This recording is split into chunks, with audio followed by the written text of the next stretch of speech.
लिखा ना देख शेयर। लिखा तो।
और मेरा वो कहाँ है abstract?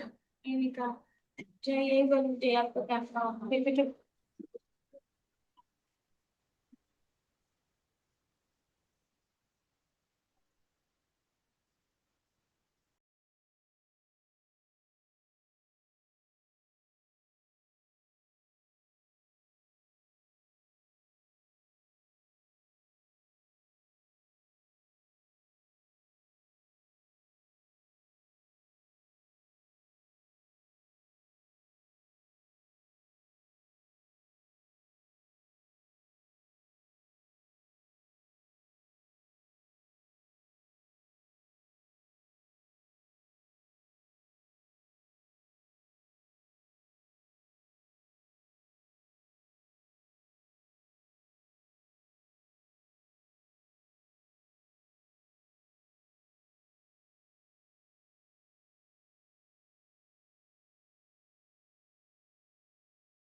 Hello, hi, good morning. Uh, can you hear me? I'm Dr. Andy from Malaysia. Hello, sir. Yes, sir, you are audible. Sir नमस्कार भल्ला जी। Namaskar, namaskar, sir. वॉइस मेरी तरफ से नहीं है या आपकी तरफ से नहीं है, I don't know. Let me check. Oh, you want mean me to? While Oh, very good okay. Morning to all, whether I am audible or not. Yes, sir, you are hello audible. Munandi साहब, good morning. Namaskar, sir. Good morning. Am I audible? I cannot hear. Okay, okay, it's my fault. It's my fault. Yes, Let me. audible, audible. Yes. Now I believe you are. I'm audible to all of you. Yes, sir. Yes, sir. Yes, yes, You are audible. audible. You're audible. Oh, fine, fine. Thank you, thank you, thank you.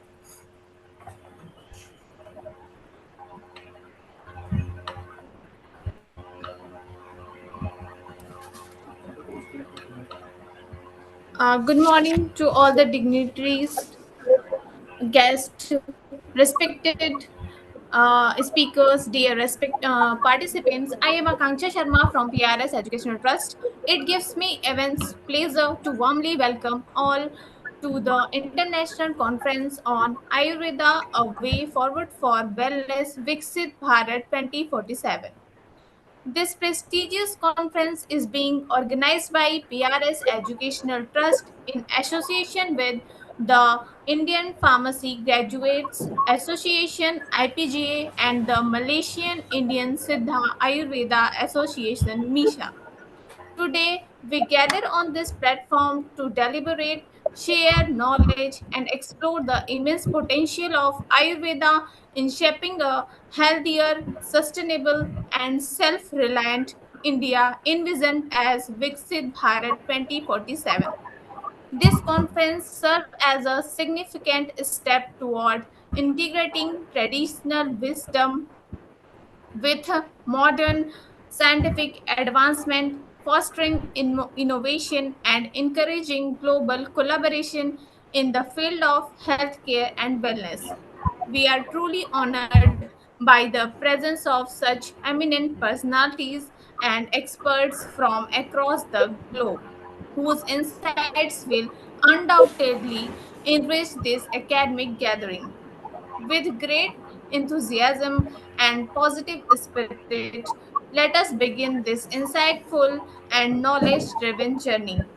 Thank you, and once again, a very warm welcome to everyone. Now, I feel privileged to invite our esteemed chairperson, Professor Dr. M. Shahriar, Professor, Department of Pharmaceutical Chemistry, School of Pharmaceutical Education and Research, Jamia Hamdard, New Delhi, to address this gathering. Born on September 15, 1971, he has dedicated his career to academic excellence, innovative research in medicinal chemistry, and institutional leadership. Professor Shahriar's journey is rooted in Jamia Hamdard, where he earned his B. Pharm in 1995, M. Pharm in Pharmaceutical Chemistry in 1997, and PhD in 2002. He also qualified for the prestigious GATE exam from IIT Delhi in 1995. His professional career began as an ad hoc lecturer at Jamia Hamdard in 1999. Over the decades, he rose through the ranks, serving as a lecturer at MIT Meerut and Jamia Hamdard, followed by position as assistant and associate professor, culminating in his current role. Prolific researcher with more than 10,000 citations and H-index 53. He has been recognized as one of the top 2% of scientists in the world for design and synthesis of novel therapeutic agents, particularly in the area of anti-cancer therapy, anti-tubercular agent, antiviral and antimicrobial research. He has secured substantial research funding, more than 404 crores from major national and international bodies, including the UGC, ICMR, AICTE, CCR, and the Ministry of Higher Education, Malaysia. His scholarly output is extensive with a vast number of publications in high impact sci indexed journals like Bioorganic Chemistry, European Journal of Medicinal Chemistry, and Archived Pharmacy. Beyond research, Professor Dr. M. Shahryar sir plays a pivotal role in university administration. He currently serves as the director of the Internal Quality Assurance Cell IQAC and is the university coordinator for NIRF, THE, and QS rankings. His past leadership role includes serving as chief patron, chairman of the admission committee, and warden of the JLN International Boys Hostel. His contribution to education and science have earned him numerous accolades like Visasarya Best Teacher Award in 2020 by AICTE, Pharma Ratna Award in Academics in 2017, Postdoctoral Research Award from UGC in 2004 to 2007, Adjunct Professor at AIMST University, Malaysia since 2021. Professor Dr. M. Shahryar continues to inspire the next generation of pharmaceutical scientists through his dual commitment to cutting edge drug discovery and the holistic development of academic institutions. I now request Professor Dr. M. Shahryar sir to kindly share his valuable thoughts with us. Sir, please join us.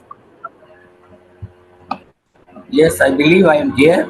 So very good morning to all. Thank you for such a lovely introduction. And it's the Saturday morning. Distinguished patrons, Professor Bhalla ji, Dr. Anil Sharma ji, Professor Anil Kumar Nasa ji, Dr. Muniandi, and our beloved Chief Guest, Professor Vibhu Sahani ji. Distinguished delegates, esteemed practitioners, researchers, and global thought leaders, it is a profound honor to address this gathering as we chart the course for the Viksit Bharat by 2047. As we march toward the centenary of our independence, our vision extends beyond economic prosperity to the very vitality of our people. Today, under the theme Ayurveda, a way forward for wellness, Viksit Bharat 2047, we do not merely discuss a system of medicine, we actually discuss a civilization offering to global health security. However, the path to 2047 is not paved only by Ayurveda alone. It is fortified by a collective wisdom of our beloved Prime Minister of India, who formulated a complete ministry named as Ayush, which caters all the system of Indian medicine, including Unani system of medicine, Siddha, Yoga, and homeopathy, although the supreme is the Ayurveda. Together, these systems form the bedrock for a holistic healthcare model that is world increasingly seeking now. The Viksit Bharat agenda envisage a nation that is self-reliant, prosperous, and physically resilient. Health is the enabler of the development of our goal to the transition for a sick care system to a true healthcare system, where wellness is preventive rather than curative. Ayurveda, its sister systems, are the catalyst for the shift. By 2047, it is projected that the Ayush and traditional healthcare sector could contribute significantly to India's GDP. It is estimated that it will contribute around 5% of the India GDP. While Ayurveda anchors our heritage, our strength lies in plurality, which includes yoga, that is already greatest soft power export. Yoga has transcends broader to become a global movement for mental and physical resilience, especially proven during the recent pandemic years. Unani and Siddha systems are critical pillars of our diverse medical heritage. The Muniandi system focuses on the distinct temperament, mizaj, and the Siddha system. The potent pharmacopoeia of the Siddha system is currently being standardized with international benchmarks to ensure that serves not just only regional but global population. Homeopathy is often considered as the hypothetical concept, but it has now been widely trusted. Homeopathy continues to see rising footfall in India with transition like the Central Council of Research in Homeopathy generating evidence-based data. It remains a vital, affordable component to our national healthcare architecture. On the global stage, the narrative has shifted. We are not only longer just preserving traditions, we are leading healthcare revolution. The establishment of the WHO Global Center for Traditional Medicine in Jamnagar is a testament to India's leadership. It signals that the future of medicine is integrative. Though the Heal in India initiative and the introduction of the special Ayush visa, we are inviting the world to experience our holistic wellness ecosystem. We are positioning India not just as pharmacy for the world, but as its wellness retreat. To succeed internationally, we are rigorously digitizing our knowledge. The WHO Traditional Medicine Global Library will soon host immense data on Ayurveda, Unani, and Siddha, bridging the gap between the ancient text and modern science. As we look in 2047, our strategy must be evidence based, technology driven. We are witnessing the integration of AI and machine learning to personalize Ayurvedic treatments, validating our VADs and known for millennia. We must apply the same rigor to other system of medicines as well.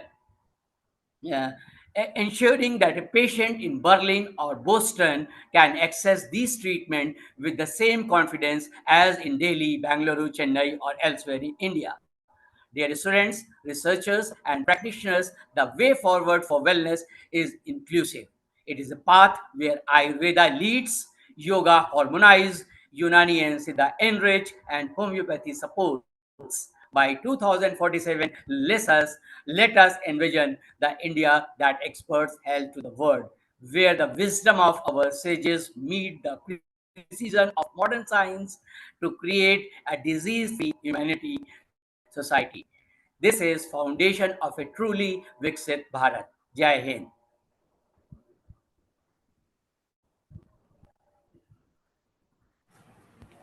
Thank you.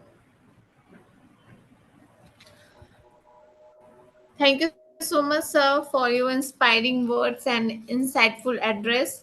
Your valuable thoughts have truly set a meaningful tone for the conference and motivated in the field of Ayurveda and pharmaceutical sciences. Thank you so much, sir, for joining us.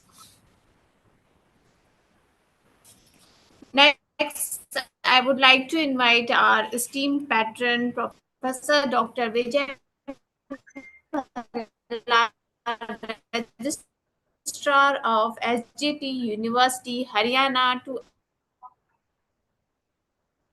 address the gathering, an alumnus of Delhi University, administrative experience prior to joining academics. He worked for nearly 18 years with the Swiss multinational Novartis India Limited, gaining extensive exposure to the pharmaceutical industry.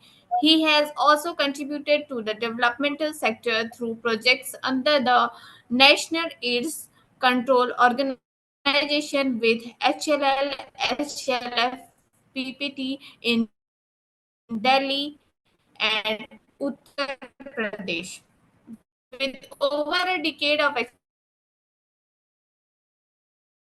experience as a faculty member in institution affiliated with Dr. APJ Abdul Kalam Technical University, Professor Dr. Vijay Bhalla played a pivotal role in developing all five departmental key monitoring committees. He is a recipient of the KC Chatterjee Memorial Award in 2023, IPGA Fellowship Award, and IPGA Professional Excellence Award and currently serve as National Treasurer of IPGA and Editor-in-Chief of IPGA Today.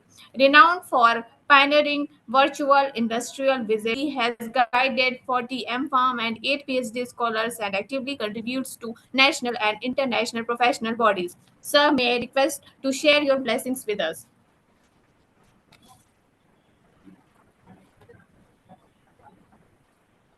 Sir, please unmute.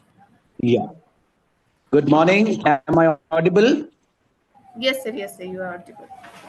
So, good morning, one and all. First of all, thank you very much, Dr. Akhil, and all the renowned professors who have joined, Dr. Sharia, Dr. Nasa, Dr. Vibhu, Sahani. Thank you very much for giving me this opportunity to really interact with the students of pharmacy and Ayurveda, particularly on a very apt theme, Ayurveda, a way forward for wellness of Viksit Bharat. We have heard Dr. Shahar on Viksit Bharat in a great sense, and I must appreciate the vision of our Honorable Prime Minister that by 2047, I think India is already a pharmacy of the world, but at the same times, now the maximum theories are shifting from therapy to prevention. So if as a pharmacist, if as a physician, if we can really make people aware of prevention, then definitely we can save lot of money and lot of out of pocket expenses for the patients. And just look at health, what basically wellness is nothing but it is having a very good physical health, for which I think we must spend some time on our daily workout. And then second very important factor of wellness is a mental clarity. So we must have some exercise for our mental abilities also. Maybe it is a very small arithmetic calculations or any small game on your mobile, so that is going to make you mentally alert. And very important third segment of wellness is emotional balance. I think that this is one such field where we are seeing a lot of challenges these days. Our students, a very young generation youths, they are not emotionally balanced. I think this is one such segment where we need to practice more healthy practices so that we have a purposeful lifestyle. If we have a lifestyle which is very purposeful, we get up early in the morning, we must have some purpose in our life, and then definitely we work for that purpose. And that purpose can be anything, whether you are improving your physical health, you are checking your mental abilities, and you are balancing your emotion at the same time at home as well as at the workplace. So all three are very important. We must have a very nutritious eating habits. I think this is also one of the great challenge these days, because the with the advent of supplying getting supplies even at late nights, and one of most of youth are really succumbing into the pressure and getting their food habits changed. They are running towards junk foods. They do not have a time of food habits, a right time, and that is the reason I think they are trapped into the stress. And stress management is one another very important segment of way forward to wellness.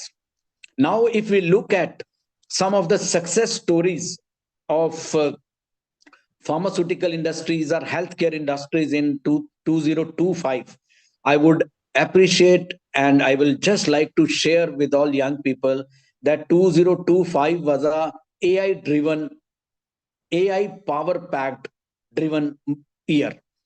We had a drug discoveries which was AI enabled, AI driven, AI powered, and we could shorten the time. Then semaglutide is one such single molecule in the world which has crossed the total turnover of pharmaceutical industry, one single product. So now you can see the strength of any pharmaceutical entity or molecule. If you really developed or discover some revolutionary molecule, though their side effects have now started appearing, but one single revolutionary molecule can really change the landscape or economic landscape of any country. So that is one of the very important part. Another success story is a value shift. Now from volume to value shift or quality shifts are there. So people are now running towards the quality shifts. That is very important. Consumer healthcare has really evolved amongst those. That is true. Our Ayurveda science, whether it is a Ayush science particularly, yoga has really improved a lot. Unani has really improved a lot, and Ayurveda is gaining attention in most of alternative medicines in the world. People are now finding ki if yes, emergencies situations calls for allopathic treatments, but at the same time, if we talk of preventions, so we must talk of alternative medicines or alternative techniques which will help a patient or any normal human being so that they can really prevent those ailments which can be age related or which can be stress related. And then of course direct to patient digital platforms, this has evolved. They are the success stories of 2025. But at the same time, if you see in 2025 there remained some challenges, and these challenges I think we must address.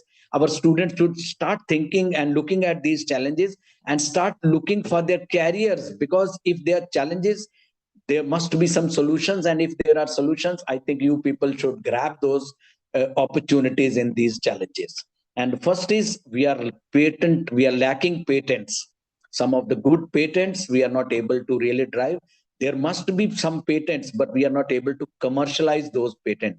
So I think we should work on those areas where we can commercialize those patents. Regulatory compliances remain challenges. So there are a lot of opportunities in regulatory sciences. I tell you, 1,500 vacancies will be floated by CDSCO just for technical document reviewers. So some good M.Pharm, B.Pharm graduates who knows the regulatory affairs and they can review the technical documents. I think they have a great opportunities in. Pricing is one of, we always look forward for affordability. Our country look forward for an affordability, rural reach. So that is one of a great challenge I think we should address. We should address our formulations, whether it is Ayurveda or allopathic. We must give those formulation at a affordable prices. And then supply chain, like in consumer commodities, you see, look at Ola, Uber, or for that matter, delivery at homes. So these supply chains are great. So we must look at the supply chain parameter. We can even address a issue like counterfeit medicine by developing some of the good components in supply chain, so that we can really find out the validated and authentic medications in the patient's hand.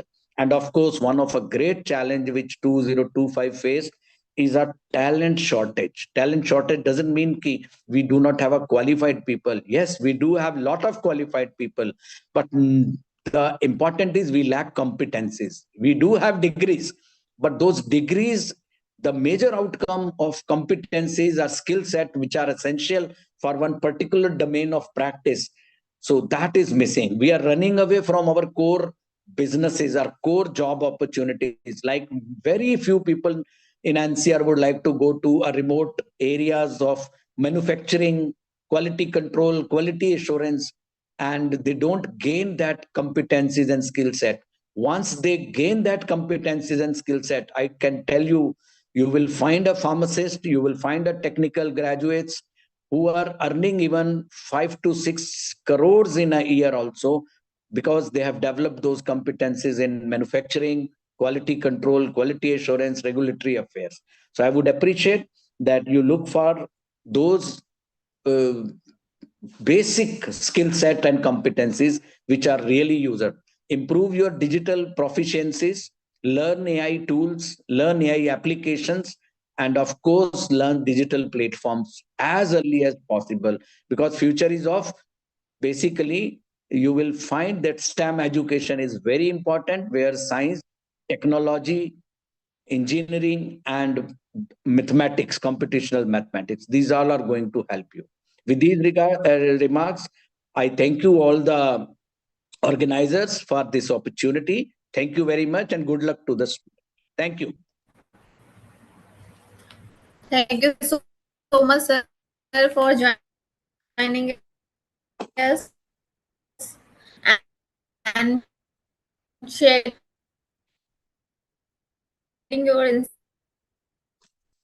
insightful and encouraging words. Your address has truly inspired us. Thank you so much, sir, for joining us. Thank you. Moving forward, it is time to invite a distinguished personality whose dedication to Ayurveda and academic excellence has been truly remarkable. I feel honored to invite our respected Chief Patron Professor Dr. Anil Sharma, Professor and Dean Faculty of Indian Medical System. Illustrious career spanning over 35 years in academia, clinical practice, and administration, Professor Dr. Anil Sharma has made outstanding contribution to Ayurvedic education, research, and healthcare. A gold medalist, Professor Dr. Anil Sharma holds both MD and PhD degrees in Travaguna herbal medicines. He also possesses more than 20 years of industrial experience in the formulation and manufacturing of Ayurvedic medicines, including herbal and mineral based preparations. Since the beginning of his academic career in 1991, he has been deeply committed to enhancing quality education in areas such as Dravaguna, Ras Sastra, pharmacognosy, pharmacology, and pharmacovigilance. He also contributed as a coordinator with the Government of India supporting educational development initiatives. Sir is a recognized research supervisor for MD and PhD scholars across prestigious institutions including Sri Krishna Ayush University. His academic contribution include over 20 research publications and active participation in more than 70 national and international conferences, seminars, and workshops. In addition to academics, he has been actively engaged in clinical practice since 1988, promoting Ayurvedic healthcare and strengthening public trust. He has also contributed to regulatory framework as a technical committee member for the government of Haryana, ensuring compliance with GMP, ISO standards, and the Drug and Cosmetic Act. Currently, he serves as the Director of Research and Innovation, working towards developing world class research facilities and advancing evidence based Ayurveda. May I now request you to kindly address the gathering and share your valuable insights with us. Sir, please join us.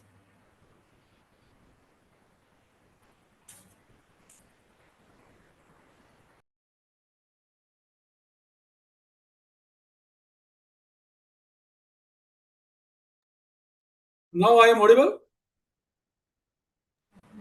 Hello. Yes, sir, you are audible. Thank you Hello. very Yes, much. sir, you are audible. Thank you. Thank you very much for Thank you, sir. giving me this opportunity. Respected and distinguished guests like Professor Atul Kumar Nasa, Dr. Vijay Bhalla sir, Dr. Shahar, and all the other esteemed speakers and my dear participants, a very good morning to all of you.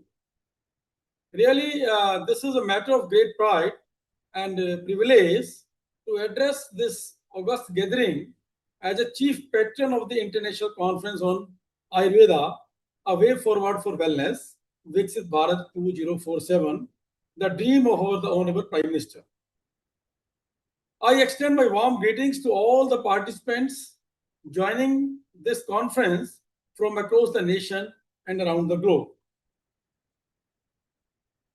The vision of Viksit Bharat 2047 is not only actually about the economical excellence or technological progress.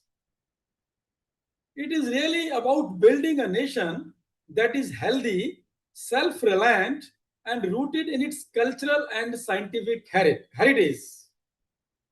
And in this context, Ayurveda emerges as a powerful and relevant system that can guide us towards holistic wellness, which is really in need of the time.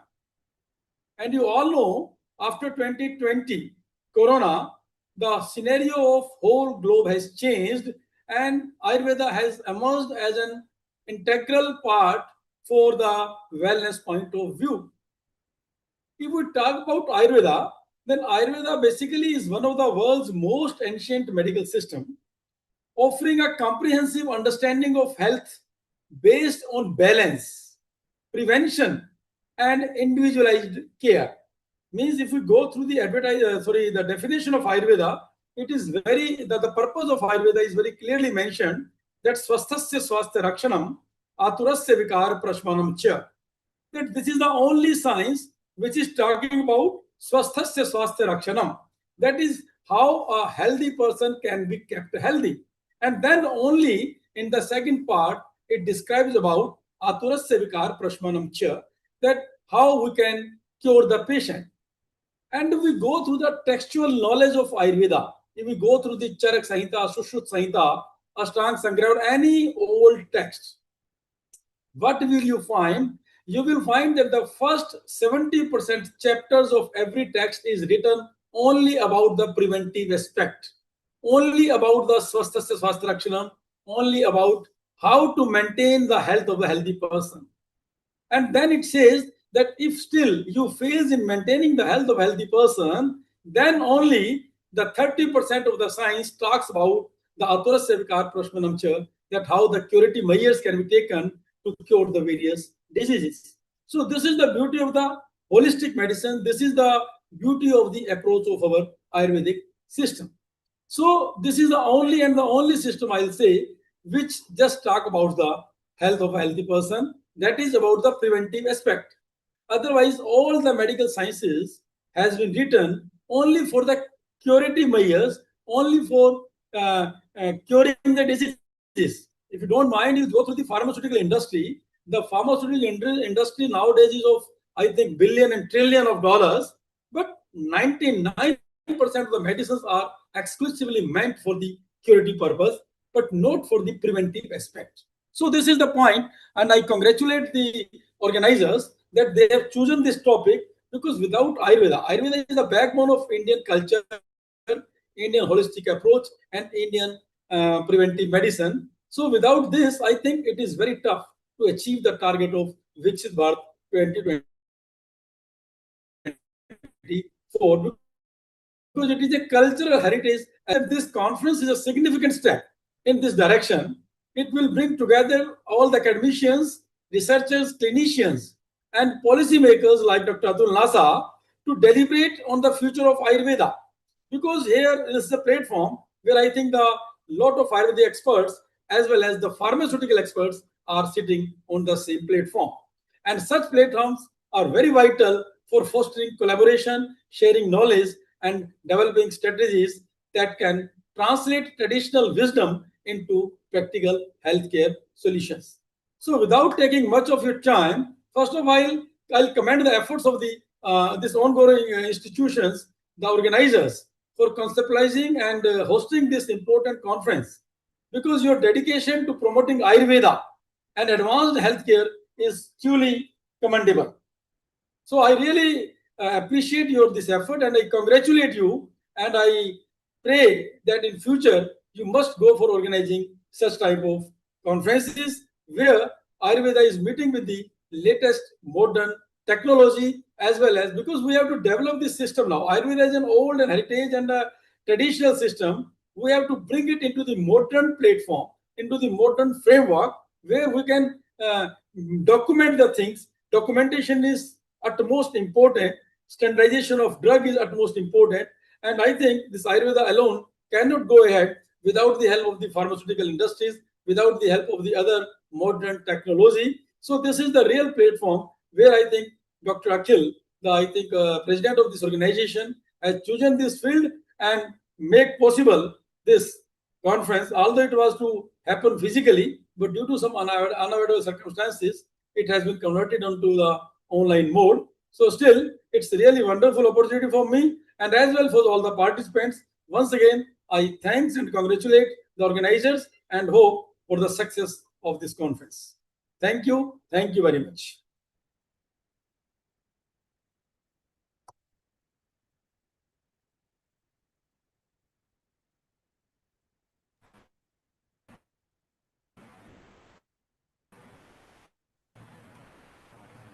Thank you very much. Over to you. Thank Thank you so much, sir, for joining us and enlightening and inspiring words. Your thoughts have beautifully highlighted the relevance of. Okay, thank you, sir. It is now my privilege to invite our esteemed Chief Patron, Professor Dr. Atul Kumar Nasa, President, IPGA, and former Deputy Drug Controller.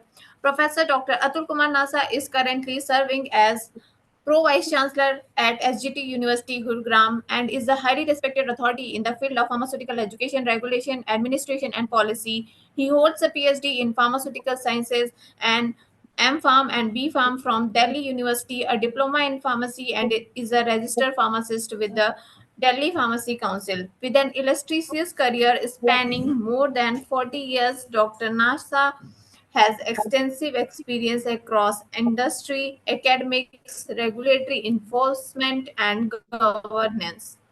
He served for nearly 30 years in drug regulatory services, including as head of office controlling and licensing authority with the Drugs Control Department, Government of NCT of Delhi, and has been actively involved in enforcing key legislation such as the Drug and Cosmetic Act, DPCO, Medical Devices Rule, New Drug and Clinical Trial Rule, and Cosmetic Rules.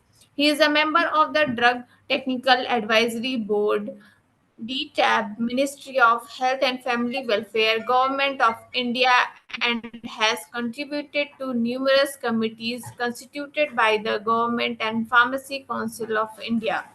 Dr. Nasa has published research papers and national international level, served on academic councils and governing bodies, and acted as a resource person for training programs organized by academia, industry, NGOs, and government organizations. His exceptional contributions have been recognized through prestigious honors, including the K.C. Chatterjee Memorial Award, IPGA Professional Excellence Award, Best Drug Controller Officer Award, and Best Alumni Award by DIPSAR.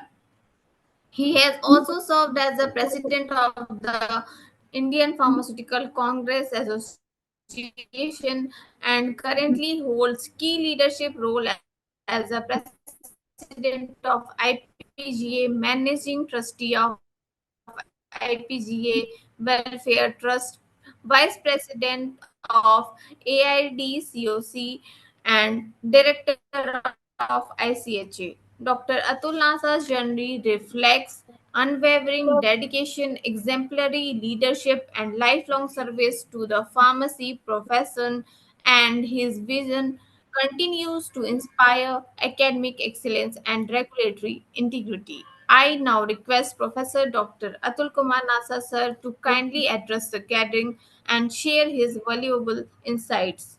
Sir, please join us. Thank you very much. I'm audible. I'm audible. Yes, sir. Yes. Audible, sir. Good morning. Thank you. Good morning. Good morning. So Yes, sir. thank you Yes, sir. very You much, are ma'am. audible, sir. Please start, sir. Thank you, sir. Thank you, sir, Thank for you very joining much. us. Thank you very much, madam, for a nice introduction. And at the outset, my heartiest congratulations to P.R.S. Educational Trust that they have taken this initiative to host a very relevant webinar on Ayurveda, a way forward for wellness, Viksit Bharat 2047, in association with Indian Pharmacy Graduate Association and Malaysian Indian Siddha Ayurveda Association. The topic or the theme, the Ayurveda, a way forward for wellness, Viksit Bharat 2047. What I understand, I was a regulator for 30 years.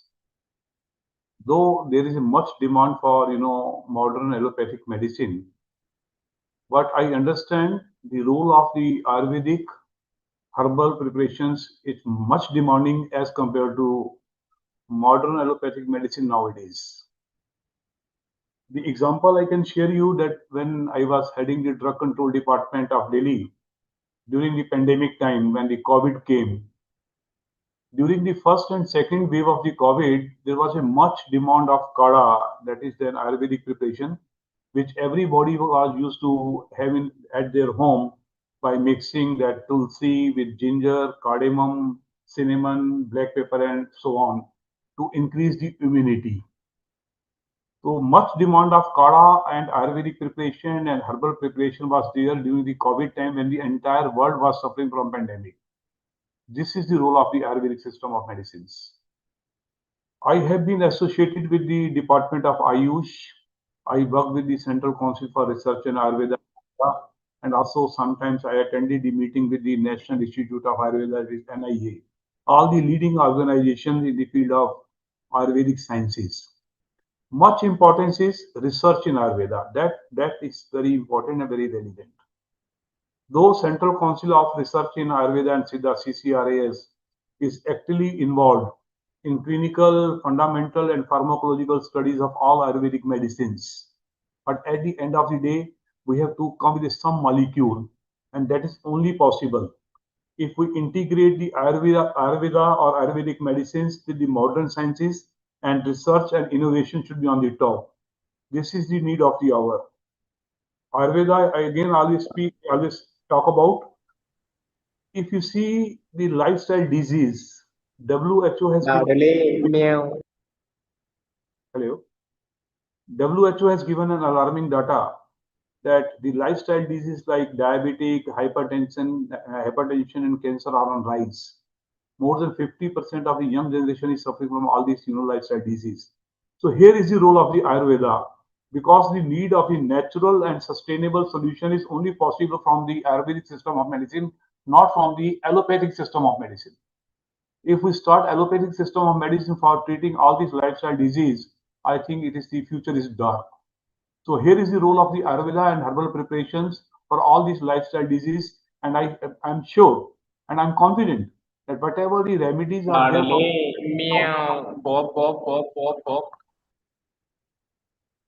whatever the remedies are there from the Ayurvedic system of medicine, they are better than the modern allopathic system of medicines.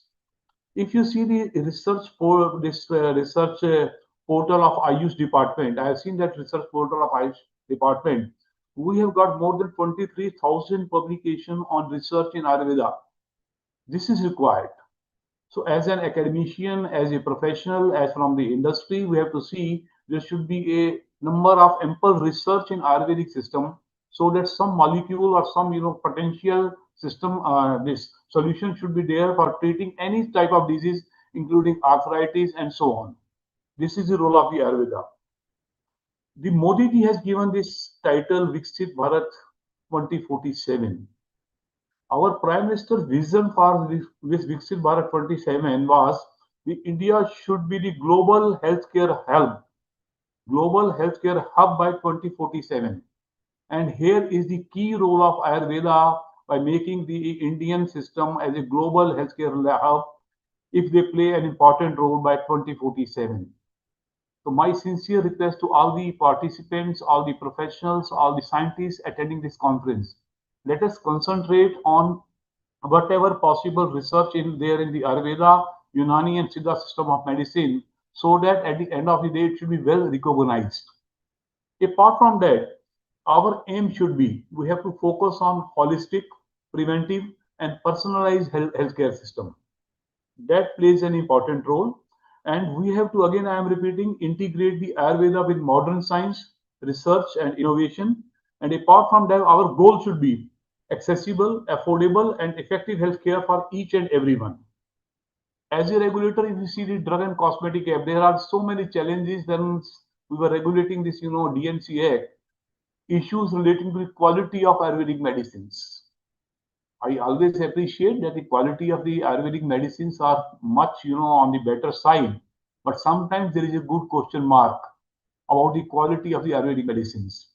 And in the Drug and Cosmetic Act, from Rule 151 to Rule 163, if you read this Rule 151 to 163 of the Drug and Cosmetic Act, it totally governs the manufacture, sale, distribution, labeling and quality control and analysis of the all Ayurvedic and herbal preparation. Well drafted regulations are there in the country, but only submission is as a regulator, as a manufacturer, as a researcher, we have to strictly follow all the guidelines by the government of India, which are laid down in the Drug and Cosmetic Act, even the advisory given by the Department of Ayush, even the advisory issued by the Central Council for Research and Ayurveda, Ayurveda and Siddha. And I understand there is one journal on this, international journal on research in Ayurveda and pharmacy also, which is having a lot of publications. So as an academician, as a professional, we have to go through all the guidelines from the different government bodies from time to time and strictly adhere to these. Definitely the result will be on the better side. With these remarks, my sincere thanks to the P.R.S. Educational Trust for inviting me to this virtual webinar or virtual international conference on Ayurveda, and my best wishes to each and everyone. Thank you very much. Thank you so much, sir, for joining us and sharing your thoughts regarding the research which is necessary in Ayurveda. So thank you so much. I really get motivated with your thoughts. So thank you so much, sir. Thank you very much. Now, I would like to invite an eminent international dignitary, Dr. G.S. Muniandi, President of the Malaysian Indian Siddha Ayurvedic Association, MISHA, to share his valuable thought. Dr. G.S. Muniandi is a highly accomplished practitioner and researcher in the field of traditional Indian medicine, Siddha, and Iridology with over 25 years of extensive clinical experience. He is widely recognized for his dedicated contribution to holistic healthcare, integrating traditional healing system with modern scientific understanding. He holds a Doctor of Naturopathy and PhD in Iridology from the Open International University for Complementary Medicine. His multidisciplinary training also includes certification in Reiki, Japan Yoga from India, life cell morphology from USA, and magnified healing from UK, reflecting his global exposure to complementary and alternative medicine system. Dr. GSN Money Andy has spent over 15 years conducting scientific research on the body, mind, soul concept, focusing on the functional and structural understanding of human health. His work emphasizes the integration of Siddha medicine with diagnostic techniques such as iridology, enabling personalized and holistic treatment approaches. A renowned trainer and mentor, he specializes in delivering training program in Siddha medicine, iridology, yoga, anatomy, and spiritual healing. He has successfully guided numerous healthcare professionals, including medical doctors, and currently oversees and mentors more than 12 branches across Malaysia. He is also actively engaged in advanced research projects, including the development of the blueprint of Siddha medicine based on 96 tattvas and decoding the Sri Chakra Yantra, contributing to deeper scientific and philosophical understanding of traditional medicine. Dr. G.S. Muniandi is a licensed practitioner under the Ministry of Health Malaysia and has served as a WHO expert consultant. His commitment to healthcare extends to entrepreneurship as he is founder and director of multiple companies specializing in herbal products, healthcare solutions, and wellness technologies.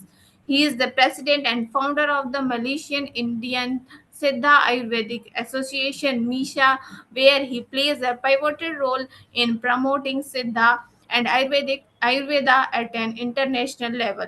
Driven by his philosophy, we live to serve, we serve to life with love. Dr. G.S. Muniandi continues to inspire and transform lives through his dedication to holistic healing and global wellness. I now request you, sir, to kindly address the gathering. And thank you so much, sir, for joining us. Okay, thank you.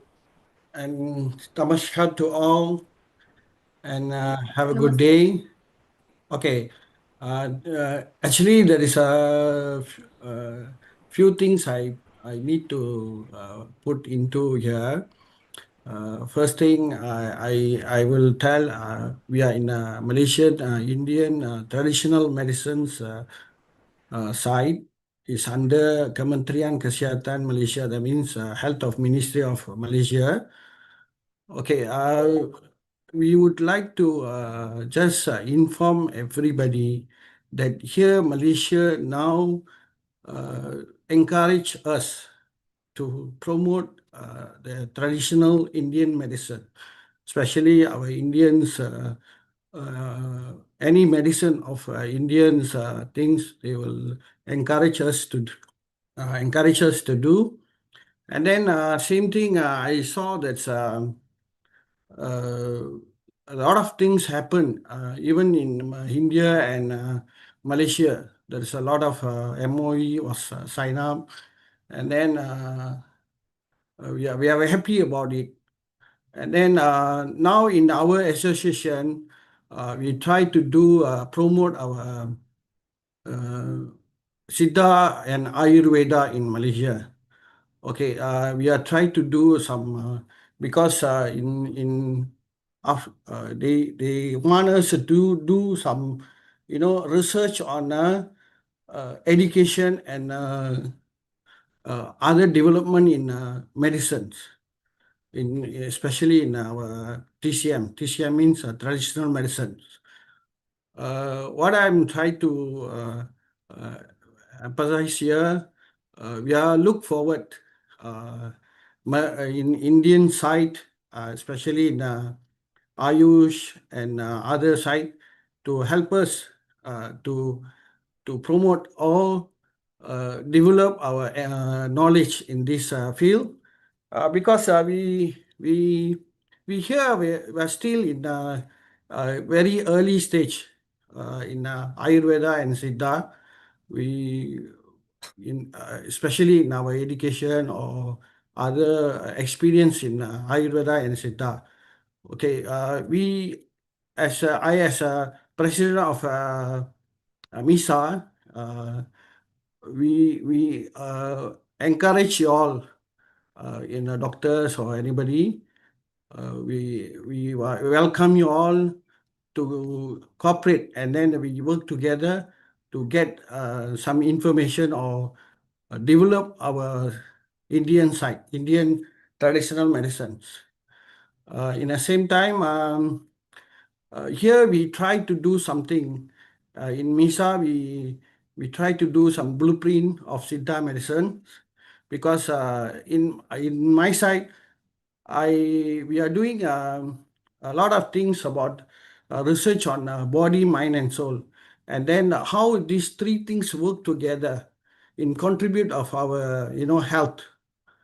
Normally, in other medicine, they talk about our body or mind only. When come to spiritual, there is a lot of lack in that particular area, and then we try to connect these three things and then work together.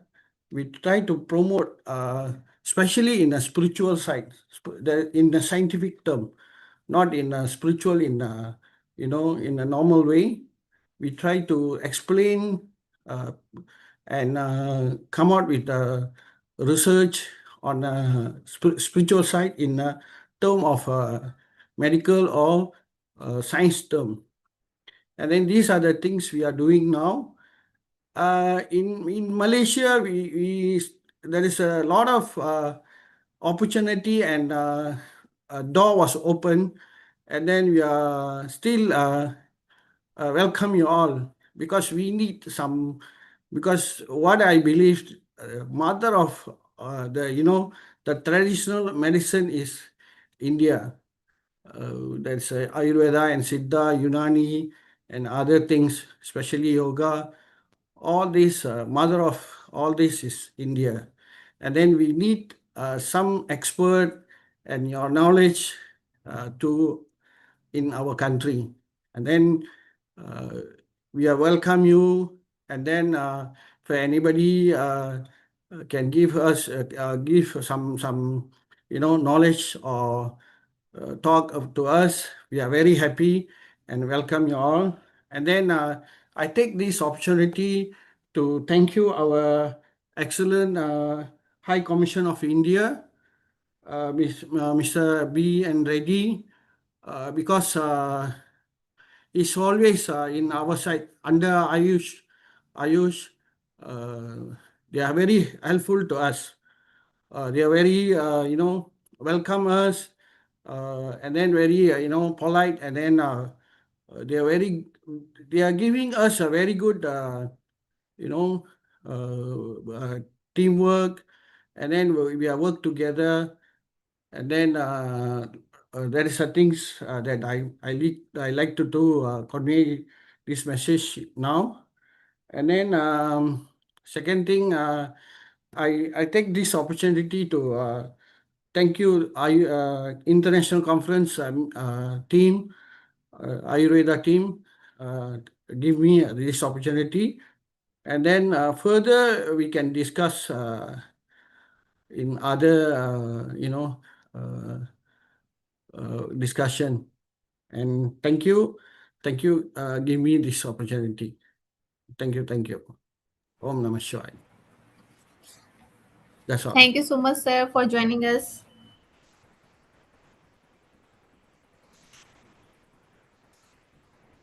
And sharing your insightful and inspiring words. Your valuable perspective on global healthcare and traditional system has truly enriched this session.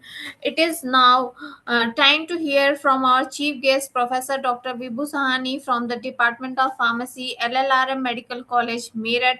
Sir holds the esteemed position of Superintendent in Chief at SVB Patel Hospital, a state government hospital, with over 20 years of postgraduate experience in teaching, research, and administration. Sir's contribution to the field has been exceptional. His work has led to the publication of numerous articles in highly regarded national and international journals, further cementing his expertise and commitment to advancing pharmaceutical sciences. We are truly honored to have him with us today to share his insights and perspective on this important occasion.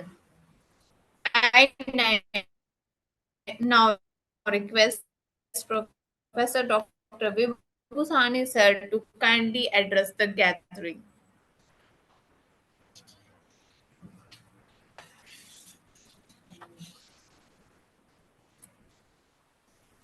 Yes. Thank you very much, Dr. Sweta Sharma, for the nice introduction. Very warm good morning to everyone, respected dignitaries, Professor Dr. M. Shariarji, chairperson for this conference, our chief patron, Dr. Atul Nasaji, Professor Dr. Vijay Bhalla ji, Professor Dr. Anil Sharma ji, Dr. G.S. Muniandi ji, and my dear friend Dr. Atul Sharma ji. Many dignitaries sitting over there.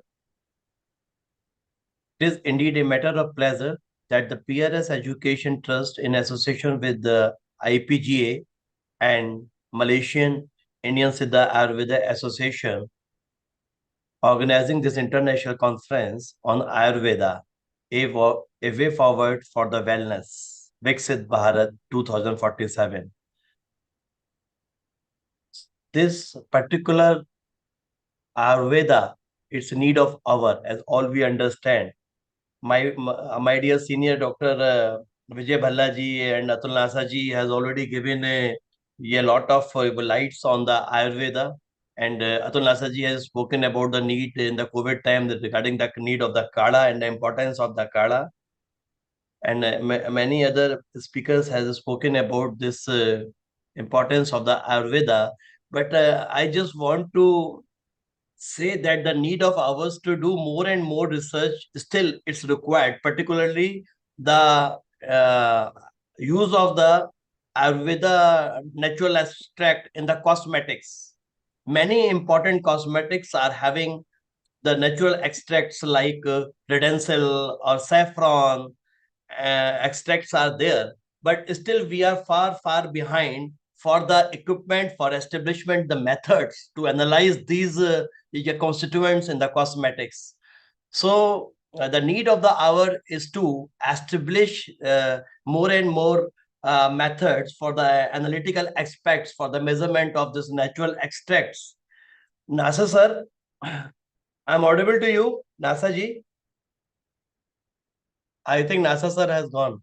Bhalla ji, Shahar ji. Yes, Vibhuji, I'm very well there. Okay Bhalla sir, nice nice nice. Bhalla sir, मैं NASA जी को actually कहना चाह रहा था, just listening to you. यार मैं NASA जी के लिए कहना चाह रहा था कि इतने दिनों से वो रेगुलेटरी में रहे, लेकिन अभी भी मैं देख रहा हूँ कि कई कॉस्मेटिक्स ऐसी हैं जिसमें कि नेचुरल एक्सट्रैक्ट्स है, पर हमारे पास आज भी उनका एनालिटिकल कोई एस्टेब्लिशमेंट, कोई भी हमारे पास कोई इक्विपमेंट नहीं है टू मेजर दोज थिंग. अभी ये रेडेंसिल मैं देख रहा हूँ कि इतनी भयंकर सेल है इंडिया के अंदर रेडेंसिल की, और जगह जगह वो पड़ा हुआ है, nobody know how to measure it. तो मैं देख रहा हूँ कि इंडस्ट्री के अंदर लोग उसको ऐसे इनकॉर्पोरेट कर रहे हैं, डालो मत डालो बस लिख दो रेडेंसिल इज देयर. सिमिलरली मैं सैफ्रॉन को देख रहा हूँ. अभी आप देखो सैफ्रॉन को देखो आप, 80% जो कॉस्मेटिक्स है, जो स्किन कॉस्मेटिक्स यूज हो रही हैं, या कितनी ये डर्मेटोलॉजिस्ट इस समय प्रिस्क्राइब कर रहे हैं. So in many preparation the cosmetic saffrons are there, but there is no method with the regulators to measure these things. So it is a huge need of the hour, sir. And I'm very happy to note that this international conference will foster the innovative environment, provide the collaborative platform for academicians, researchers, scientists, and students, and develop a vision to guide the future activity of the Ayurveda profession through the plenary session, panel discussion, oral and poster presentation if online is there. I take opportunity to convey my best wishes and greeting and wish this international conference a grand success. I just want to finish my talk with the 2 lines.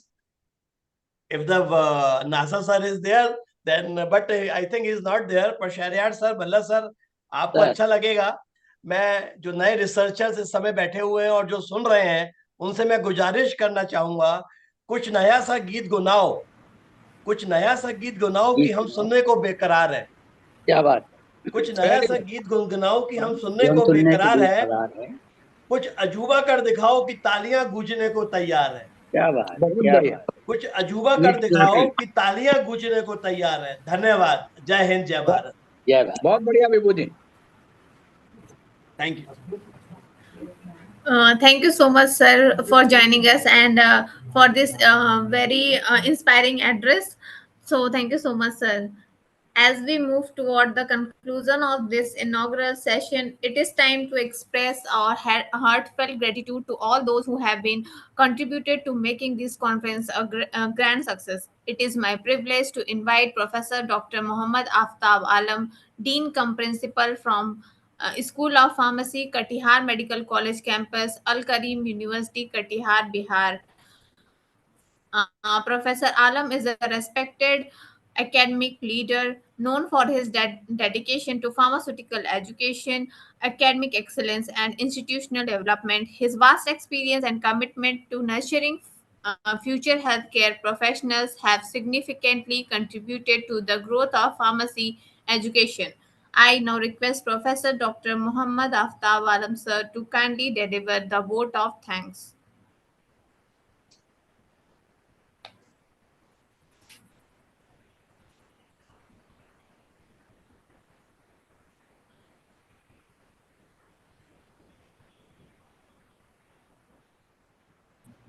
Yeah, thank you.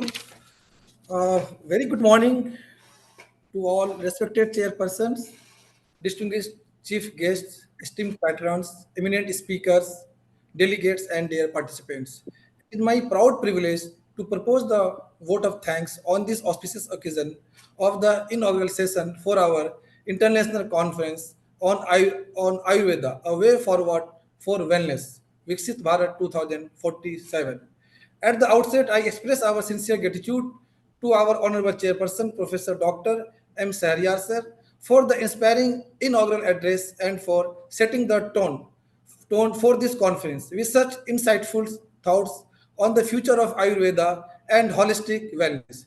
I extend my heartfelt thanks to our respected patron, Professor Dr. Vijay Valla sir, and our esteemed chief patrons, Professor Dr. Anil Sharma and Professor Dr. Atul Kumar Nasa sir, for their valuable words of encouragement and guidance, which have truly enriched this session. I would also like to convey our deep appreciations to Dr. G.S. Muniandi, President of the Malaysian Indian Ayurveda Association, for sharing his global perspectives on traditional system of medicines. Our sincere thanks to the Honorable Chief Guest Professor Dr. Vibhu Sahani sir, for his enlightening address and for highlighting the importance of the integrating traditional knowledge with modern scientific advancements. We are grateful to all the dignitaries, speakers, and participants from across the globe who have joined us today. Your presence has added great value and significance to this conference. I would also like to to acknowledge the efforts of P.R.S. Educational Trust in association with the Indian Pharmacy Graduates Associations (IPGA) and the Malaysian Indian Siddha Ayurveda Association for organizing this conference and providing a platform for meaningful academic exchanges. Special words of thanks goes to the organizing committee, technical team, and all volunteers whose dedications and hard work have ensured the smooth conduct of these inaugural sessions. Lastly, I extend my gratitude to all participants for your great involvement. We hope that this conference will be intellectually enriching and will pave the way for new collaborations and innovations in the field of Ayurveda. With this, I conclude the vote of thanks and wish the conference a grand success. Thank you all. Thank you. Thank you so much, sir. First of all, to joining us and for your sincere and gracious word of gratitude. Thank you so much, sir. With the insightful inaugural addresses setting a strong foundation, we now move forward to the one of the most significant segment of today's conference, the technical session. This session bring together a distinguished lineup of experts, researchers, and academicians from across the globe who will share their knowledge, research findings, and valuable perspective in the field of Ayurveda and allied sciences. The upcoming session promised to be highly informative and thought provoking, offering deep insights into contemporary research, innovation, and future directions aligned with the vision of Viksit Bharat 2047. I encourage all participants to actively engage, reflect, and make the most of this enriching academic experience. So, without further delay, let us begin the technical session with our first esteemed speaker.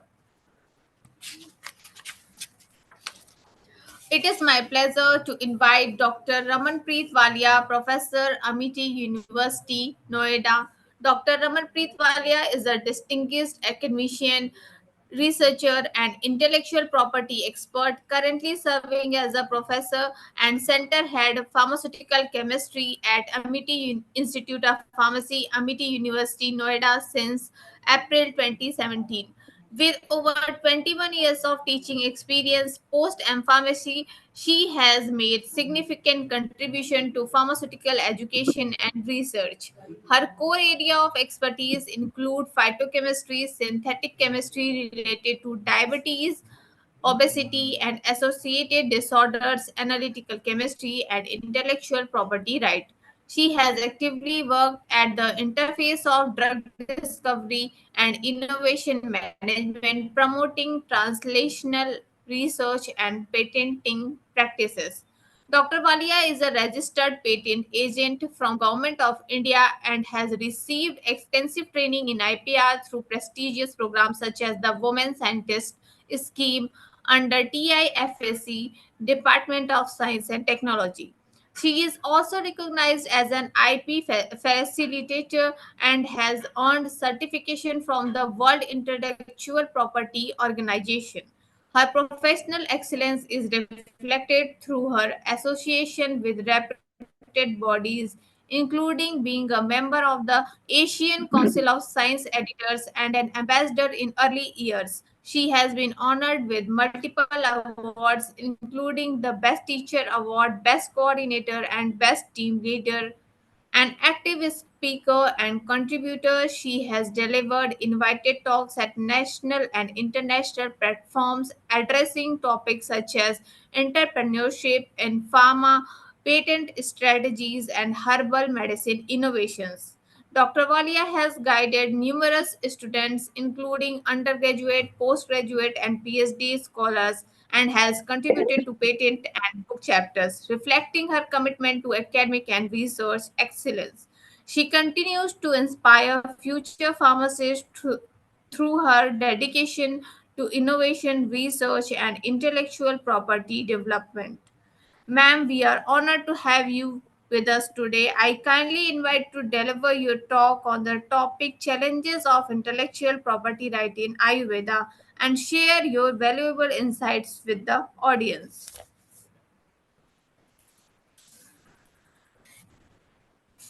Just a second. Am I audible? Yes, Yes, ma'am, ma'am, you you are are. audible. Visible? Yes, ma'am. Right. Yes, Good. ma'am, you are Thank visible. you so much for this elaborate CV, ma'am. So I extend my warm thanks to the organizing committee, P.R.S. Educational Society, in collaboration with Indian Pharmaceutical Graduate Association (IPGA) and Malaysian Indians Siddha Ayurveda Association, to this wonderful platform of International Conference of Ayurveda, a way forward to Viksit Bharat 2047, which is actually the need of our. So before I start, I extend my warm thanks to the Chief Patron, Professor Dr. Atul Kumar Nasa sir. My respectful welcome to you as well. Patron, Professor Dr. Vijay Bhalla sir, and my most respectful Shahar sir. I have many acquaintance with him, working together on conferences. So my respect and gratitude towards sir, and Dr. Akhil Sharma sir for inviting me to this conference. And my most respect to the chief guest of this conference, Professor Dr. Vibhu Sahani ji. So, ma'am, can I share my screen for the topic? Yes, ma'am, you can share your So screen. just give me the rights because it is showing disabled share. Okay, ma'am, okay, ma'am. Meanwhile, I appreciate the contribution of Dr. Ramanpreet. In a very short notice, she agreed. Since we were talking since long, but unfortunately, I could not connect her. And she was following me. What is to be done? I appreciate that she was fond of that. So I welcome you, ma'am. Meanwhile, in the meantime, the sites are being run. I also thank to the Khurshid sir. He's also there in the first session, Professor Khurshid Ansari from Jamia Ahmedabad. And I believe Professor Sushma Talegaonkar must have also joined. She is also in the first three speakers, the lovely three speakers. And I believe that all the students will definitely love to hear these three people. They are pioneer in their own field. And I'm confident that you will definitely love and remember this conference as a long time, long time. Thank you very much to all three of you as of now. Although there are many other, Vibhuji is always kind enough to listen me, and he always join wherever he is, and he also agreed upon, although he had a very busy schedule, but he spared his precious time. And thanks to the three speakers, Professor Raman Pitwalia, Professor Sushma Talegaonkar ma'am, and Professor Khurshid Ansari sir. Over to you. Thank you. I am with you throughout the session. Thank you, and continue, please. Thank you so much, sir. Is the screen visible? Yes, ma'am. Yes, ma'am.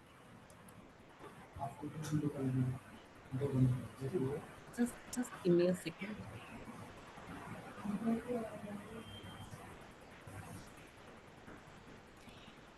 So have already given the highlights that I'll be speaking on the challenges of intellectual property rights in Ayurveda, because if we are talking about Viksit Bharat 2047, so there are many challenges if we have to file an intellectual property rights in Ayurveda.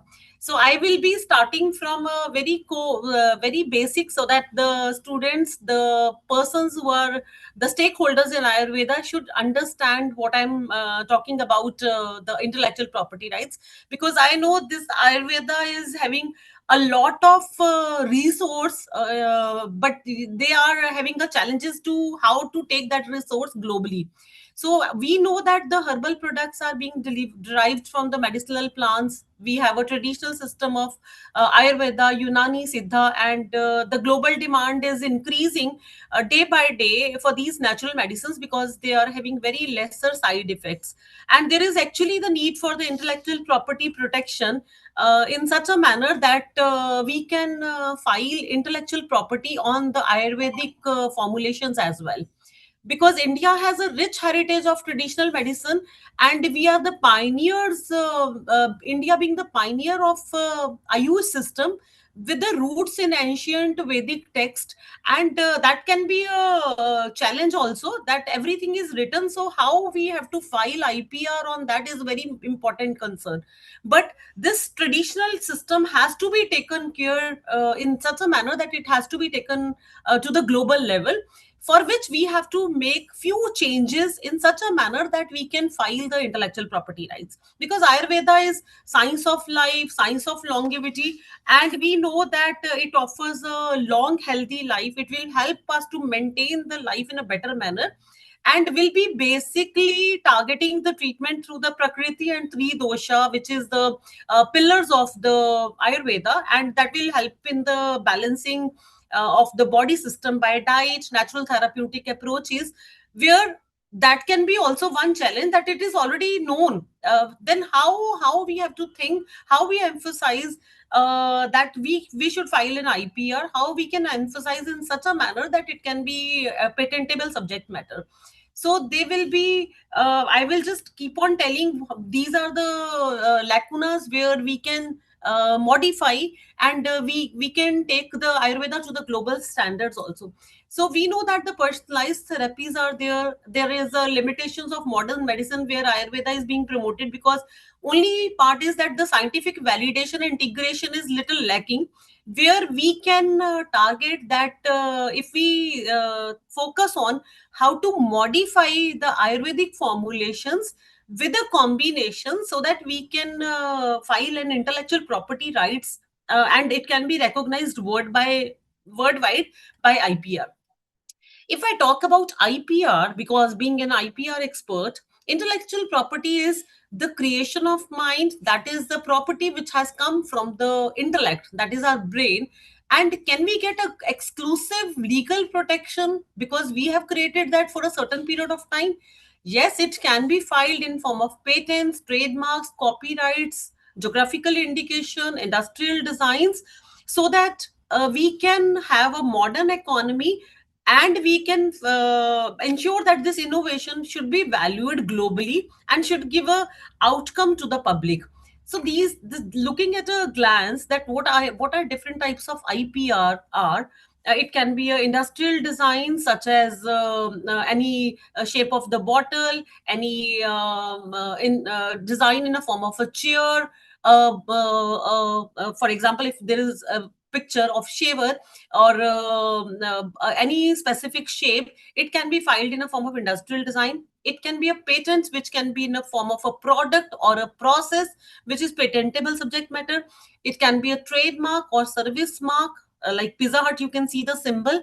It can be a trade secret, so that a recipe, a method of doing that business can also be filed as a trade secret, which can one form of IPR is geographical indication, giving the weightage of the produce of that area. For example, the Assam tea, the Kolhapuri chappal, the Nagpur oranges, and many more. So layout design of semiconductor ICs, that is the integrated circuits, how they are being placed inside a semiconductor, that is also being filed in a form of intellectual property. plant varieties and farmers right, that was introduced in 2001, which is where the plants which are being there in a modified form, the farmers were not being given the weightage for that. So in 2001, another form of IPR was being introduced, because we are talking of Ayurveda, which is a combination of many herbal things, many herbal products. So it has to be understood that yes, the farmers who have made any modified form, they should give a proper recognition for that produce which they have made in their farms. And then there is, these all are the industrial properties, because they are being used industrially, in industrial also. But one form of IPR is there, which is copyright and related rights. That is a type of IPR which is owned by a person. A copyright in a form of song, a composition, a journal writing, a paper, a publication, that is under copyright. As you can see, CD also, if a music composition is there, anything which is being created by an artist or a person in form of creation, like a journal article, as we are the scientific persons, so we keep on writing in a journal article, so they are the copyright under the umbrella of intellectual property rights. Now the question is whether Ayurveda preparations can be patentable. Yes, it is patentable if it is novel, inventive step, industrial applicability. But yes, it is not patentable at all if it is having only traditional knowledge and known formulations which are there in Charak Samhita, which are there in Sushrita, and the books which are already indexed and is in public domain. So these known formulations cannot be patentable. We'll take one by one about the Indian Patent Act also, so that we must be knowing how this distinction can be taken care. Like 3P, which is one of the very core rule about the Indian Patent Act, is that the traditional knowledge or any formulation which is having a known properties and existing in a database is not at all allowed as a patentable subject matter. The plant or a plant part or whole as such cannot be patentable under section 3P of traditional knowledge. So that is one of the first section which is very important about the traditional knowledge if we are talking of IU system, because IU system is using all the herbal sources. If we talk about Ayurveda and IPR, they are the paradox. They are actually opposite to each other, because Ayurveda contains the knowledge which is already known since ages to the Rishi Munis, the ancient persons, the communities, which is already documented and public domain. If I talk about the public domain, something which is there in public domain is not meeting the novelty criteria, which is requirement of the patent filing, as I have told. And now later on I'll just tell that also, little elaborate what is novelty and what can be what cannot be novel and what can be novel. So we will be having a difficulty to protect, because something which is already existing cannot be filed as a IP. So WIPO driven IPR provisions has increased the commercial interest in the Ayurveda knowledge, and that is why it is generating a global demand. Many other countries are also aligned with using that traditional knowledge by modifying it. But then yes, there are things which can be having a legal actions, legal framework also. So we have to be very careful while filing anything in Ayurveda related products in IPR. So, despite the restrictions on the prior art, biopiracy also led to patents in Ayurveda knowledge that can be challenged by the TKDL databases, which is now very elaborate database containing all the plant formulations and plants information, which can be a ready reference. So Ayurveda and IPR, the paradox is that neem, turmeric, robeti, ashwagandha, hudia, and many other plants are there which have a Indian heritage, and that has already been there in the traditional knowledge. So what IPR people are doing just to make money and giving no recognition to the Ayurveda system, no recognition to the traditional knowledge, they are filing the IPR. So later it can be having a legal framework and challenges, and that can be revoked. And many such examples are also there, where the patents are being revoked on the traditional knowledge if it is being filed. So what are the key challenges? There is lack of documentation. Why the Ayurveda cannot be taken in IPR?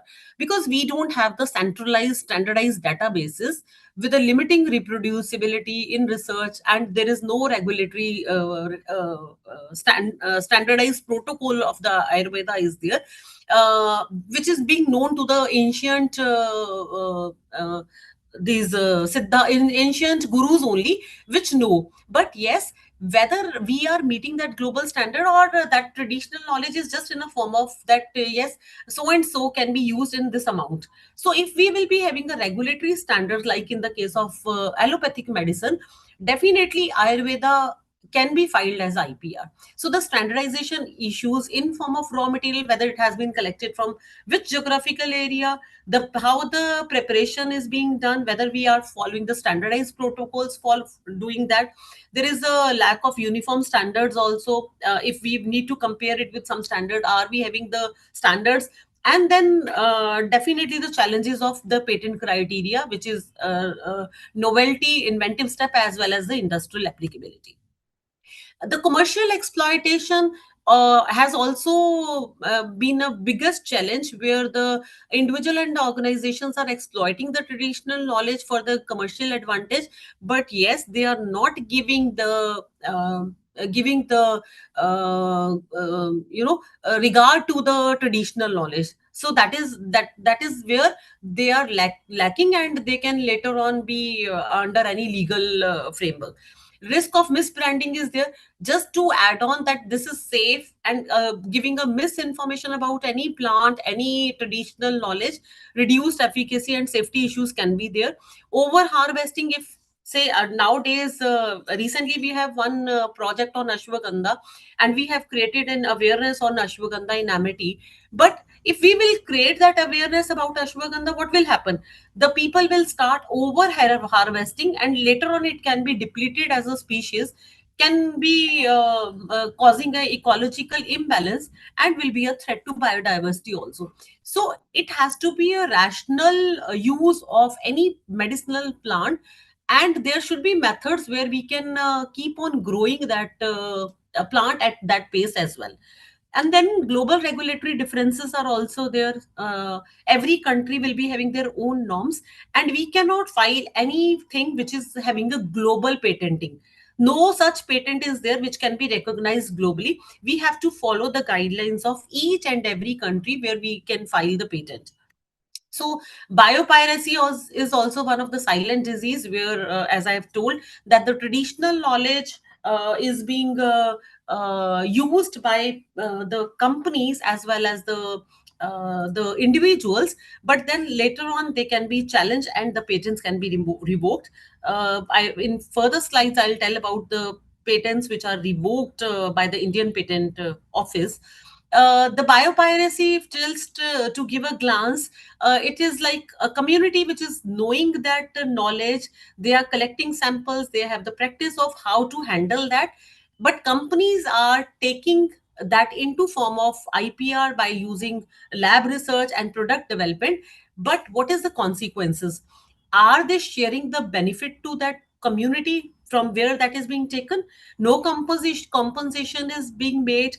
The resources are being depleted. So that are the challenges of biopiracy, and where the companies and the community should come aligned to each other, so that we can have a mutual benefits. So importance of IPR definitely will help to create this awareness, and it will prevent the misuse, it will encourage the innovation, it will protect the traditional knowledge also.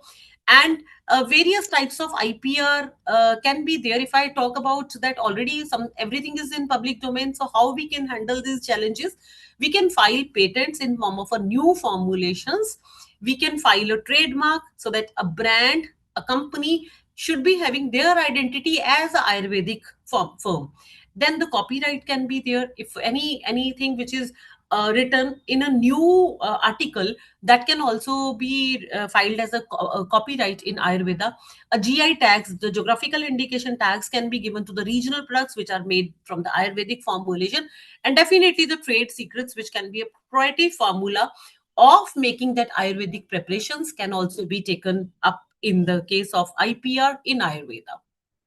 What is the protection measures which is being done by the India also? They are having a when one crisp thing what Indian government has done is the traditional medicinal knowledge into a form of a TKDL, that is traditional knowledge digital library has been created, so that it can be a ready reference of what is already existing in a public domain, and it should not be violated. And if we are using that, we have to follow the guidelines where they have to be taken care under Biodiversity Act as well. So the traditional knowledge digital library is there, traditional knowledge resource classification is there, which is giving an edge to the herbal sources that can be used in Ayurveda or any Ayush system of medication. And then the assess and benefit sharing mechanism should be there. It is already being aligned with the Nagoya Protocol, and then a sui generis system also, which is globally recognized for legal protection. So these are few things which Indian government is also doing to safeguard the traditional knowledge of India.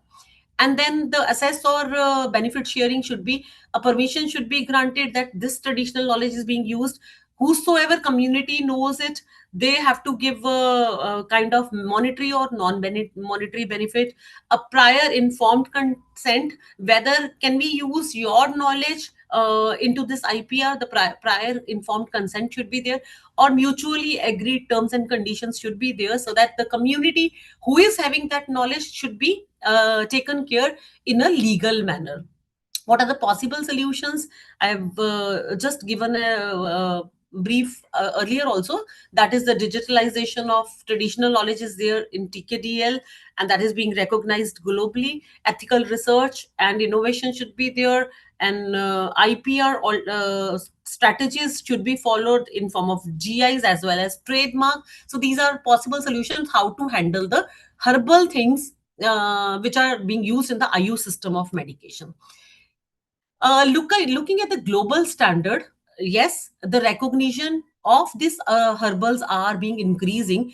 Total patents granted in Ayurvedic innovations are 119, where Indian entities having 93, as well as foreign entities, according to the IP landscape, it is 26 foreign entities or applicants who have filed the patents in Ayurvedic science. So what it gives is, it gives a clear vision that yes, slowly and slowly now we are filing the applications in the Ayurveda also.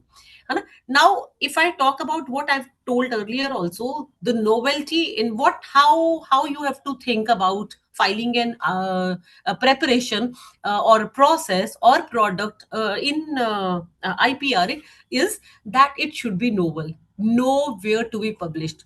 That means if you're using a herbal thing, but how you are making that into formulation, how you are extracting it, how you are making it more efficacious, that has to be limelighted. Only taking it from the public domain will not be considered novel, and it should be having a feature of invention, that is it should be having a technical advancement or the economic significance, or both the things should be there, and seems non-obvious to the person skilled in the art. And third, the important criteria is it should be having a industrial applicability. For example, looking at this spoon, if we make a new type of spoon, whether it is with the industrial applicability, whether it is patentable, yes, we can register a design with a specific shape and we can file an IPR also if it has different utility and industrial applicability. This is the glance of how, what is the procedure of filing the patent application. As filing processes again requires 2-3 hours presentation, so I'll not take it forward for this specific procedure. But yes, we can file an application in Indian Patent Office, whether it has to be a provisional application or a complete application. Then we can file the complete application within period of 12 months, and then we have to come make it available in the public domain, uh, where if anybody finds it that it is not, it is someone else work, they can file a pre-grant, or after grant also we can file a pre-post grant opposition. And after the publication, a request for examination is filed by the applicant, where we want our application to be examined by the examiner. And if they will find everything meeting the criteria under the categories of novel, inventive step, as well as industrial applicability, then the application can be taken forward to the grant. Or if it is having some objections, so that objections has to be ruled out by the applicant or the inventor who is filing that application. The major challenges of Indian Patent Act sections, which are to be known specifically in the herbals, are 3P, which I've given already the information, that is the traditional knowledge. 3D, it should be new form of known substance which is not patentable unless and until it is should having a therapeutic efficacy. 3E, a mere admixture, if you are mixing two things and we are filing a patent application, we cannot do it. Under section 10, we mandates the geographical origin to be having a clear description of where it is being taken, from where it is being taken. And 25 1 and 2K, that is the pre-grant and post-grant opposition, specifically based on the traditional knowledge which is known to the local or indigenous community. Section 64, which allows the revocation of patent if it is later on also found out that yes, this patent is already existing, yeah, this information is already existing in the traditional knowledge, that then the patent can also be revoked later on also. It is not that once it is being granted it cannot be revoked. So, and then there are other legal frameworks also, such as Biodiversity Act, Section C. We require a permission from the National Biodiversity Authority if we are having any biological resource where we need to file a patent on it. Then the TRIPS agreement, which is giving an international standard of the process, formulation, composition, which are not a mere discovery by nature, but yes, we have done any modification on a herbal thing that has been taken from the traditional knowledge. Now we have listened so much about what is the things, but yes, few examples just to make you aware. Yes, these are the things which can be filed. For example, gooseberry or mango peel is known since ages that they have so many Ayurvedic ingredients. But can we make it in a different formulation, such as encapsulated gold nanoparticles was being granted to US patent for cancer therapy, and that has been patentable subject matter.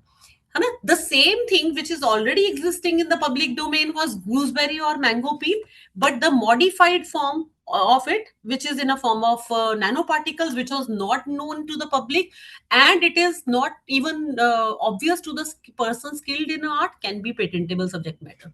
A thyroid dysfunction herbal composition granted to US, to the Munial Ayurvedic Research Center for the Hashimoto's thyroiditis and Graves' disease. It was also in a form of a different type of formulation, which was having a therapeutic efficacy by combining two or three things which are already existing in the public domain. And then many such examples are there, as I've told that nowadays patent filing in Ayurveda is also increasing. I've taken few names as well. For example, the synergistic Ayurvedic herbal ointment.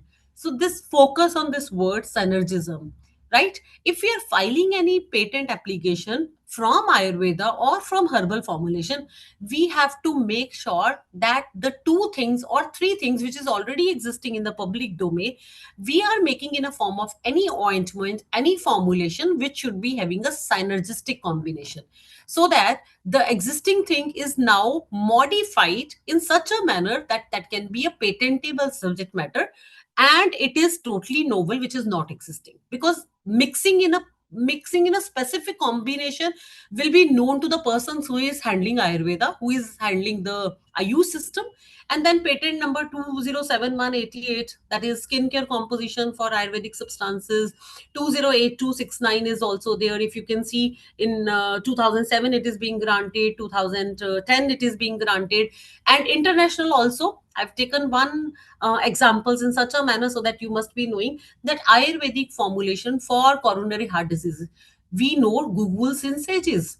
But whether the Google in a specific amount, if we note that 150 to 250 mg, if it is being combined with 100 mg of Arjuna and Inula Resuvasa in 100 and 250 mg, and hypopharemnoids, that is C-buckathon, nowadays it's being used a lot. So in a specific amount, and once all these things are being mixed in a Ayurvedic formulation, it is having a very good synergistic effect in a coronary heart disease.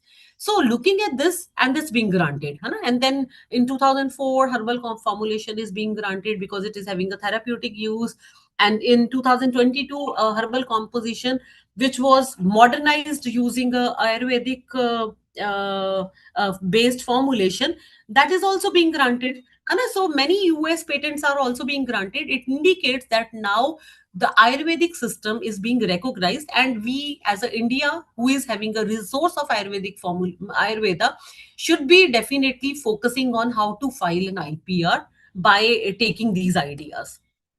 The TRIPS agreement and fair play should also be kept in mind when we are using this traditional knowledge, as we are the signatory to the WTO agreement on trade-related intellectual property rights, so that we are aligned with all international standards if we are using Ayurvedic preparations.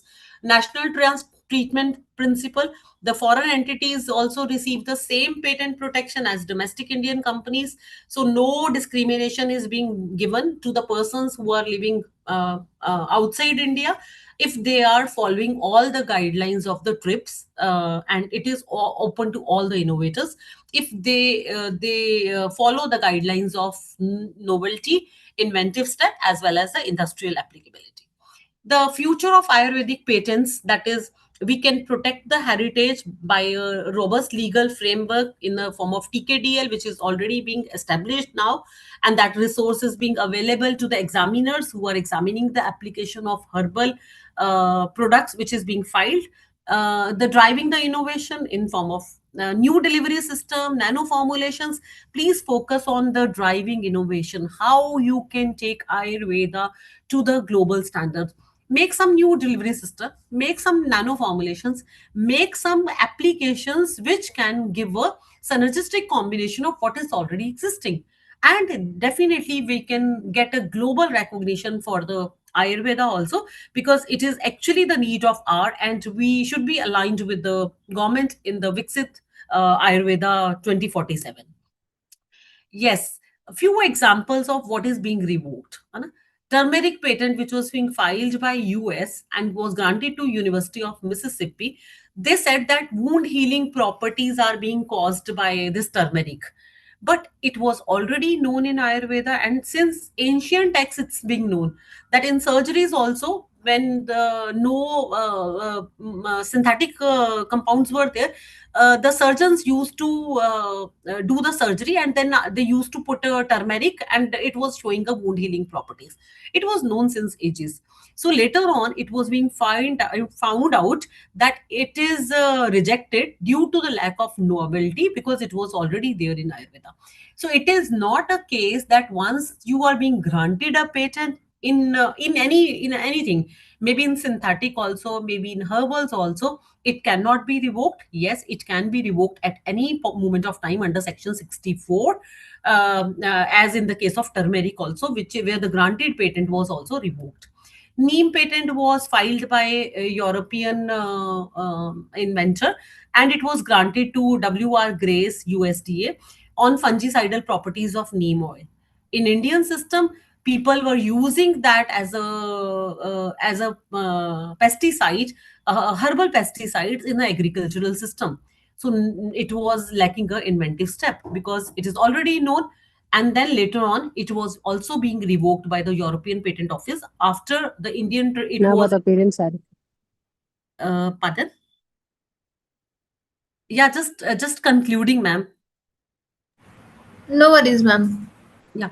So it was revoked by the European Patent Office because also again it was into the purview of the traditional knowledge of India and was not having any novelty.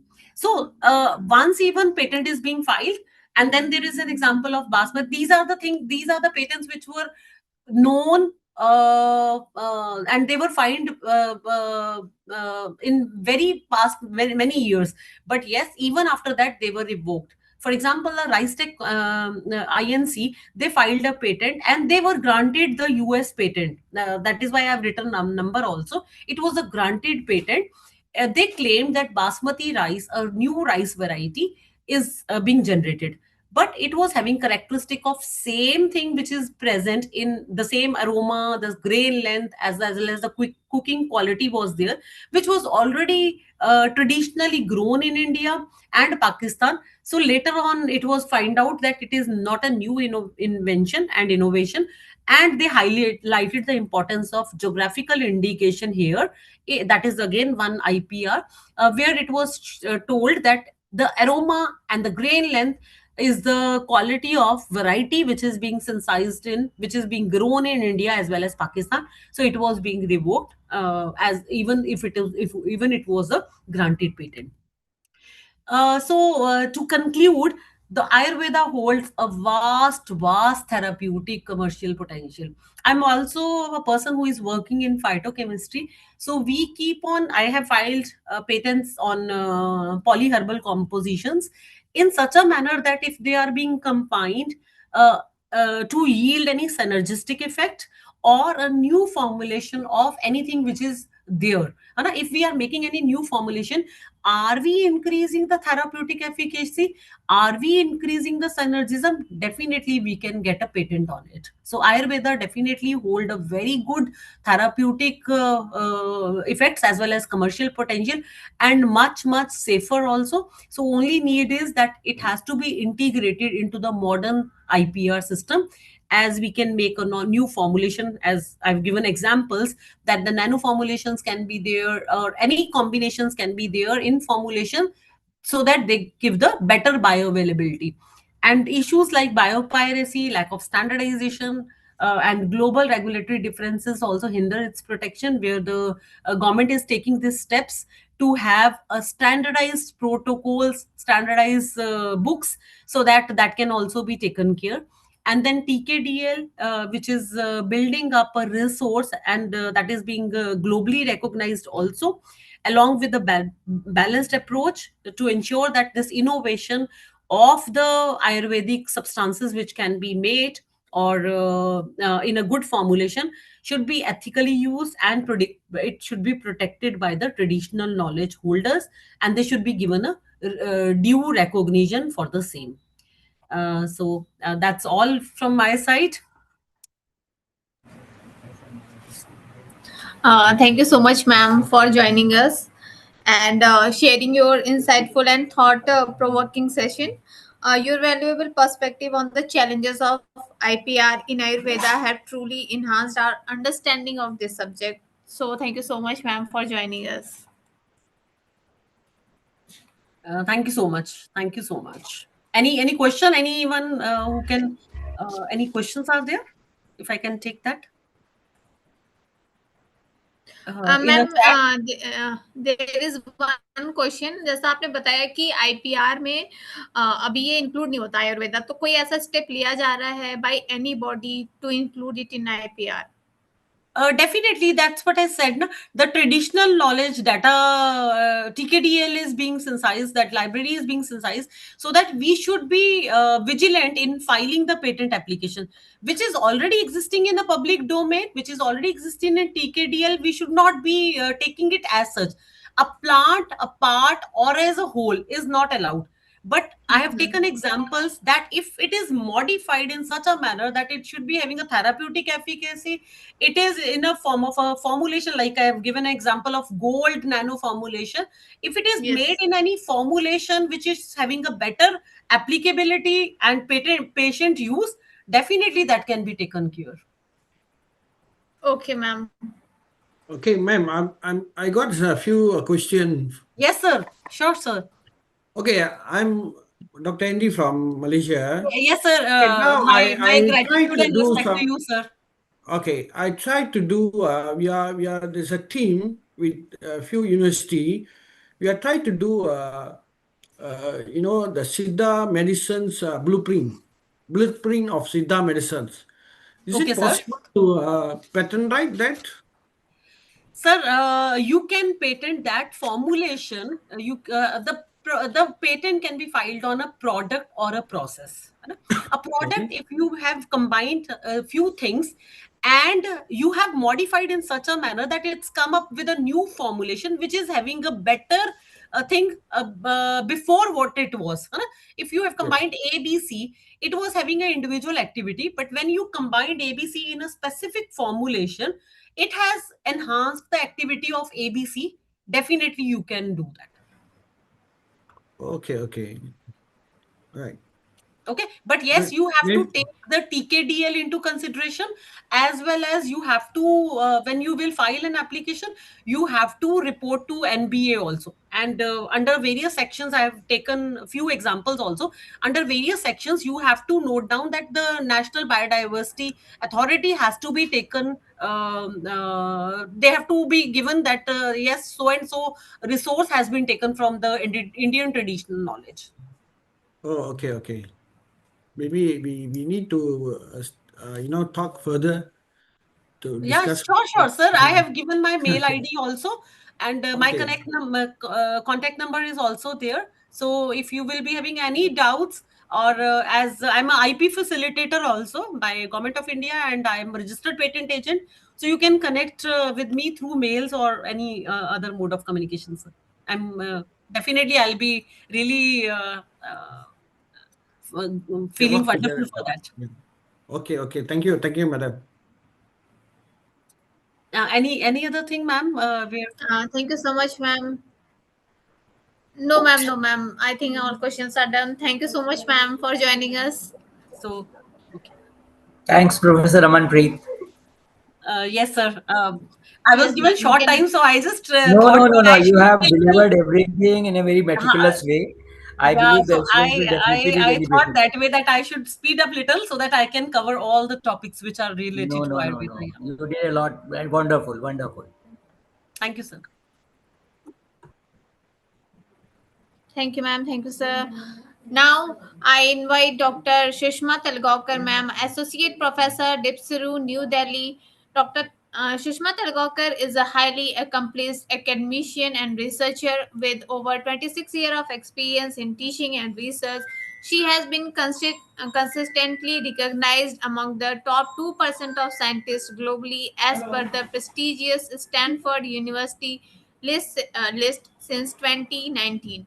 She has made remarkable contribution to pharmaceutical sciences with over 220 research publications in international journals and 30 in national journals, achieving an impressive H index of 64 and more than 16,000 citations on Google Scholar. She also holds two granted Indian patents and has filed six additional patents. Ma'am has co authored three international and five national books, along with contributing 30 chapters in international reference books. She has actively participated in the scientific community, presenting her research at more than 50 national and international conferences and attending over 100 workshops and symposia, including presentation in countries like Canada, United Kingdom, and Singapore. Her excellence has been recognized through several prestigious awards, including the Professor C.J. Shishu Award, UGC Research Award 2014 to 2016, and multiple Best Paper awards. Notably, her research on nanoemulsion formulation received the most cited paper award from Elsevier. She has successfully guided 28 PhD scholars and 70 postgraduate students and is currently supervising ongoing research scholars. Her work primarily focuses on advanced nano drug delivery system for targeted anti-cancer therapy supported by research grants exceeding 12 crores from leading national funding agencies. Today, ma'am is going to deliver her talk on the topic Ayurveda to advanced therapeutics, exploring the convergence of traditional medicine and modern pharmaceutics. Ma'am, we are delighted to have you with us. I kindly request to join us. Okay, thank you. Thank you so And much. thank you so much, ma'am. Okay, am I audible? Yes, ma'am, you are audible. Okay, thanks. A nice introduction. Uh, can I share my presentation? Yes, ma'am.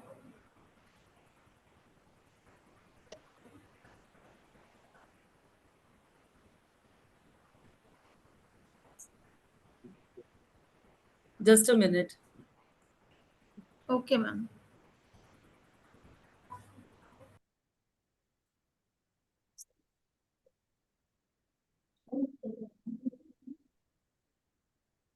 Is it visible? Hello?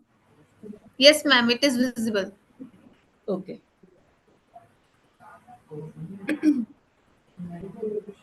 So, very good afternoon to all of you.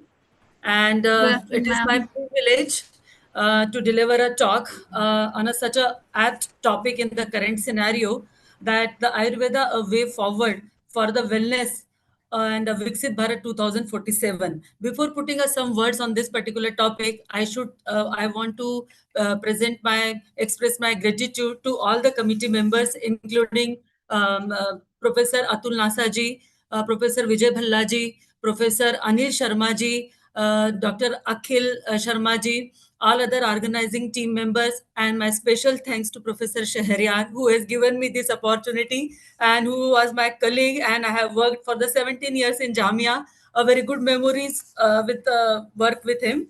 So with this word, I just want to start my presentation. Am I audible?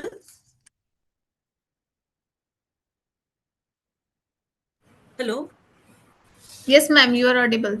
Yeah, then it's fine. So I'm very thankful that the organizing team has put this particular topic, which is a very apt to the present scenario, where we are daily seeing that the government is just putting the very lot of efforts to launch the so many schemes for the wellness of the society. Because we can say that when the until unless our nation is not healthy, we cannot make our very honest we can say the efforts. So we can say the healthy mind, the healthy nation. So this, with this word, because yesterday only I am just going through the newspaper and all. So we all know that the India, as per the WHO, India has declared the pre-diabetic country, hypertensive country, and also nowadays metabolic syndrome is taking a major issue with all the young generations and the elder people also, which is a very great cause of worry. And another important thing, which is UGC and the whole nation has started, means the government has started, especially the mental wellness.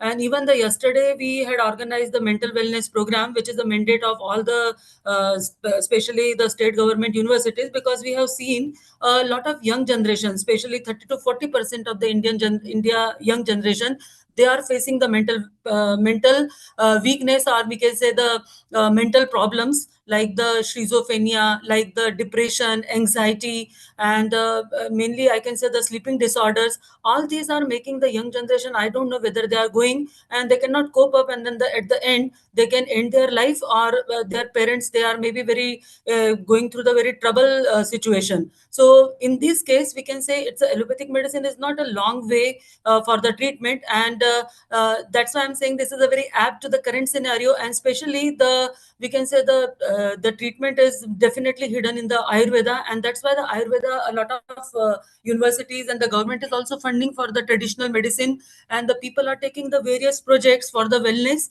And because if we are from the pharmacy or from the medical background, that is our personal duty, that we should make a very small contribution for the wellness of the society, and then only our research will be fruitful. So with this word, we can I'm starting my presentation on the Ayurveda to the advanced therapeutics, exploring the convergence of the traditional medicine and the modern pharmaceutics. So definitely I am from the pharmaceutics field, so my presentation, I am just presenting how this traditional medicine can amalgamated with the modern pharmaceutics, and how can we do the better for the society and for the wellness of the society. So like Ayurveda, we all know the treatment is quite different from the allopathic. I should not go because all the we can say the Ayurvedic practitioners and all the stalwarts from the Ayurvedic medicines, they are sitting here. So I am not a Ayurveda expert. So please excuse me if I am wrong in any way. Although the time was very short, and I tried my best to compile this information and all. So if we see the Ayurveda, everybody knows it is for the wellness, and it is completely treat the root cause of that particular disease. So it is not a like allopathic. If you are going to the practitioner, if you are saying my headache is there, so one medicine. If I am suffering from the vomiting, also the one medicine, another prescribe. If I am also suffering from the some infection, so another antibiotic. So like this type of the prescription in the case of allopathic. But Ayurveda is a totally different, and it is we can say it is usually is for a chronic diseases. It cannot be for the acute. So in the you are going for the chronic ailments, so definitely the treatment is there, and 100% if you are going and if you are practicing very religiously as per the Ayurvedic practitioner, so definitely you will get the benefit and you will get rid of that particular disease from the root. So like we can say the in the ancient Indian holistic healing system, Ayurveda, all the preparations are very natural, and they are generally made up of the natural material like the plant, animals, and the minerals. And it's a traditional knowledge of our country, and it's a key principle. Like it is generally working on the three basic principle, like the prakriti of that particular patient. So first, when you are going for the Ayurvedic practitioner, first he will ask what type of the your habits are there, because it is not like you just prescribing the medicine and you will get the effect. Along with the medicine, you have to religiously follow what the Ayurvedic practitioner is saying you. So first is your lifestyle, how you are going to behave or how to going to live your life, whether you are wake up and your sleeping style, what you are eating, everything. And then he will discover ki what type of the prakriti, vat, pitta, and the kapha, and according to that he will prescribe the medicine. Another thing is it is also related to the pancha mahabhuta, like earth, air, fire, and all. This is all the panchabhuta. It also making a great impact on our life, because environmental, we can say the body, mind, and the environment, these three things are making the basic principle of the Ayurveda. So when we are all taking three, then only we will getting the advantages. And also it is based on the taste, property, and the potency of that particular medicine. And another one is the beauty of that Ayurvedic medicine is the synergistic multi-herb combination, everybody knows. And it is an ancient, Dr. Ramanpreet Walia has set a very good platform. So there is no need to going in the detail what the traditional medicine and the TKDL, what it is saying, and what type of the patents are existing. But especially the regulatory status, which is also required more efforts. But nowadays, at present, it is generally governed by the Drug and Cosmetic Act, Schedule ENH, and then the Ayush Ministry, everybody knows. So another this classification of the Ayurvedic formulation, because my main my presentation is generally revolving around the modern pharmaceutical technologies, how we can make the Ayurvedic formulation more better and more effective. So before taking that particular techniques, first getting some basic things like the what type of the formulation they are existing in the Ayurveda. So in the Ayurveda, they are generally divided into two broad categories. Like one is the classical and another one is the proprietary. So the classical examples everybody knows, like the Dabur Chamanprash, Jandu Chamanprash, and all the things. But in the proprietary preparation, like we are the classical or the traditional knowledge which are existing in the ancient times 1000 years back. And if you are making them like the branded preparation, so in that way it is generally known as a proprietary medicine. So the Liu 52 is the best example in this category. There are so many examples in this way. And if you will see the classification of the dosage form, all those which we are using in the modern dosage form, like the solid, liquid, semi-solid, gaseous dosage form, and the modern dosage form. So in all the cases, solid dosage form, all the knows the preparations are available. Liquid dosage form, this asava, aristas, grita, like the depending on the ghee preparation, tail, and all. And the lepas, we all know that all the if you are going in the rural area, even today, the people are taking the leaves of the any plant, or they are taking the any aloe vera gel, and then just they are putting on the any inflammatory areas, and then they are having some remedies for the different topical afflictions. And the modern dosage form, everybody knows one dosage form is missing, like a gaseous dosage form, where we can use a different type of the oils and the different type of the spray, and we can smell through the nasal cavity, and we will get rid like the camphor and all. So they are also having a lot of medicinal value.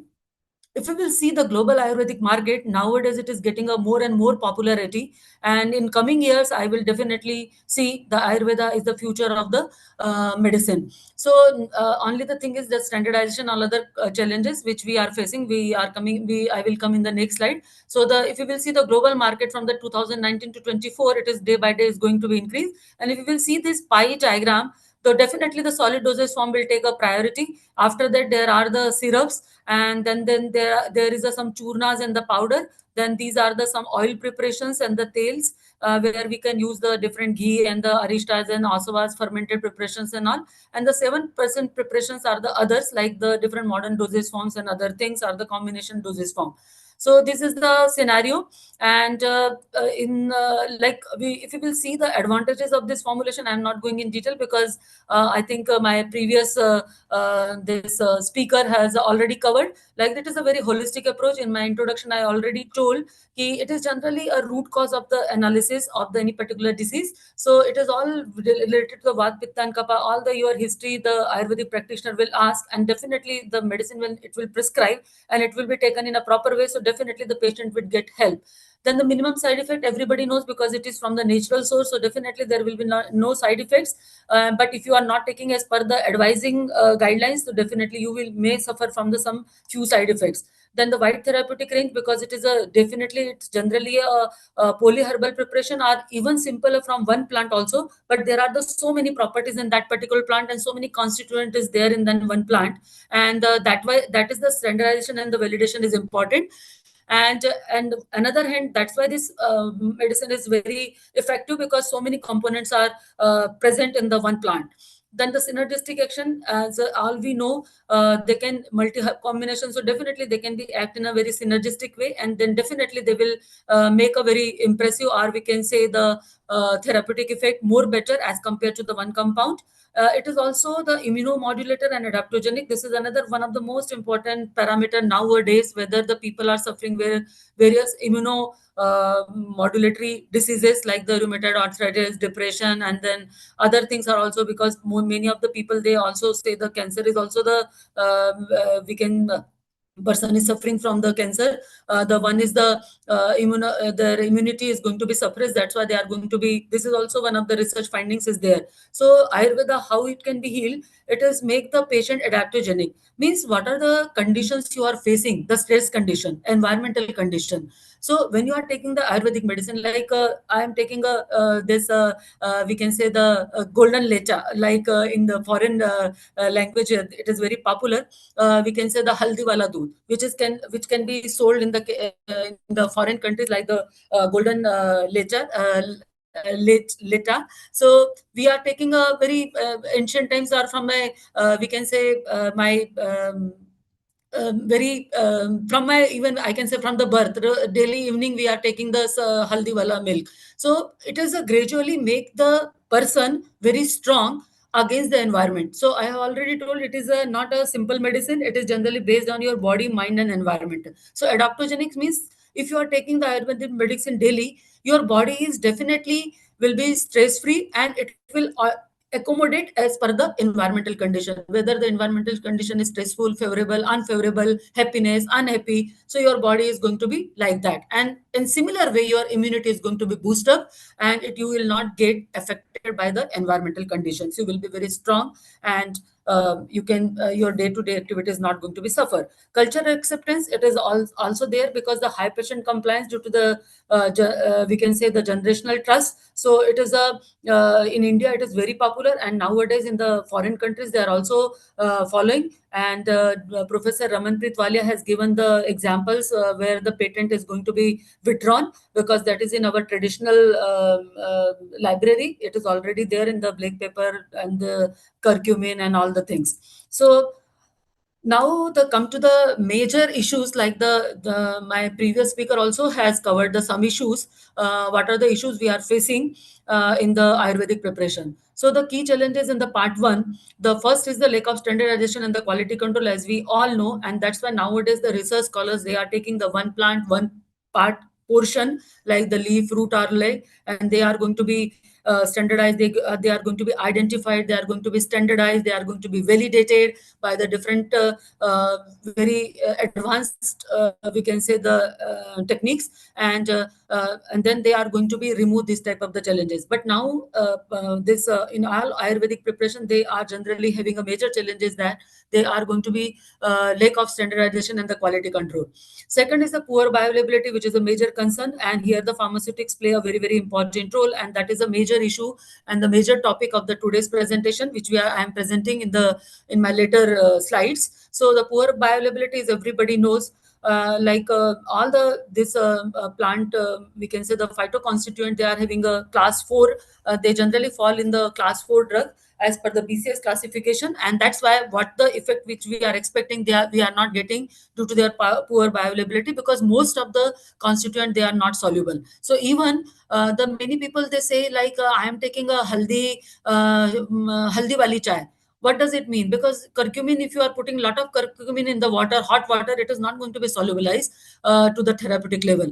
Kitna bhi kuch kar lo, it is not going to be soluble until unless you are not putting any lipid, because the curcumin is the class 4 drug. So you have to be dissolved in the oil or some lipid, and that's why it is always taken in the milk. And that's why the foreign countries, they are making and the selling like the in the $10 $100 golden lecha, and the people are taking that haldi wala doodh there. So it is a role of the pharmaceutics people, how this molecule is going to be taken so that it will be available in the therapeutic level for the patient and to get the maximum benefit of that molecule. Third one is the stability issue. As we already know, this Ayurvedic formulation, they are in the present in the form of churnas and the bhasmas and the fermented liquids and the capsules and all the things. But they are mainly this solid dosage form. If you are not taking them properly, the packaging material also play a very, very important role, because their inherent property is very hygroscopic. So until unless you are not making a proper storage container, which is again a part of the research, and nowadays the people are working a new packaging system, which are the biodegradable and which are the plant origin, which are the non-reactive also. So people are not using the polymers and all, and they are making a very novel packaging system depending on the need of that dosage form. Because nowadays, if you are seeing the Ayurvedic preparation, thoda bhi aap usko khula chhod denge, the fungal infection is growing. If you are not putting the proper in the storage condition, they are going to be degraded, although their shelf life 10 years likhte hain, but if you are not storing them proper way, they are getting infected, because they are having a honey also, the sugar also, some sweeteners also, so they are getting the stability issue. And another major concern is the heavy metal contamination, which is the major issues, and that's why the regulatory guidelines, which are not making them to come into the market. So nowadays, the people are very much aware the heavy metal contamination, because all we know the sources are mineral. So a lot of the lead and the we can say the manganese, lead, and the mercury, which are present in the gold and the silver, is also up to a certain level. It is a therapeutic effect, but beyond that level, it is going to be toxic, and that's why they are using it for the cancer cell targeting. So at particular level, they are very beneficial, but beyond that part per billion or part per trillion, if you are taking, definitely they are making a very toxic effects, and this is a major concern of the WHO, and that's why the regulatory guidelines are very stringent in the India. You are not very easy to make the product in the market. So these are the major issue. Another major issue, that is the part 2, that is the regulatory and legal hurdle that I have already covered. So because the generally regarding as a safe should be there status lacking for the many Ayurvedic preparation, that is a major challenge, especially for the Ayurvedic preparations. And another important lack of clinical evidences, because the this we can say the guidelines of the clinical trials and the, we can say, the US FDA and the Indian regulatory guidelines, they require the clinical evidence. Until unless it is not a clinical evidence, your product is not going to be launched. So the randomized controlled trials are very, very important, and nowadays the people have started, they are tying up with the hospitals, and integration is very, very important. So these are challenges are not that much now existing, and there are the various remedies are also there now, and how the, not remedies, we can say the solutions are there. We are coming in the next slides. So lack of clinical evidences.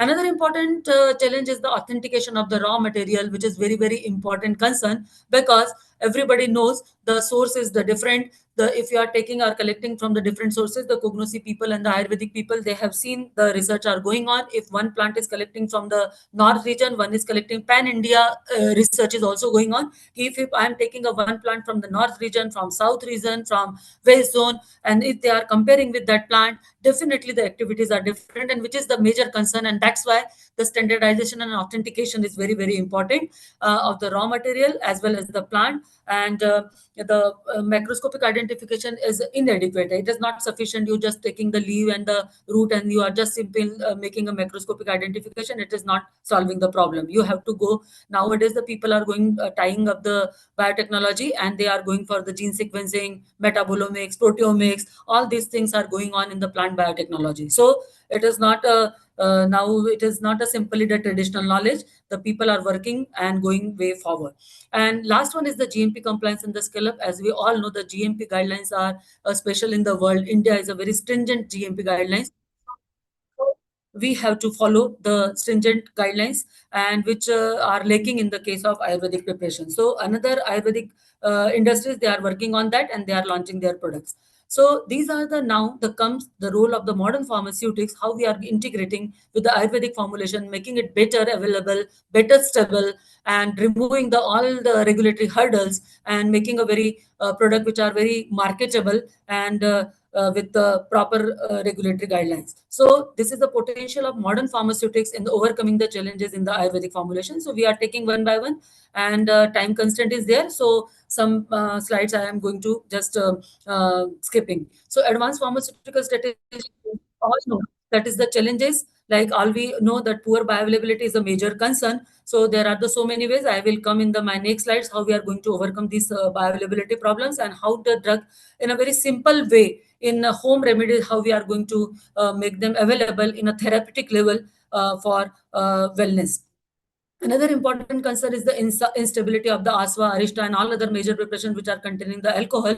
So the standardizing fermented protocols are available, and nowadays HPLC, HPATLC, high throughput screening, they are very, very important to show the formulation is stable and it is not containing any harmful material, any metallic contamination, alcohol content is within the range, and all the things.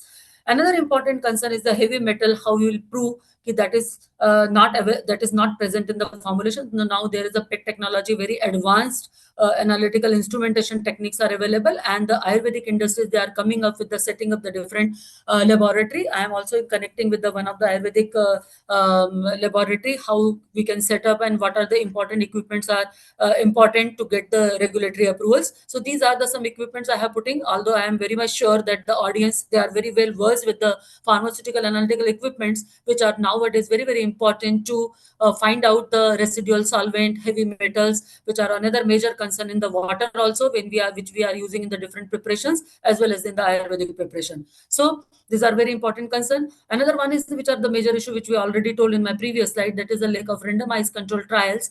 Data is important. Without data, without the paperwork, you cannot win over the regulatory agencies. So integration into the clinical trial, while Ayush Research Council, this is very, very important. Tie up with the hospital research, different research organizations, and the hospitals are very, very important for the randomized control trials. And the last one is the GMP and the scale-up issue. This is the major concern, but nowadays these GMP and the scale-up technologies, they are coming up. QBD approach is also coming up. So the optimization, validation, standardization of the various equipments which are approved by the GMP, they are generally setting up the laboratories, and then they are getting the approvals. And definitely product is going to be approved and up to the, we can say, the standard quality.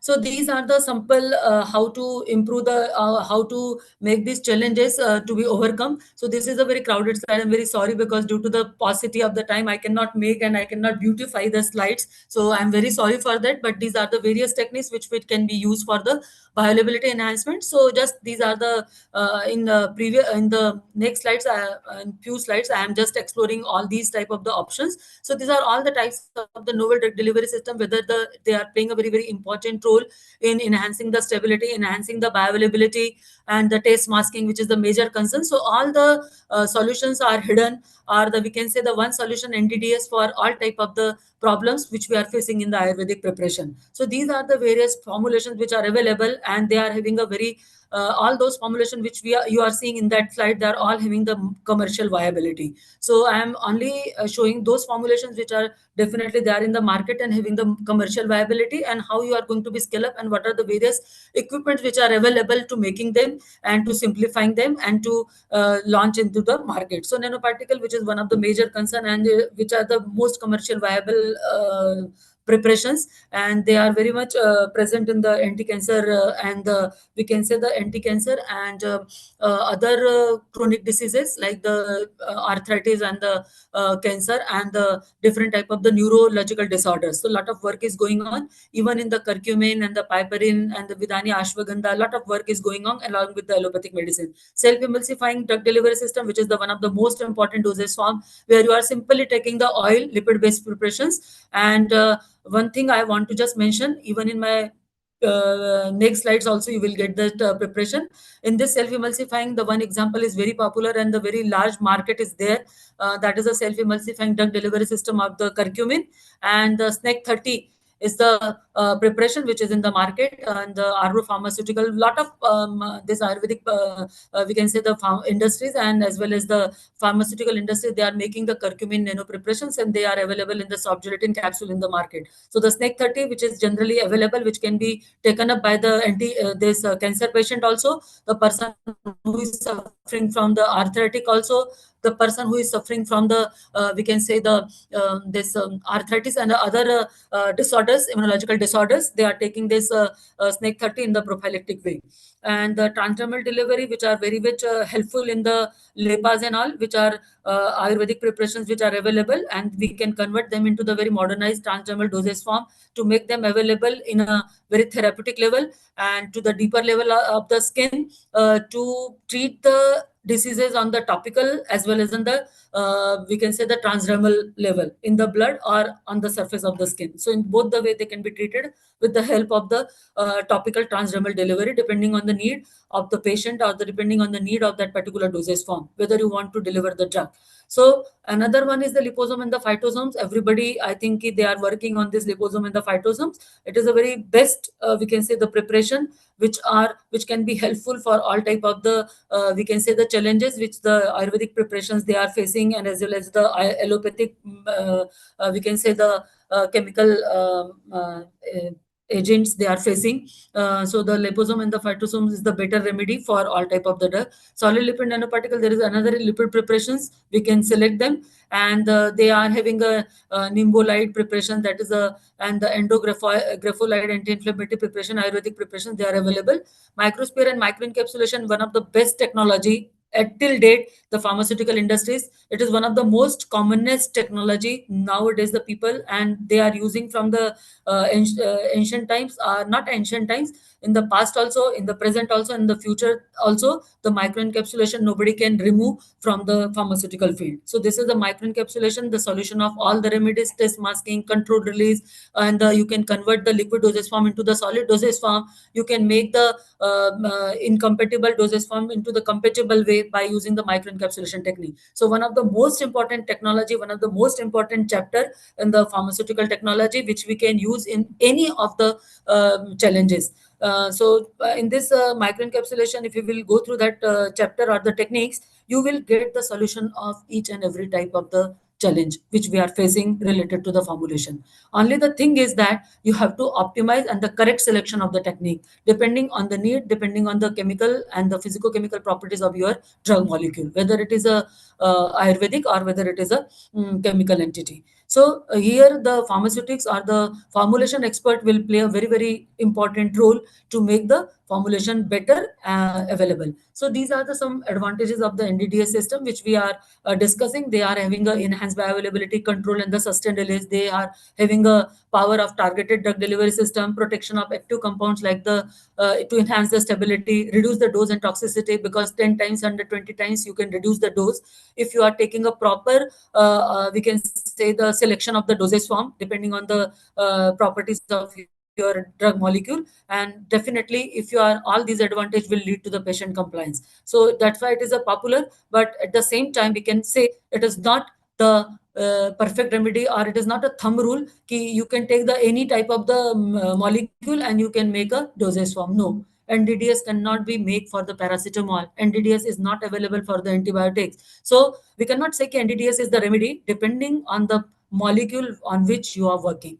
And then only I can make a prepare NDDS. Otherwise, it cannot be helpful. Otherwise, all the medicine they can be prepared in the NDDS format. So there are the certain categories which we never can be prepared in the novel drug delivery system. That is a major, we can say, not a drawback. It is a properties of the drug you cannot make in the form of NDDS. So what are the challenges? If we will see the oral administration, if you are making any Ayurvedic preparation, if you want to make them available like the quercetin, piperine, curcumin, lot of work is going on, but it is not a very simple way. Because if you will see, if you make the molecule to be available in a therapeutic dose, a lot of challenges in the oral cavity. If you will see this diagram, like poor solubility and dissolution rate, it is related to the particle size, internal structure of the drug, pH dependent solubility, high lipophilicity, poor permeability is a major issue, which can be depending on the degree of ionization, molecular size, high polarity.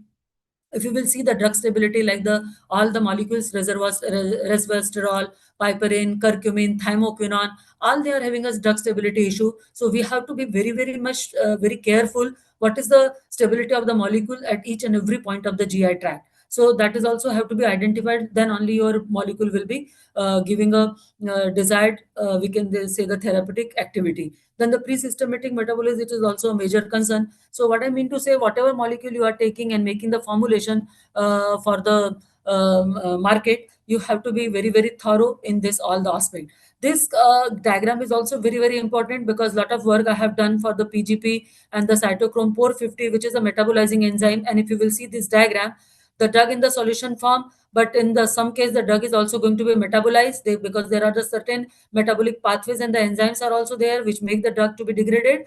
And the drug in many pHs, like pH 1.2 to 8, a long pH range. So in many of the molecules they are not stable. In that way you have to be think of whether you want to deliver the molecule in the colon, whether you want to deliver the molecule in intestine, whether you want to deliver the molecule in the stomach, depending on the need. And the pharmaceutics will play a very important role to make the better available in the body. And the drug is also going to be precipitated, because in the solubility is playing a very important role. So very, we can say, the very explored solubility profile have to be checked. And even I have visited the Dr. Reddy's laboratory. What they generally do, they are having a tie-up with the NIPER, and they are giving a 5 to 6 students only the solubility project. So if one molecule and the solubility project, they are doing the 5 students, and then not 5, n is equal to 6. And then they are going to be integrated the readings, and then they can make a rely whatever data is coming, that is the authentic. Because all the students, they are working on the one molecule and the solubility data, and all the equipments are the validated in their lab. So the data they can rely as per the GMP requirement, whatever the equipments requirement, they are having all those equipments, and then only they are having a tie-up with the Dr. Reddy's and the institutional tie-up. Because the document should be very strong and as per the regulatory guidelines. So these are the major challenges. Now the techniques for the availability, bioavailability enhancement, which all the people they are doing, and there are some techniques are very simple and some techniques are very complex also, and very, we can say, the cost is a major concern. Because at the same time we have to see the cost also, and what is the market of that molecule also. So we cannot make them an NDDS form. First we have to check whether I should put the efforts on that molecule or not. What is the scenario, whether it is a blockbuster or not. So in that way we have to see. Otherwise the techniques are, lot of techniques are available, but only you have to think of before putting that particular molecule in the NDDS zone. So these are the various techniques which by which we can make a oral viability enhancement. Everybody which are very much aware, especially for the student, a lot of techniques are available, like complexation, micronization. They are all the physical techniques where we have to make the changes in the physical structure of the drug molecule and make them available in a better level. So the solid dispersion colloidal carrier system, which is a very large, we can say, polymer based, and the surfactant based, miscellaneous chemical products, conjugates are available, biological, lot of PGP modulation, which I have worked on that, because all this quercetin, piperine, they are all the PGP substrate. So they are not will be available in the GI tract until unless you are not putting the PGP inhibitor. So you cannot make them available in the blood. So these are the some nanoparticles, they are the nanoparticles. Everybody knows their size is below the 200 nanoparticles, and lot of curcumin nanoparticle, 40%, their 40-fold bioavailability has been enhanced. Like the people they have reported, ashwagandha, it is a Vidania somnifera. So many people they have worked on that, and it is a most blockbuster drug which are people are taking in the prophylactic way. Also, the capsules are available. So many industries are making the ashwagandha capsule, tablet, extract, and they are total wellness. The people are taking it for the total wellness, and they are making the mind very calm and cool, and very stress free. Particle size reduction is another area, because the nanoparticle, if you are preparing, they are making the drug to be particle size reduction, increase the surface area, and everybody knows that availability is going to be enhanced. So these are the various types of the nanoparticles are available. Again, the depending on the need of that particular molecule. So there are the 50 to 60% of the 50 types of the nanoparticles are available. Only the selection is one of the most important task. Nanoparticles, we will see how they are going to be work. They are going to be enhance the permeability, and they are making the drug available. But this is not a very simple diagram, and they are going to be permeate. Here in the permeability membrane, a lot of hurdles are available. Active transport, passive transport, enzymes are there, PGP is there. They are going throwing back the molecules to the intestinal tract, and molecule is not going to be permeated. So this barrier is very, very challenging. And the pharmaceutics people are working on this barrier and making this barrier very friendly. So it will allow the drug molecule to be available in the lumen. Am I audible? So Yes, this is ma'am. Ma'am, yes, you are very much audible. yeah, this is another important dosage form, that is a lipid-based nanoparticle.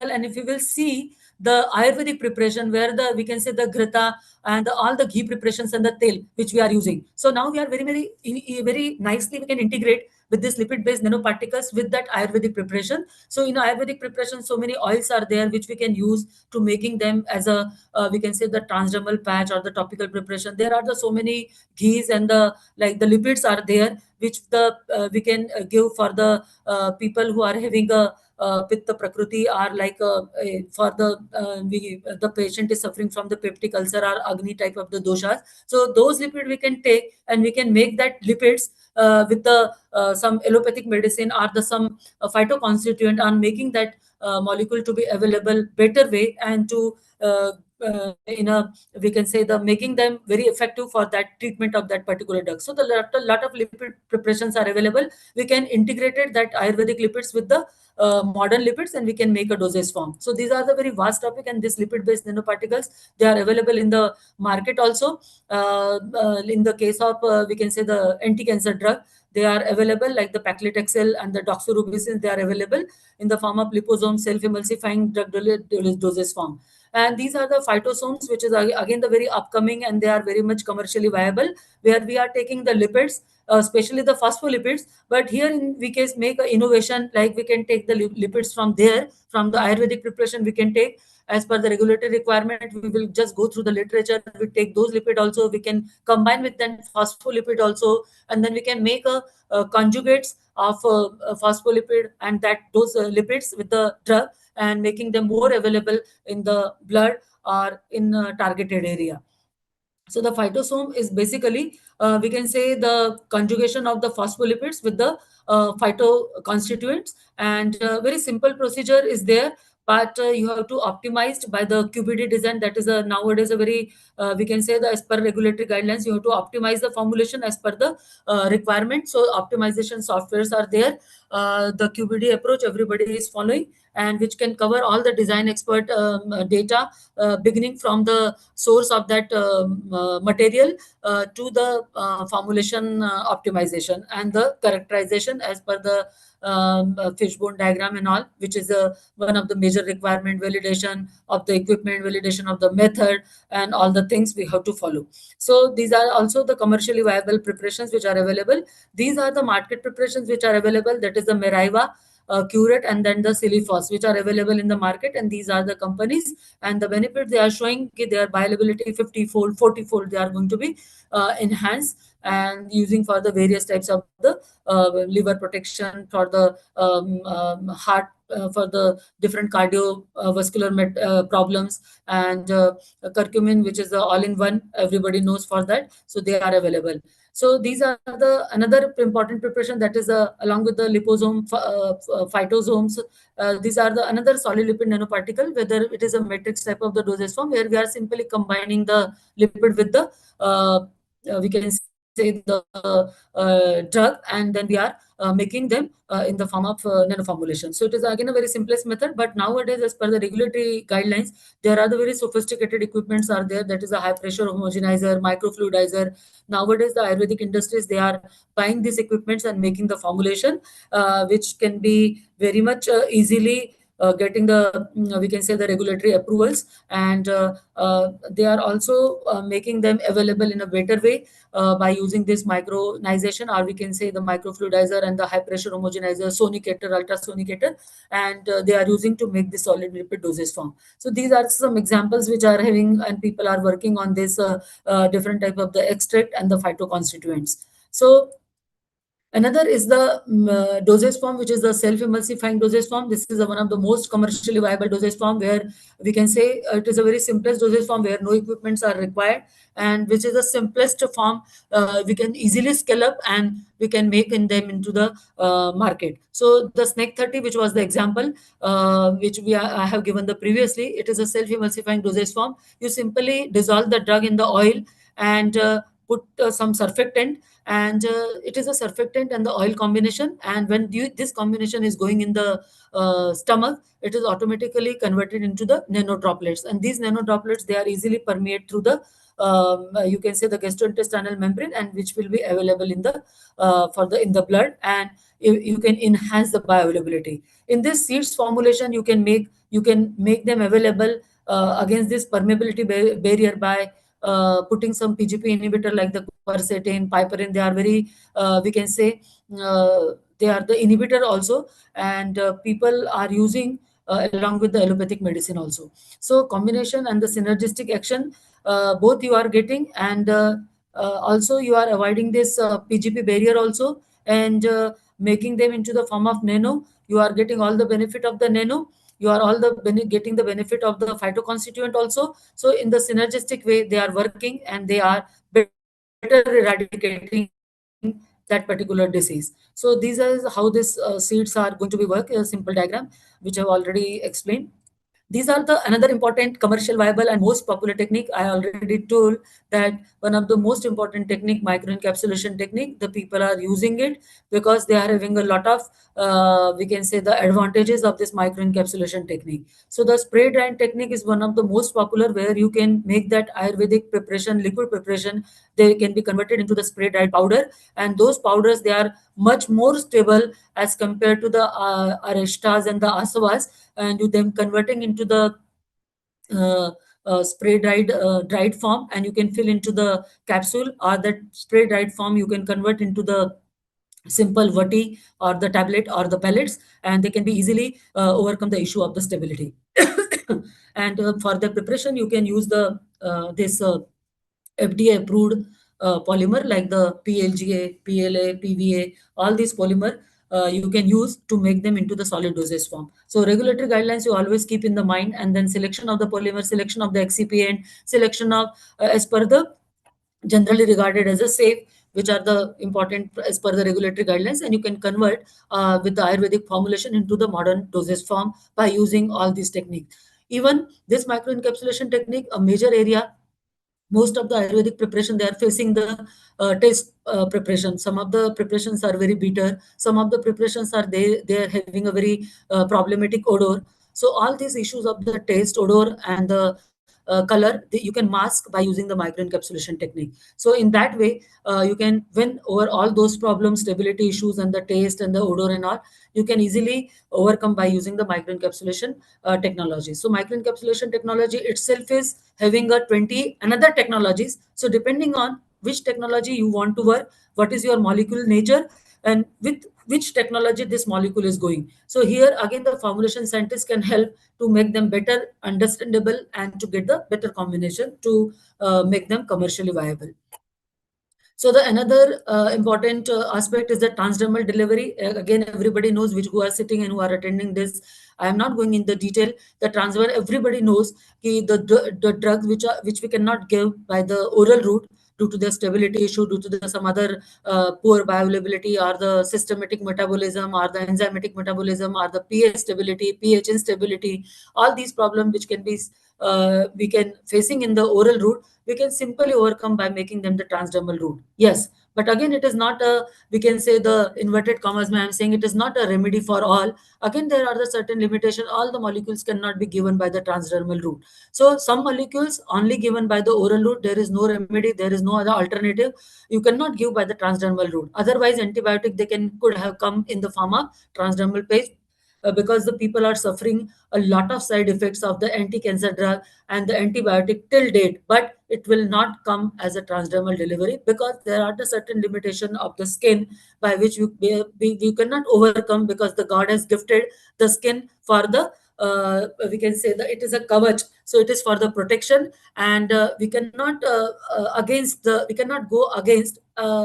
we can go, but only to the certain level. We cannot play, or we cannot temper the gift which is given by the God, कि सारी skin को काट के उसके अंदर आप drug डाल रहे हो. No, you cannot. So only the very few drugs they are can be given by the transdermal route. Yes, but definitely for those topical preparations which are very much a bestseller in the Ayurvedic preparation, which we have to apply thrice a day, twice a day, 4 times a day, which we can converting into very really in a very holistic way into the topical modern dosage form, like the nano gel preparation, trans gel preparation, biogel preparation, whether we are combining the two things together, four things together. Some Ayurvedic preparation or Ayurvedic molecules, they are soluble in the water. Some of the compounds, they are the oil soluble. We are making them together. We are making in the form of biogel delivery system, and they can be better treat that particular topical afflictions like the psoriasis and the inflammations and the sting bites, wound healing, which is the major areas whether the people are integrating the phytoconstituent Ayurvedic formulation along with the modern pharmaceutics. But only the thing, the person whoever is working, they should not work on the silos. They should have in their committee the Ayurvedic practitioner, Ayurvedic formulator, along with the pharmaceutics person, along with the industrialist. Then only they can make a regulatory person also should be there, and then only they can think of to make the product who are which is having a commercial viability. So only keep doing in the lab, I have made, and then you are simple going for the patent. 1 year that patent is having a validity. After that patent is going to be abandoned, because the academic institution, they are not having the financial support to sustain that patent. So all these are the major issues. So better, before filing the patent, you just take all these people in the one quorum, and then you solve the problem. There should be a brainstorming discussion, then only the product will come into the market. Otherwise, it is only the simple, you can make the publications and the patent. And most of the us, even including me also, we are doing academic research. But if you are thinking a Viksit Bharat, whether the Prime Minister agenda, like the sustainability, like the wellness, education, they are all the topmost priority, infrastructure, industry, academy interaction, all they are in the 247 Viksit Bharat. So all the people are working towards that, and all these points we have to taken into the consideration. Then only we can achieve the target of the Viksit Bharat. So this is the simple diagram of the skin. Whether the we already explored skin as a barrier. It is a kavcha which is God has gifted us, which can protect us. But at the same time, this kavcha can be used to deliver the drug in a therapeutic level also. So these are all the formulations, modern formulation, which can be given by the topical route, and which we can simply integrating with the Ayurvedic formulation like the transferosome, liposomes, ethosome, nanoemulsion, biogel. All these are we can integrate it with the all the lipid-based technologies which are existing in the Ayurvedic formulations. I'm not a very Ayurvedic practitioner, but I know some ghee preparations are there. Even I have taken for my some of the skin problems, but definitely I got the benefit. Those ghee preparations we have taken into this with the modern techniques, and then we can make a better topical preparations which can be long lasting also and better penetration also. So these are all the transdermal market examples are the this Rumalia gel, which are the boswellic and the ginger combination, and joint pain they are Himalaya is making, and this is the Pidantak oil. This is the this arthritis, and Patanjali is making. Moo gel, which is the one of the best example. Spray bhi aata hai, ointment bhi aata hai, cream aata hai. Nano Moo gel is also available. Diclofenac, simply it is in form of the spray also, and the R&B company is very very popular in the this traditional medicine to the modern medicine. So they are all having this FSIG is there, and they are making a different type of the gels and the formulations, soaps and the this we can say the different sanitizers and all. So these are available, and NDDS system for Ayurvedic formulation. This is a summary, like churnas are available in the form of nanoparticle. We can make them in the form of microsphere, nano suspension, emulsions, and they are enhance the dissolution and all these things. Vati or Gutika pills, they are having a, we can use the them into the form of sustained release matrix form. We can convert them, we can make them mucoadhesive also. So in any body part, like the, if suppose any Ayurvedic preparations are very we can say the powerful in the oral cavity diseases, like for the tooth or the gum swelling or for the ulcers, we can make them mucoadhesive form, and we can make a better patient compliance. Even some preparations which are having a colon cancer power, or they are having a good power for the this inflammatory bowel syndrome, and other colon related disorders, so we can then make into the colon targeted drug delivery system also. In some of the kashyas, like the decoctions, and they can be converting into the, we can say the control release dosage form, and make them better stable and better available. Some of the grita or the ghee, which I have already given the example, which can be converted into the seeds, mates, and the nano emulsion form, and they can be better given into the, they can bypass, and they can be bypass the lymphatic, they can be bypass the first pass metabolism of those compounds, and they can be taken up by the lymphatic route and will be available in the blood in the much better way. And in that way, Ayurvedic preparations efficiency can also be enhanced. There are the different oils which can be we can incorporate with the semi-synthetic oil also, and we can make a better preparations, because oils which are available in the natural way, we cannot take them as a oral preparation, because the regulatory guidelines, they are not having a regulatory approval. So we have to make them combine. We can go for a patent, we can take the inputs from the regulatory agencies, and we can make them all those oils in a better way to make the formulations as per the regulatory requirement. There are some avlehas also, the confections which can be formed into the semi-solid dosage form, which can be prepared in which can be available. There are the certain bhasmas, ancient times they are available. The people are taking them into the form of nasal cavity, that they are going to be taken up from the oral cavity, and they are all having a silver and the gold bhasmas, and they are having a best example of nanonization. But nowadays is nanonization, in ancient times they are using some pestle mortar and some other equipments which are not as per the regulatory approval. But nowadays there are the various nano mills are available, which are having a approval from the regulatory guidelines, and they are available, and due to that nano mills, the, we can say the their contaminations will be less, and they can be better used in the different form, capsule dosage form, tablet dosage form, they can be used in a better way, and they can be taken up. So these are all the things for the bioavailability enhancement. Major issue in another way, where we can say the standardization and the quality control was the major issue. This is the second issue which are Ayurvedic preparation they are facing up, ki batch to batch consistency hai, their source is different, then there is a quality compromising, there may be adulteration also. For that, there are the different analytical techniques nowadays are available.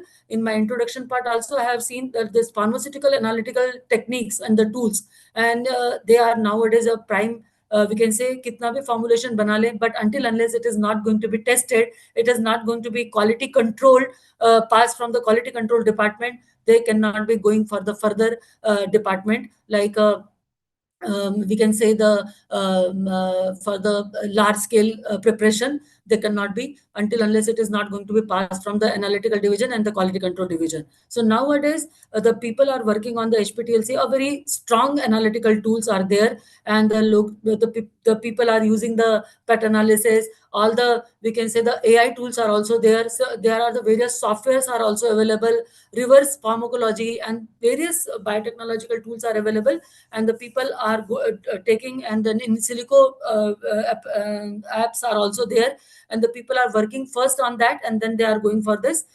preparations and the analysis and all. So these are the near infrared taking spectroscopy. They are taking a major nowadays. They are having in the all the, we can say, the pharmaceutical industries, to identification and to for the purification, standardization of the materials. And another, making the safety and the purity is another issue of the Ayurvedic preparation, because they are, the heavy metal is a major concern, pesticide, microbial limits, they are also there. So these are all the issues. They are generally solved by the strong analytical instrumentation. So this is another major concern which can be we can eradicate by investing large, we can say, um, because batches will be recalled, and the strong quality control laboratories is the need of the hour. And the industries, Ayurvedic pharmaceutical industries, they are working on this way, and that's why nowadays the job opportunities are high in case of pharmaceutical analytical people and the quality assurance person. These are another important thing, that is the improving shelf life, which is my, I have discussed in my previous slide. This is another major challenge. The shelf life is very low in Ayurvedic preparation. So how to improve the shelf life? First, we have to take into the consideration what is the major reason for the poor shelf life, and as per the those reason, we can work on the improving the shelf life. If suppose phytoconstituent having a poor shelf life, then we can work on that. We can improve their shelf life by putting them into the modern dosage form, and we can improve the shelf life. If the stability issue or the shelf life is due to the packaging system, so lot of packaging system, even one more the whole section is dedicated to the packaging research, and various young generation now they are going into the packaging material innovation, and they are extracting the packaging material from the various natural sources, and then they are commercializing, especially the biomaterial department of the IIT people, and biomedical engineering, they are working on this particular area. So if you will visit all these major institutions, so they are working in the natural biodegradable packaging material, who are having a very, we can say, the very we can say very strong permeability barrier, and which cannot allow the moisture to penetrate, not the moisture only, all other environmental pollutants they are not allowing. So they are a very, we can say, the sophisticated instrumentation testing the permeability. They are also there in the pharmaceutical industries, and the people are tying up with that packaging department here in the one of the packaging institute, government institute is there, and they are having all type of the equipment, like a laboratory scale and the large scale equipments are there, where we can test all the packaging materials, and we can go further by to use them in the different stability issues. So they are tying up with the integration of all the pharmaceutical industries, packaging institutions, bioengineering department, biomedical, who are working on the material science. They are all coming together and making this improving the shelf life product. So case studies are people. I have put it some case studies, but I am, due to the paucity of time, I am not giving all the example. This is one of the best example of curcumin. Professor Ramanpreet Walia has also given this patent issue, but the curcumin all in one. It is one of the major, we can say, the popular commercial. We can say the blockbuster molecule, and people are working on the curcumin. So the bioavailability breakthrough is that using the phytosome, liposomes made, all type of the preparations are available in the market, and so the 10 to 1 to 20 fold higher bioavailability enhancement and making the therapeutic doses is achievable, as well as they are available in the oral and as well as the parenteral, as well as in the topical, all three in one, because it is used in the anti-cancer, anti-inflammatory, antioxidant. So khao bhi or lagao bhi. So all the preparations are available, and the people are working in all the directions. Clinical outcome is that the multiple clinical trial, because randomized clinical trial is one of the major concern as per the regulatory guidelines. So now they are conducting the clinical trial also. So the multiple clinical trial demonstrate the enhanced anti-inflammatory, antioxidant effect using the liposomal and the lipid-based formulation, curcumin formulation, and validating these pharmaceutical approaches to the ancient remedies. So they are collaborating and making that clinical evidence-based research. Then market success, brand like the Meriva and the Longvida, they have achieved the widespread adoption in the nutraceuticals and the functional food market globally, and proving the commercial viability of the modernized Ayurvedic formulations. Research validation, the multiple randomized control trial, they have the meta-analysis, confirm the both enhanced efficacy and the safety profiles of these advanced curcumin dosage form. So these are the some case studies. The person whosoever wants to work some another new molecules which he or she discovered during their we can say the extraction time, some new plants they have identified, some new compounds they have identified, they can use this case study how they are going to be stepwise going and commercialize the product. So they can use this. Boswellia is one of the best example whether the people have taken and they are available in the market. So another, this is one of the strong antioxidant. Another case study I have taken sorry, the case study is the ashwagandha. It is again the prophylactic. As we all know, the Ayurveda is the proper healing and the root cause. And most of the diseases are due to our, we can say, the mental stress. And the ashwagandha is like a remedy for all because it is antioxidant, it is a stress buster, and a lot of preparations are available in the market. There is a lot of competition in the pharmaceutical industries, and the people are making this ashwagandha extract in the nanonization form and making them better available. Lot of decoctions in the novel form, they are available for the long lasting. Capsules are available, soft gelatin capsules are available.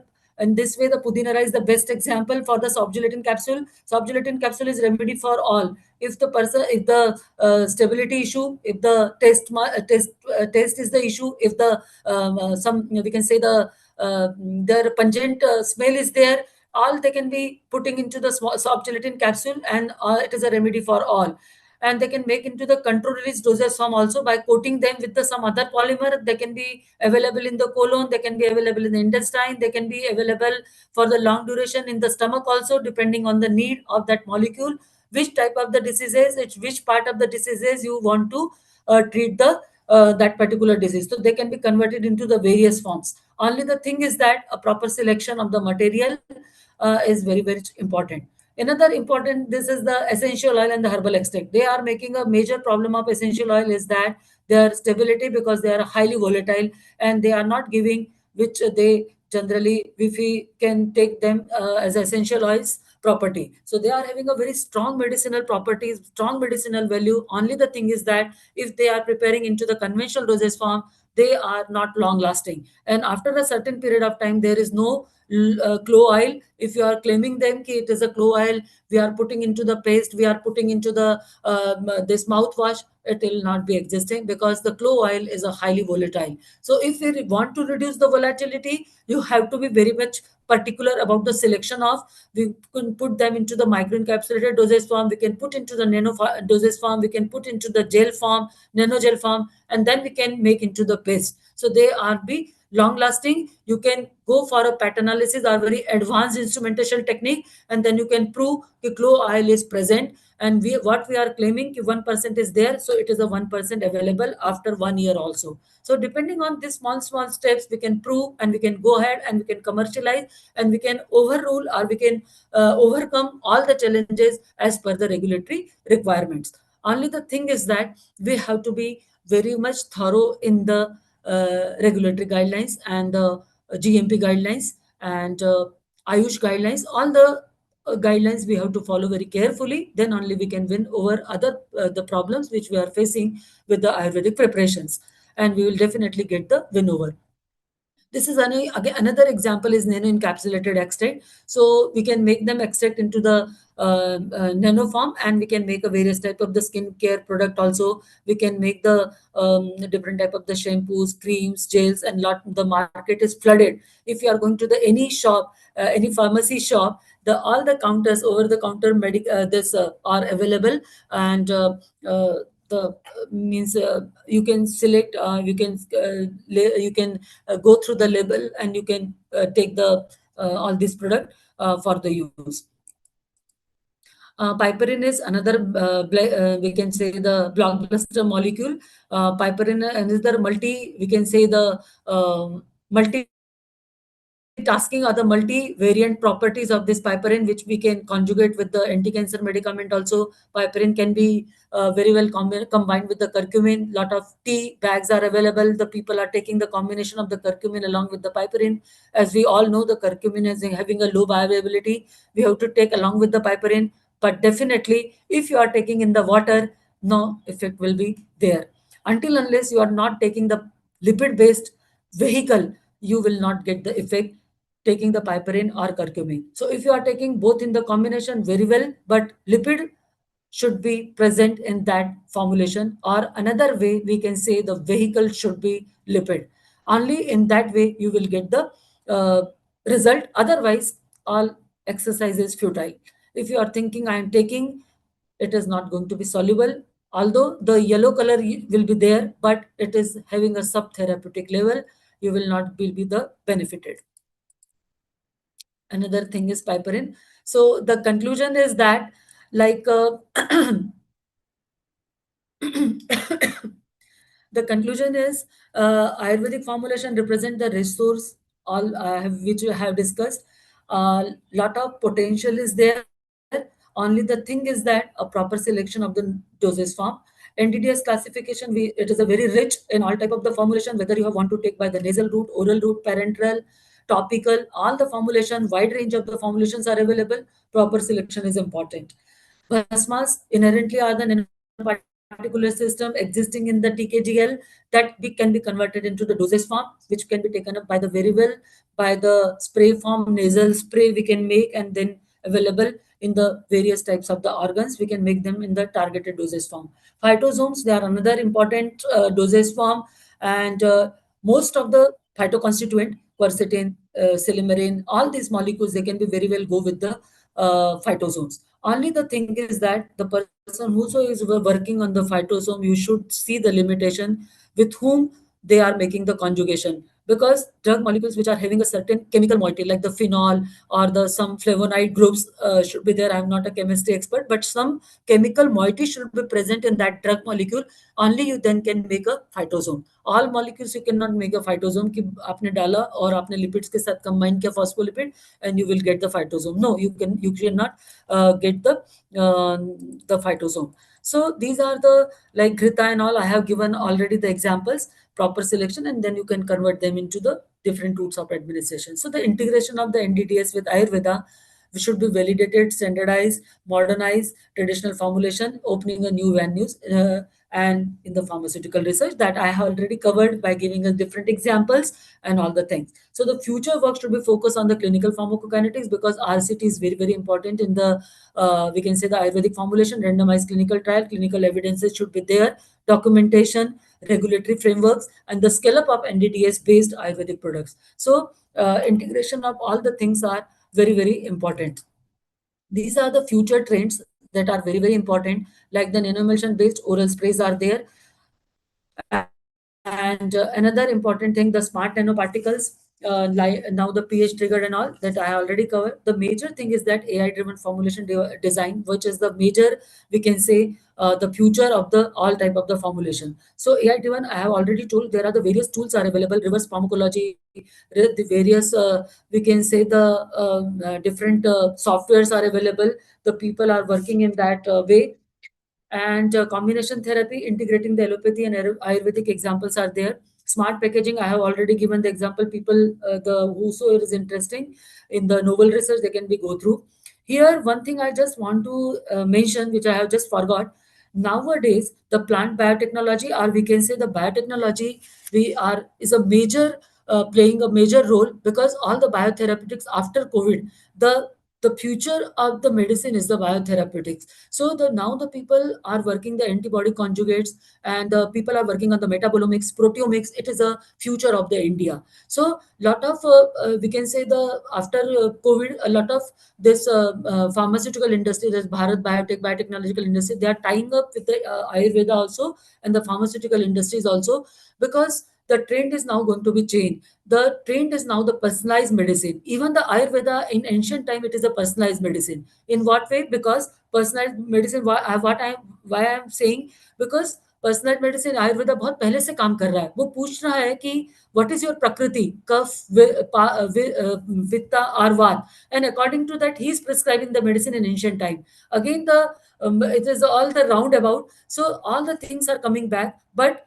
the trend is going to be changed in the personalized way. The people are ayurvedic medicine, they are testing in from the biotechnology perspective. So if you are taking and if you are giving the ayurvedic preparation, whether it is a conventional or the model, you are going to the genome sequencing, whether really there is a change in the genome, where is there any change in the metabolomics, proteomics, then only you are, we can say, the clinical evidence based research you can prove.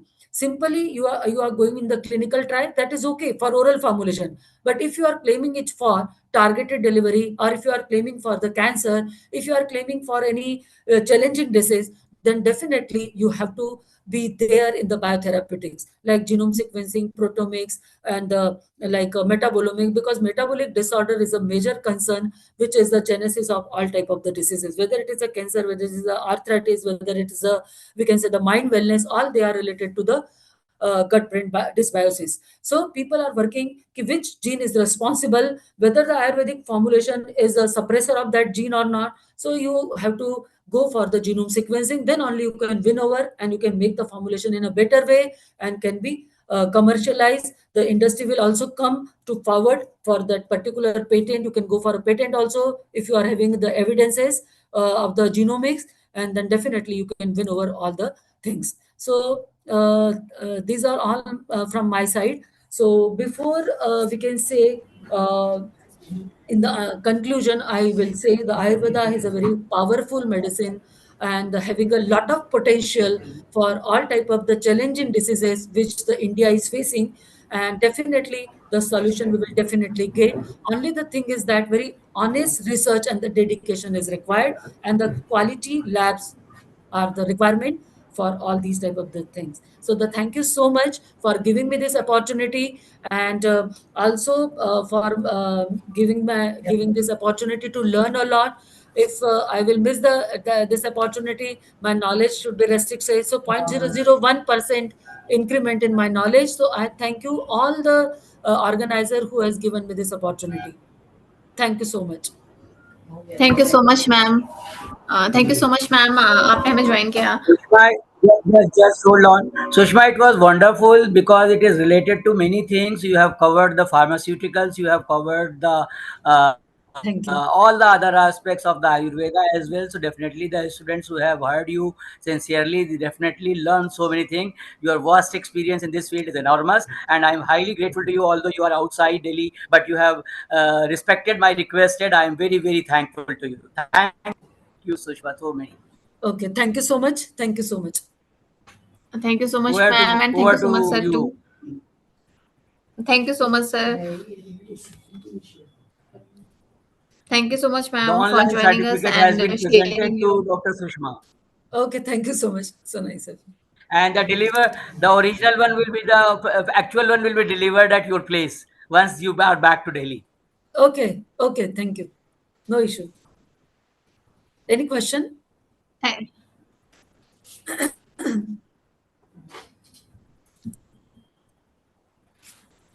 If anyone have any question with ma'am, please share your question.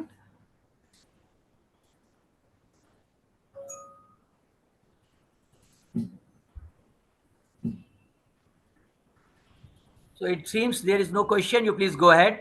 And thank you, Sushma, ma'am. If you wish to continue, you can listen to Okay, the thank other you so much. participants also. And if you have some other engagements, so you are free to. Thank you so much. Although we Okay, cannot thank offer you. tea and coffee, but virtually we can provide No, no, that also at it's this okay. place. Okay, thank you. Thank you. Thanks. Thank you. Thank you so much, sir.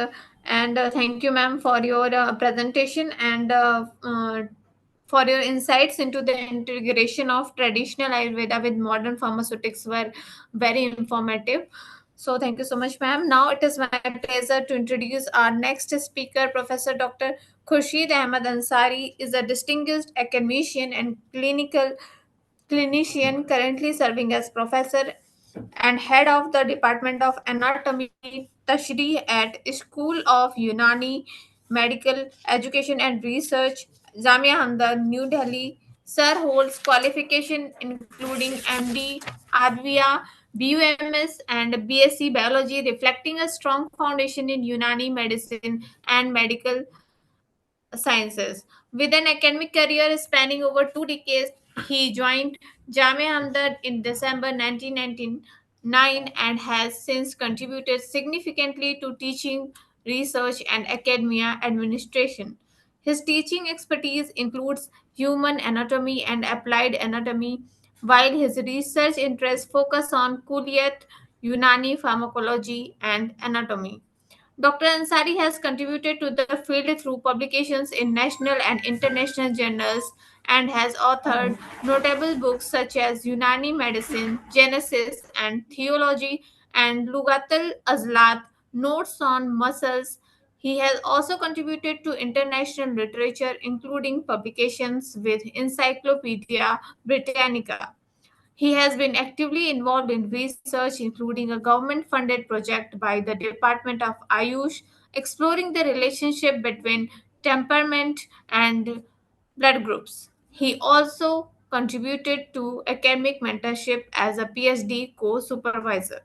A recipient of numerous prestigious honors, his awards include the APJ Kalam Honorary Award 2018, Hakim Ajmal Khan Award 2019, Dhanvantari Award 2019, Best Teacher Award, and National Award for Social Excellence 2023. Beyond academics, he has played key roles in curriculum development as a member of CCIM and NCISM committees and has held several administrative positions at Jamia Hamdard, including Dean Student Welfare and IQAC member. Dr. Ansari is also actively engaged in public outreach, having moderated 22 episodes of Unani Clinic on Doordarshan Urdu and delivered numerous expert lectures. His dedication continues to advance Unani medicine and promote health awareness in society. We are truly honored to have him with us today. I now request Sir to kindly deliver his lecture on topic coexisting together since millennia for better health care. Thank Sir, you. please Am, join us. am I Thank you so much, Before sir, Khurshid for sir, joining us. I would take some privilege to speak some lines for Khurshid Sahab. Khurshid Sahab is a Sure, wonderful sir. person. He is my senior also in Jamia Hamdard. And we people, including myself, our team have learned so many things from Khurshid Bhai. He is our ideal. He is very loved person amongst the students, and he is dedicated to Jamia Hamdard and whatever duties he has been assigned. He is very charming, lovely person, and he is a very good singer also. And once he is closing the thing, I understand that he had some other prior engagements, but he accepted my request, and Dr. Sushma has given a deliberated lecture, which is also useful. And I have requested to Professor Ansari, if he has some prior commitment, he can reduce his time, and whatever is important related to the Unani medicine and the Ayurveda, he can connect all these things because it is a part of an Ayush, and all these things are hand to hand together. So he will be deliberating onto that, and I will also ask when he is concluding, he must sing at least two lines of their his own heart. Thank you, Khurshid Bhai. Over to you. Thank you. Thank you. Thank you, First sir. of all, really, I am overwhelmed and pay my gratitude to the organizers in this international seminar, Ayurveda, a way forward for wellness at the rate Viksit Bharat 2047, as the team of our Honorable Prime Minister, sir, where the industry, academia, interaction, sustainable goal development can be one of the important tools in this area. And secondly, I am honored to be with the learned scholars, Professor Atul Kumar Nasaji, Anil Sharma ji, and other dignitaries, and my co-mates, Professor Shahriar Sahab, who has given me this opportunity to be here in and continuously learning since morning um, from the scholars to whom I have been associated since years, like Shushma ji and Vidhu Eri ji. They were all our colleagues. We have learnt a lot from them, their expertise. I am going to speak on Unani medicine. First of all, let us have an introductory remark on that why these traditional knowledge, Ayurveda and Unani, are coexisting since millennia. Because if you go through the historical journey of Ayurveda is one of the most ancient system of medicine or art of healing. Similarly, Unani medicine, which is nowadays, which is translated as Greco-Arabian medicine, it basically originated in the land of Greece, the learned land of Greece, where the Socrates, Aristotle, Plato, and other the father of modern medicine, Hippocrates, was there. So the principle or the theories were adopted from the Greek land, which is based mostly identical with the principles of the Ayurveda, which I'll discuss very soon. Uh, that that came to in the land of Byzantine Empire, and then it was enriched, scientified by the learned scholars of Arabian scholar and the Persian scholars, namely the contribution made by Ibn Sina, Razi, Zuhrawi, and other scholars who have immensely contributed to the development and the genesis and the uh, theoretical updation of a scientific updation of the knowledge which are imparted from the Greek land. When when Muslims came in India or Persians came in India, they brought this system here, which is based on some basic philosophies which are very common in Ayurvedic system of medicine and Unani system of medicine, like the principle of Arakan or elements. And if you look at the principle of Arkan, that is basically the entity of elements which are four in number, as per the concept of the Unani medicine, while it is three in number in Ayurveda. That is Vat, Pitta, Kapha, but what we call it Ag, Pani, Hava, Mitti. And all these entities, they are basically the qualitative and quantitative reflections of the entities of the mass and energy, and it is required for constitution of any biological or any materialistic thing in the universe, which has a causality and its effect, which is in coherence with the human biological system. So what we stress as a Unani student or student of Unani medicine, what we stress that we are the biological system, not a Homo sapiens, but we have got amalgamation of all the materialistic, physiological, biochemical, or spiritualistic orientation in our body, which must be having a manifestation of temperament. All these four elements, they come together and they constitute a reflection of the properties of either mass or the energy, what we call it as mizaj. Ayurveda में उसे हम लोग prakriti कह देते हैं. And that prakriti is not only imbibed into a human being, but also in the nature, whether it is plant, whether it is mineral, whether it is animal, they have got a manifestation which is in coherence or in amalgamation with the biological system or the natural justice which is required for the wellness or the health. And this is all controlled by very strong principle of Unani medicine, that is medicatrix naturae or tabiyat, जिसे हम लोग तबीयत कहते हैं, and that is supreme governor of the human body.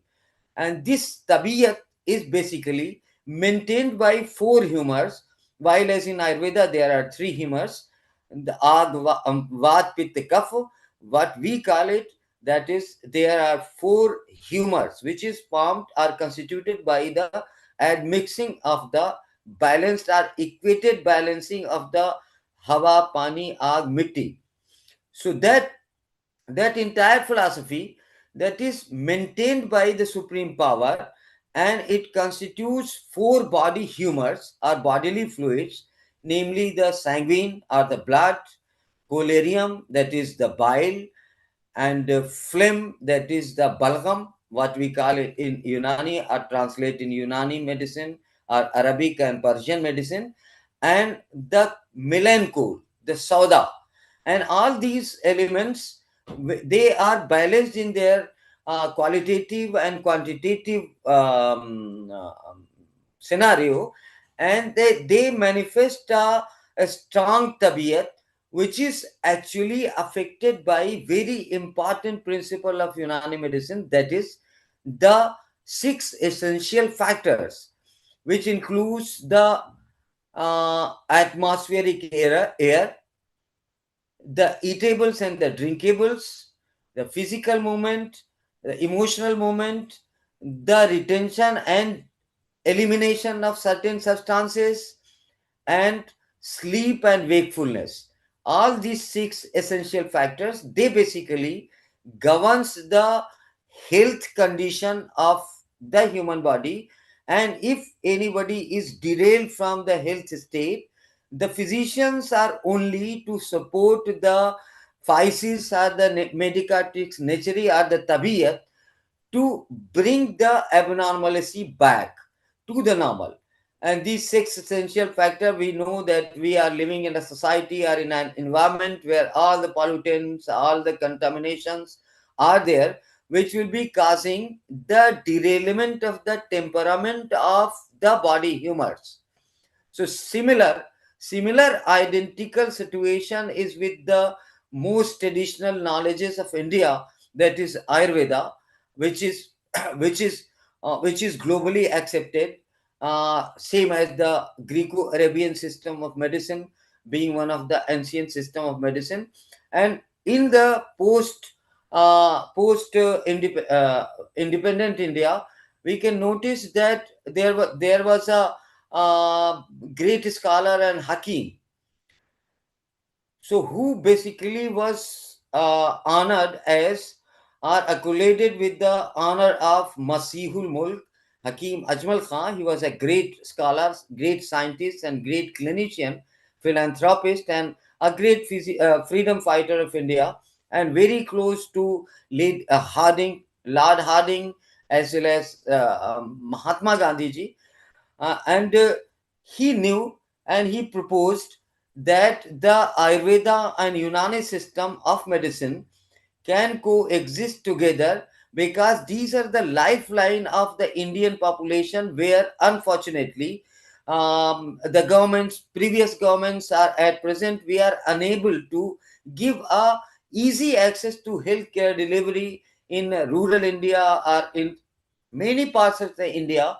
So that is why these traditional system of medicine, whether it is Ayurveda or the Unani, they are trying to fill this gap of healthcare delivery, especially in the rural India. So Hakim Ajmal Khan, what he conceived, an idea that, because he advocated that if the British rule and British education system comes to India, it will be a very devastating effect on the traditional knowledge of healing. That is why he has very important discussions with Lord Harding and motivate him to give a weightage in Macaulay system of medicine to these systems. And on the basis of that, in 1919, he he requested the our nation father of the nation, Mahatma Gandhi ji, to lay a foundation stone at Karol Bagh, one of the premier institute, where the example of coexistence of the Ayurveda and Unani exists in form of one of the great institutions named as the Ayurveda and Unani Tibia College, Karol Bagh. It is affiliated to Delhi University, and it is one of the premier healthcare institution of the Delhi government.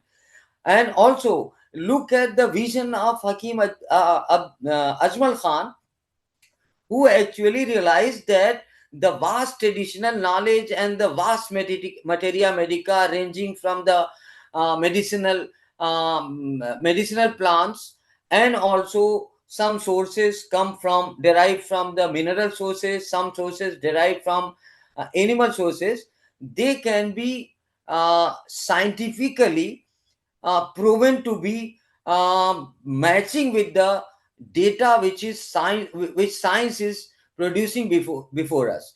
So he requested Dr. Salimu Zama Siddiqui Saab, who was in then in All India Institute of Medical Sciences, that he assigned a duty to Salimu Zama Siddiqui Saab to choose a medicinal plant what he claimed as Rauwolfia serpentina, which is an important gradient of not only Ayurveda but of the यूनानी medicine, तो जिसे हम लोग अश्वगंधा सर्पगंधा कहते हैं, या छोटा चांद या पागल बूटी कहते हैं. And there is a vast and extensive research report available on that Dr. Salimu Zama Siddiqui et al. And his friends and colleagues, they derived so many biochemical substances, whether it could be alkaloid, whether it could be the saponins or tritroponides, or any other bioactive molecules which is assigned or dedicated to have some efficacy on the derailed temperament or the derailed akhlaq or the body humor.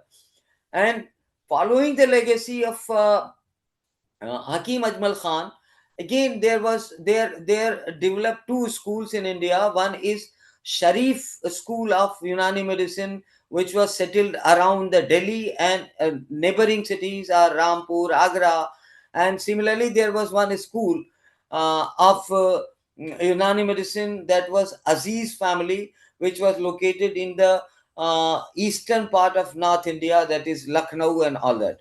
So consistently the development and use of the Unani system of medicine was there, and this legacy was carried out by one of the greatest philanthropist, educationist, visionary, our founder Hakim Abdul Hamid Sahib, who was honored by the government of India as the Padma Bhushan and Padma Shri.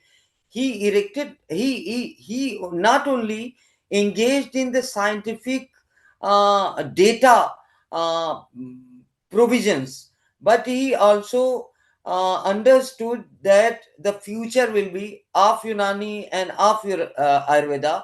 So not only treating the patients across the world, but also he institutionalized Unani medicine in India, and that is why we have got one of the accredited universities in India, deemed to be universities in India, Jamia Hamdard, which is not only imparting knowledge of the Unani system of medicine, but I only found in India that it is the only institution which caters all interdisciplinary provisions for research and for collaborations. And that is why, recognizing that, the government of India in 2023 or 24, maybe I'm missing the year, recognized, Ministry of Ayush recognized that it is one of the center of excellence for Unani medicine, which is given one to Kashmir and another to Jami Hamdard, which is a proud moment for us. And luckily in our university, we are trying to collaborate not only with the intra-university schools or the faculties and the learned professor, but I am also engaged in a collaborative work with Dr. Navneet Sharma from Amity. We are trying to have a insole oil-based designing of anti-hyperglycemic food shoe designing, sole designing we are doing on that. So there is immense possibilities. Someone said, one of our prime ministers, Jawaharlal Nehru ji, said that we have traversed in mutual antipathy since many years. Now the time has come that we have to get together to strengthen the healthcare system or wellness of the people, because anything new is not always bad, or anything old is not always bad, but vice versa is also possible. So let us come together, and this traditional knowledge, trust me, the vastness of the traditional knowledge and vastness of the scientific deliberations in Charak Sanghita, Al Qanun fi Tib, Kitab al Havi, that has to be explored very widely, so that this system not only is confined to herbal product or cosmetic product, but it requires lot of deliberation, a lot of work from the fraternity of the Ayush system of medicine, that the Schedule HE of 1940 of the Cosmetic and Drug Act should look into the provisions where our drugs can be globally used, not only nutraceuticals or the cosmetic products, but also they can be used as therapeutic agent. Because of the lack of time, I really am, I'm sorry, I have really learnt a lot from Sushma ji, as she was our colleague, Professor Shahryar Saab, Akhil Sharma ji, and all the organizers. I am really honored to be with you for maybe 2 or 3 hours, and learnt a lot. Once again, I am thankful, I am grateful to all my organizers, the audience, learned audience, which are 130 and more than 130 across the world. And a special thank to the uh, Malaysian delegate, Dr. Uh, Andy ji, who is being too patient to have this deliberation since morning. धन्यवाद, आप सबका शुक्रिया। और इसी के साथ मैं एक शेर के साथ अपनी दो बात लाइन के बाद 2 लाइन खुर्शीद भाई से सुनना चाहेंगे, 2 लाइन उनके दिल की। अ, ब- मैं शहरयार साहब, मैं अपना वो नगमा सुनाऊंगा तो आप बहुत कुछ कहने लगेंगे। नहीं, नहीं, आपको इजाज़त है, क्योंकि मैंने सुना हुआ है, लेकिन जो इतने सारे लोग, जो ऑडियंस बैठी है, उन्होंने नहीं सुना, तो उन्हें अच्छा लगेगा।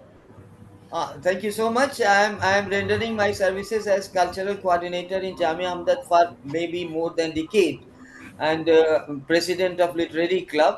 So Shahryar साहब तो मुझे बर्दाश्त नहीं कर पाते, Because this is क्योंकि one of the integral part, because in the conferences, the students always listen to teachers, theoretical aspects, whenever the cultural program should also be held online as well. So this is a part of the yes, cultural yes. I part. You feel can. that if anybody or any scientist misses the cultural instinct from his or her personality, I believe personally that he or she cannot be a learner, because music Definitely. is not only to soothe your mind, but it also causes various biochemical changes which are important for our joy, happiness in this stressful life. So मैं इनके आदेश पर अपनी आवाज आप लोगों के सामने पेश कर रहा हूँ। बहुत Please, पुराना sir. बहुत पुराना Yes, नगमा sir. है, Go ahead. जिसे मैं हमदर्द में कम से कम 40 साल से तो गा ही रहा हूँ। As a teacher, I am there for almost 30 years, but as a student and PG student, I had spent 10 more years. So, Kafi Azmi is one of the poet from India, जो progressive writers movement के एक शायर थे। उन्होंने फिल्मों भी में भी अपना कंट्रीब्यूशन बहुत शानदार गानों के जरिए दिया है, जिसमें से एक नगमा मुझे बेहद पसंद है। मैं आप सबके सामने 2 मिनट लूंगा, 2 मिनट से ज्यादा का नहीं है, एक नज्म है, मैं आपके सामने पेश कर रहा हूँ। हो सकता है मेरी जबान हो, लेकिन आप सबके दिल की आवाज हो सकती है ये।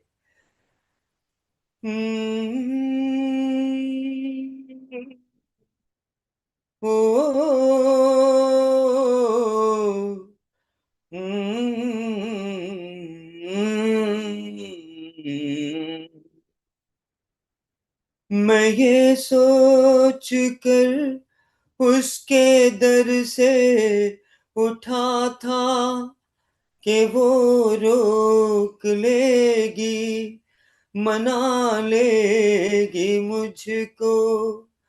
हवाओं में लहराता आता था दामन के, दामन पकड़ के बिठा लेगी मुझको।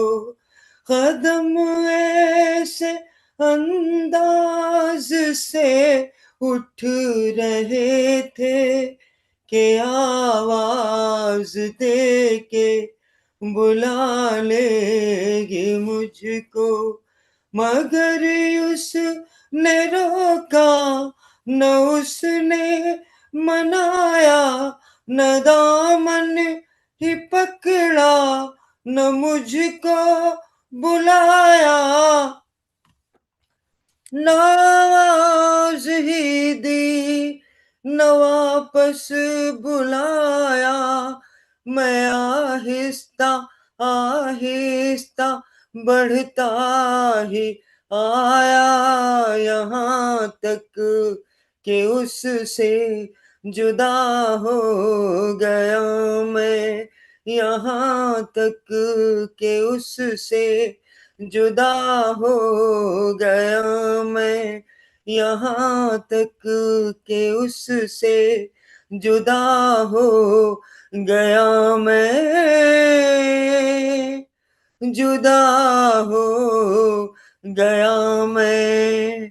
बहुत बहुत शुक्रिया। Thank you so much for bearing with. Thank you so much being patient. Thank you so much, sir. Thank you, Khurshid Bhai, for honoring.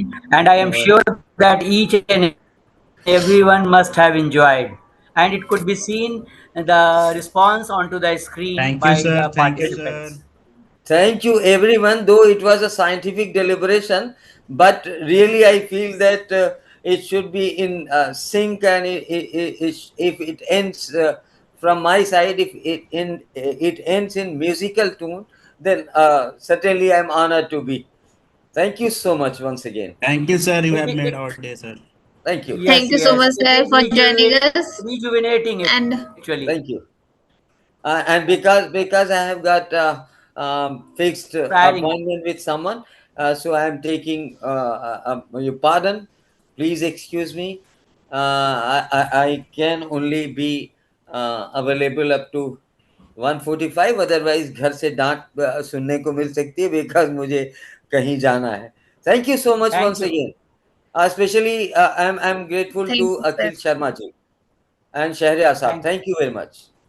Thank Thank you. you, sir. Thank you. Shukriya बहुत बहुत. Thank you so much, sir. We will now take a short break for the lunch. Please rejoin us after 15 minutes.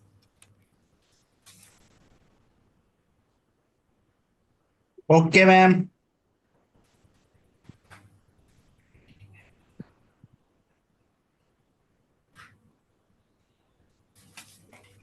Please rejoin us after 15 minutes on the same link.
Now we are going to start our technical session after lunch.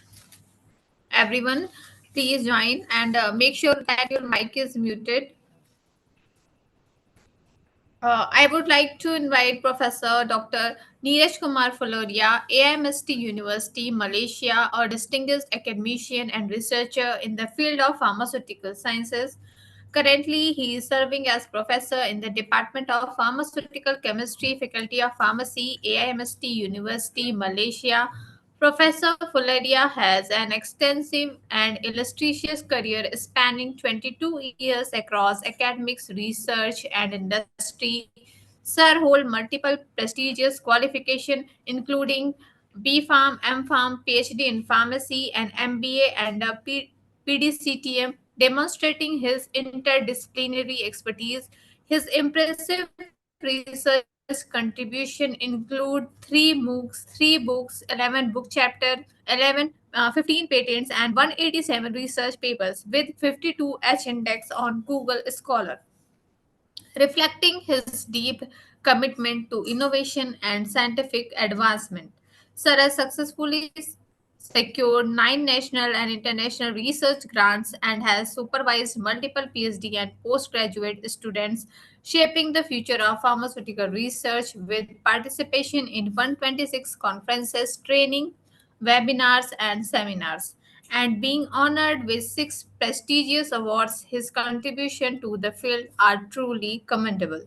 Sir, we are honored by your presence today. I kindly request you to deliver your session on the topic light therapy in complementary and modern medicine. Thank you, madam. Thank you so much. I hope I am audible to all of you. Yes, sir, you are Okay, audible. allow me to share my Yes. screen. Okay.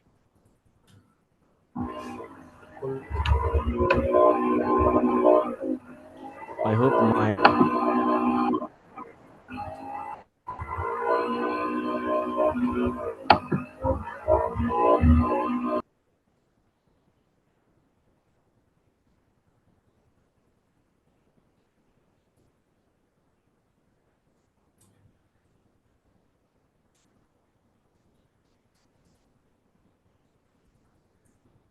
Sir, your screen is visible now.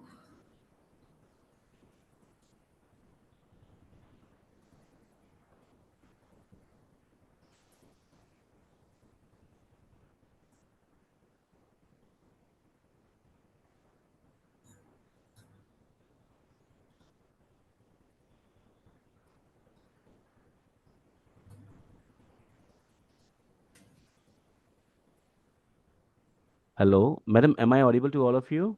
Yes, sir. Sorry. Yeah. Thank you. Thank you so much. Okay. Um, thank you for such a nice introduction. Before I start my presentation, a very good afternoon to everyone. Here Good at this afternoon, sir. platform, I would like to congratulate Dr. Shahriar, the chairman for today's conference, Dr. Akhil Sharma.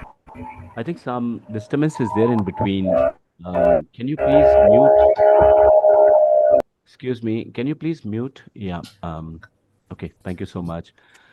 I must congratulate to Dr. Shahriar, the chairman for today's conference, Dr. Akhil Sharma, the head of P.R.S. Education Trust, the chief patrons, the speakers, IPGA, Dr. Muniandi, the president of MISA, and most importantly, dear participants, for making this international conference on Ayurveda a great success.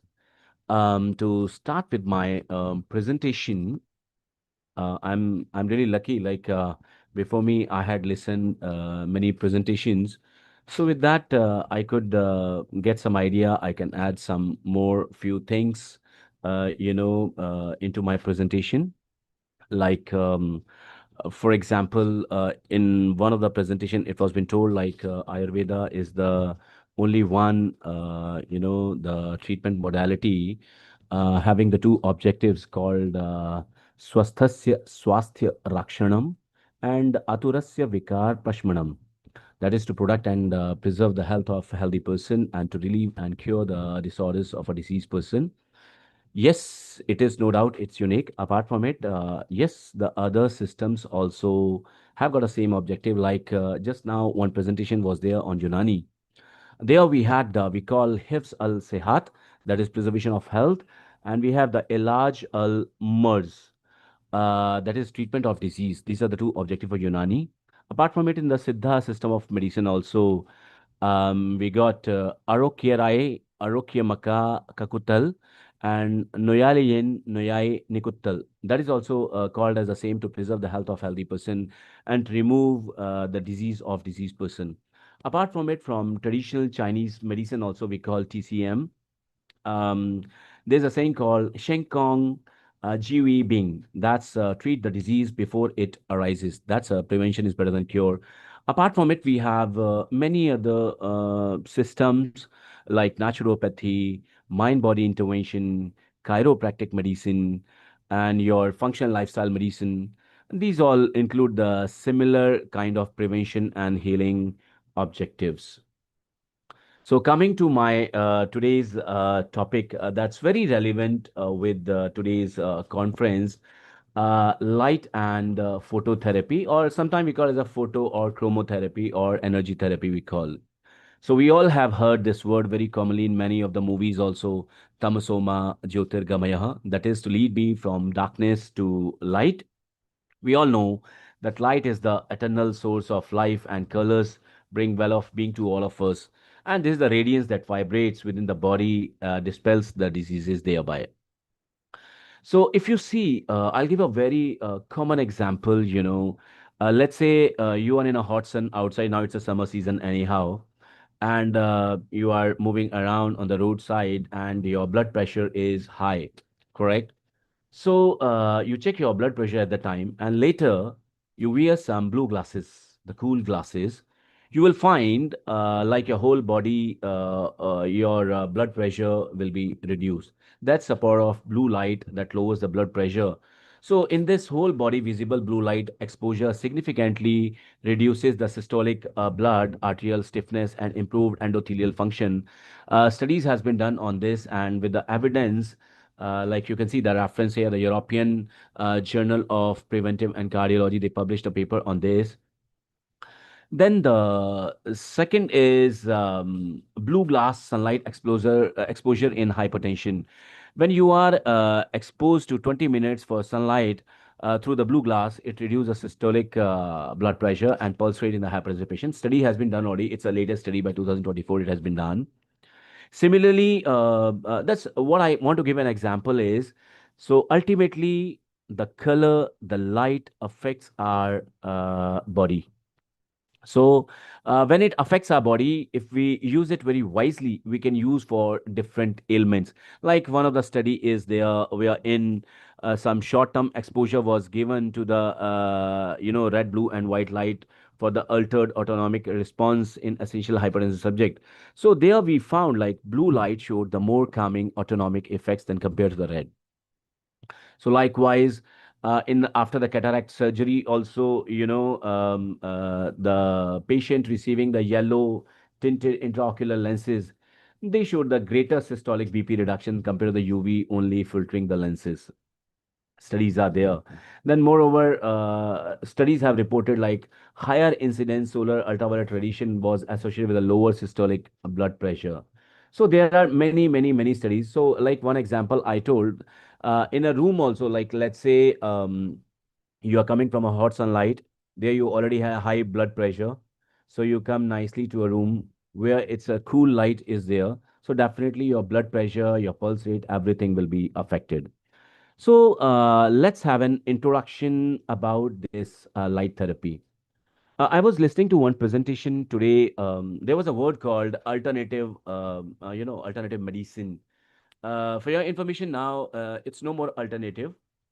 Earlier, in National Institute of Health, we have the one body called National Center of Complementary and Alternative Medicine.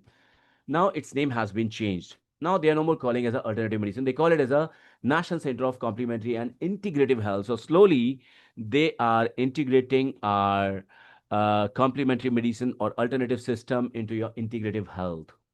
So as per this body, there are the five domains. We know already the alternative medical system are Ayurveda, Siddha, Unani, Chinese medicine, Native American, Aboriginal, Middle Eastern, Tibetan, likewise homeopathy, naturopathy. Many systems are there, and you will be surprised, right? I think many of must be knowing. Today we say our modern medical system is a allopathic system, correct? Who gave this terminology, by the way, this allopathy? Even this, the modern practitioner, they didn't give it. It was being given by Hahnemann, who was the father of homeopathy. That's around 200, more than 200 years old science. So from Germany. So he gave the terminology first time allopathy. There is a different kind of medicine. Because at the time, the traditional system or your complementary Ayurveda, Siddha, Unani, or whatever we say, all these are the holistic approaches as compared to your allopathy. So they gave this, coined this term allopathy. So that's when we had a whole medical system, when we have a diagnosis, proper treatment, full evidence record, we call it as a alternative when fully evidenced. Then we categorize as a mind-body intervention. Just now, one of our speaker was there for Unani medicine. He he sang a very good song. It was really touchy. For your information, already music therapy is an established therapy that has been known in case of stress, dementia, in a cancer patient. Everywhere we are giving, even after the pregnancy also, music therapy has been given at the time. So that's a mind body intervention. Then we have, apart from it, the biological based therapy, where we have the dietary supplement, herb, orthomolecular medicine. Orthomolecular medicine is it's the latest, I think only the 58 to 60 years old science, wherein people give the molecule that are natural to your body, which your body part they are. That's orthomolecular. Likewise, we have the individual biological therapies, manipulative body mist methods like chiropractic medicine, osteopathic manipulation massage, and energy therapies. That's Qigong, Reiki, your therapeutic touch, bioelectric magnetic therapies. Of that, we have light therapy. So this light therapy is categorized under the fifth domain, that is the energy therapies. It comes that is categorized by your National Center of Complementary and Integrative Health. So that's why I thought how we can, today everybody is having just one target, to do some innovation, to have some novelty, to have some research, everywhere. Because without that, our thesis, our research, our grants, we don't get easily. So I believe with today's presentation, maybe we'll have some new idea wherein we can apply this light therapy in complement with our normal therapy, and we can prepare some projects. So I'll come on it later one by one. Just a brief introduction. We know that nature is filled with colors which serve as energy that influence all our living beings, isn't it? So this color ultimately affects us. Like, let's say you are very tired, whole day you have worked for 8 to 10 hours, and suddenly you enter a room where it's a very cozy, very cool light is there, cozy environment. So definitely the color affects, right? Isn't it? So same way in sunlight, colors have significant impact on the plants, animals, and humans, because we all are the part of this nature. So it affects us. And each color affects human body uniquely with intensity. Some people, they have a different, effect for different color. So all depends on person to person. But majority, there's a range of radiation is there that affects our body. So the objects exhibits color when they absorb or reflect a certain wavelength or light and stimulates the cone cells. So this, as we call light therapy, as a phototherapy or a color therapy. Okay, so it involves the visible electromagnetic radiation ranging from 380 to 780 nanometer for the treatment of various diseases, while promoting the overall health and well-being of an individual. Talking about a little touch only I'll give about the history of this light therapy. So this light therapy is date back to the ancient civilization, where the traditional healers were using it to cure the various ailments and restore the health, And at the time, the light and color halls were used for healing your ailments. Around 2500 years ago, the Pythagoras was there, who applied the colors of light therapeutically. And Actually, this is very old, but people, when they worked on it, the light therapy, and they got a Nobel Prize. Like one of that is modern chromotherapy therapist, we can call Neil Finson from Denmark. He studied the possibility to heal the wounds by visible light. And for that, he received a Nobel Prize also for the treatment of disease, especially for lupus vulgaris with concentrated light radiation like UV or blue light. Later, Dinsha was there in 1933. Dinsha Ghadiali, he was from India basically, but because he got settled in New Jersey, so he explained the colored rays therapeutic effect. He exposed some colitis patient to the light from lamp fitted with the indigo colored glass filter. So then he got a very good response of it. So here are some examples of the light therapy in the olden time in ancient India. That in the Rigveda it has been already given authentic reference. Like at the time, they were using the sun as a source of life, vitality, balance, and they were applying for digestion, immunity, mood, skin health, morning sunlight. We called it as a Surya Chikitsa. We were calling at the time. Now also we are doing it the Surya Chikitsa anyhow. Atap Chikitsa, Surya Chikitsa, likewise. Then Ayurvedic philosophy, like as I just now I told Tamso Ma Jyotirgamaya. So this was light was being used as healing and wellness, and it was applied for mental clarity, emotional health, and it was used symbolically in holistic healing. Ancient Egypt also historical temples were used for healing tradition. Here they linked the sun with the divine healing. Sun exposure in the temple healing spaces was done.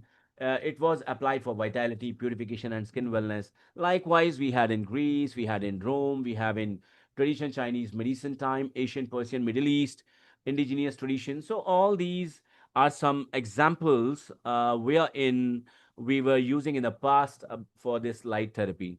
Now, what this light therapy can support us? It helps us in variety of conditions like stress, depression, aggression, anxiety, high blood pressure, your sleep disorder, and many more like certain cancer, skin infection, and jaundice.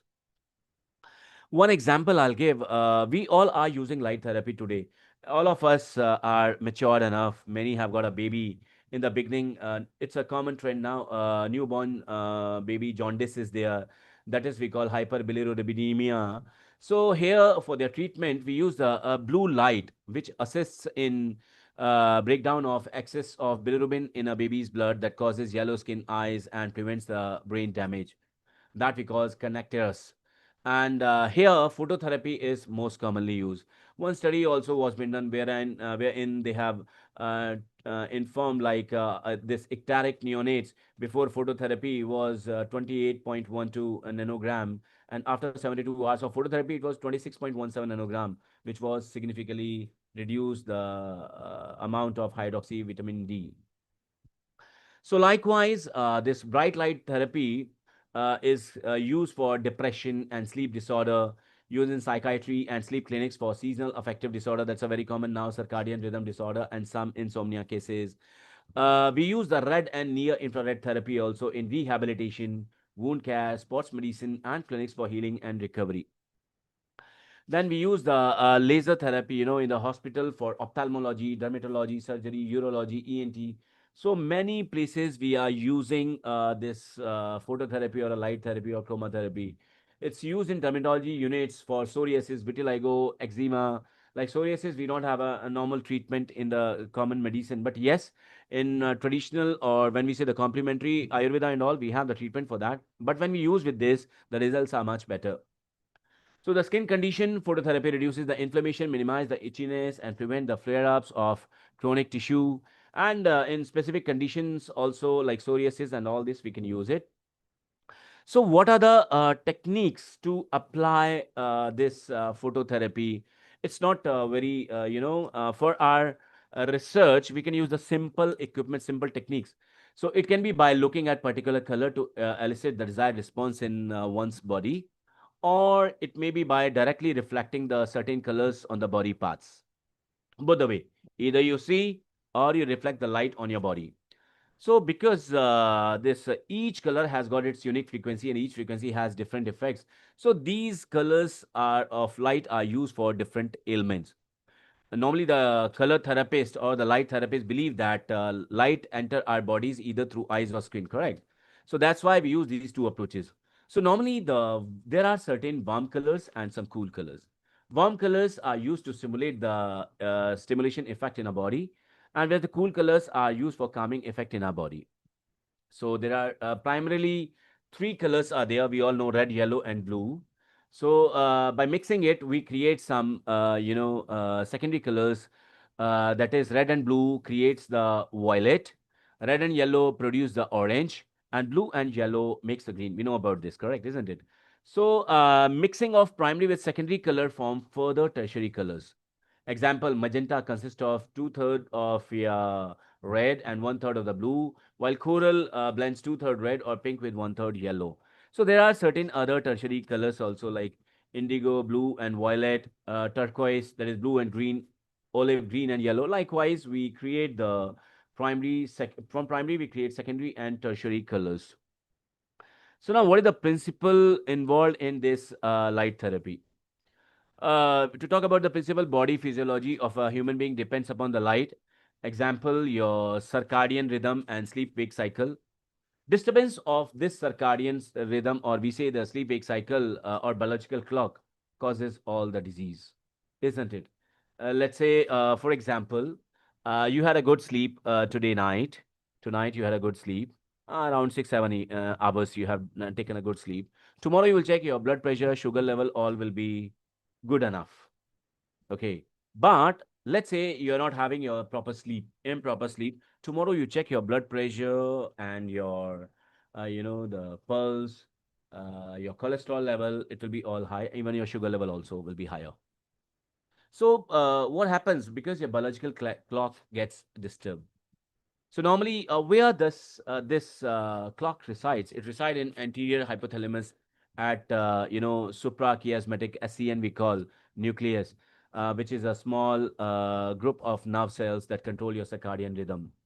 So normally the light and eyes reaches the brain and stimulates the this SCN for a neurohormonal balance and well-being. So as per your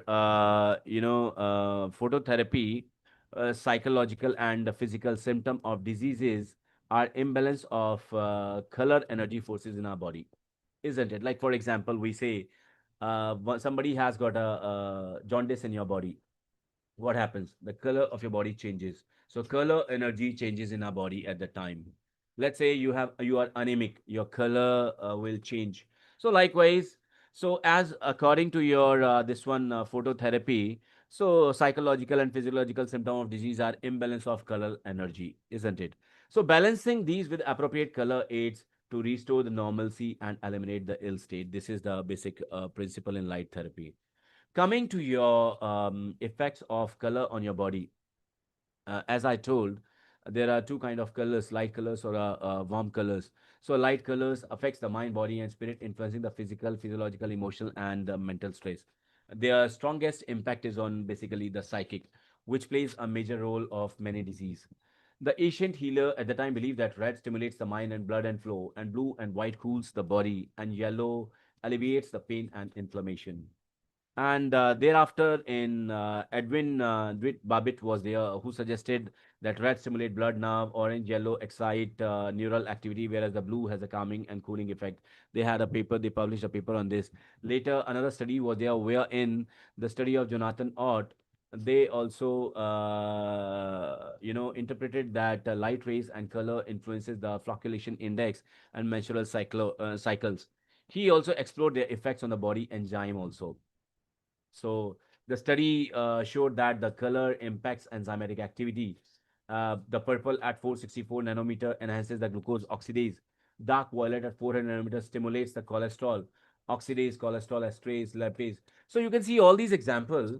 We all are doing so many studies, in our chemistry department, in ecology department, zootics department. That's about the pharmacy in Ayurveda, Unani, Siddha, all that. When we combine during our study, if we can combine this light component with this, then we can see whether just now somebody was telling about the synergistic effect, right? So then we can differentiate.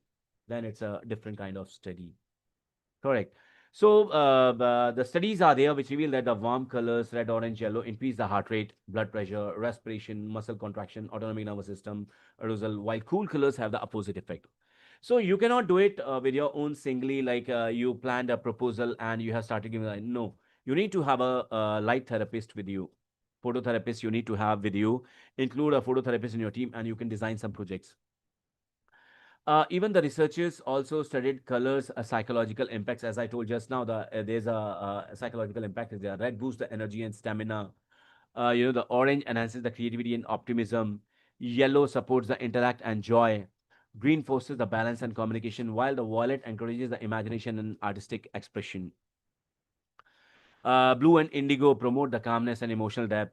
And also, apart from it, the pink painted prison walls were found to lower the innate aggression. A study was done in Japan, so that time they found this one.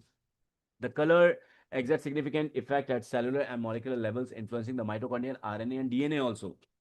It's not only you are going to study at the your the tissue level. You go for your molecular mitochondrial RNA DNA level also. You can do the gene expression studies, everything, so you can find out the results. So it will be a different study.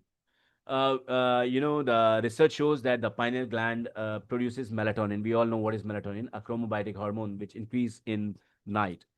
It has the property to bind with the MT1, MT2 receptor and depress the central nervous system while interacts with the cell signaling molecules and EGF, and thereby regulates the cell proliferation and differentiation.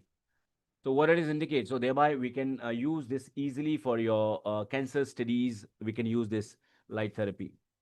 So melatonin effect affects your MAPK and ERK pathway, which control the gene expression, enhances the antioxidant enzymatic activity, thereby assist in neutralizing the harmful free radicals. It has also got some immunomodulatory and anti-apoptotic properties also. Usually, the melatonin levels are altered in the condition like depression, bipolar disorder, and many more. And being elevated in the winter, depression, anorexia, nervosa, amenorrhea, and men with a low sperm count.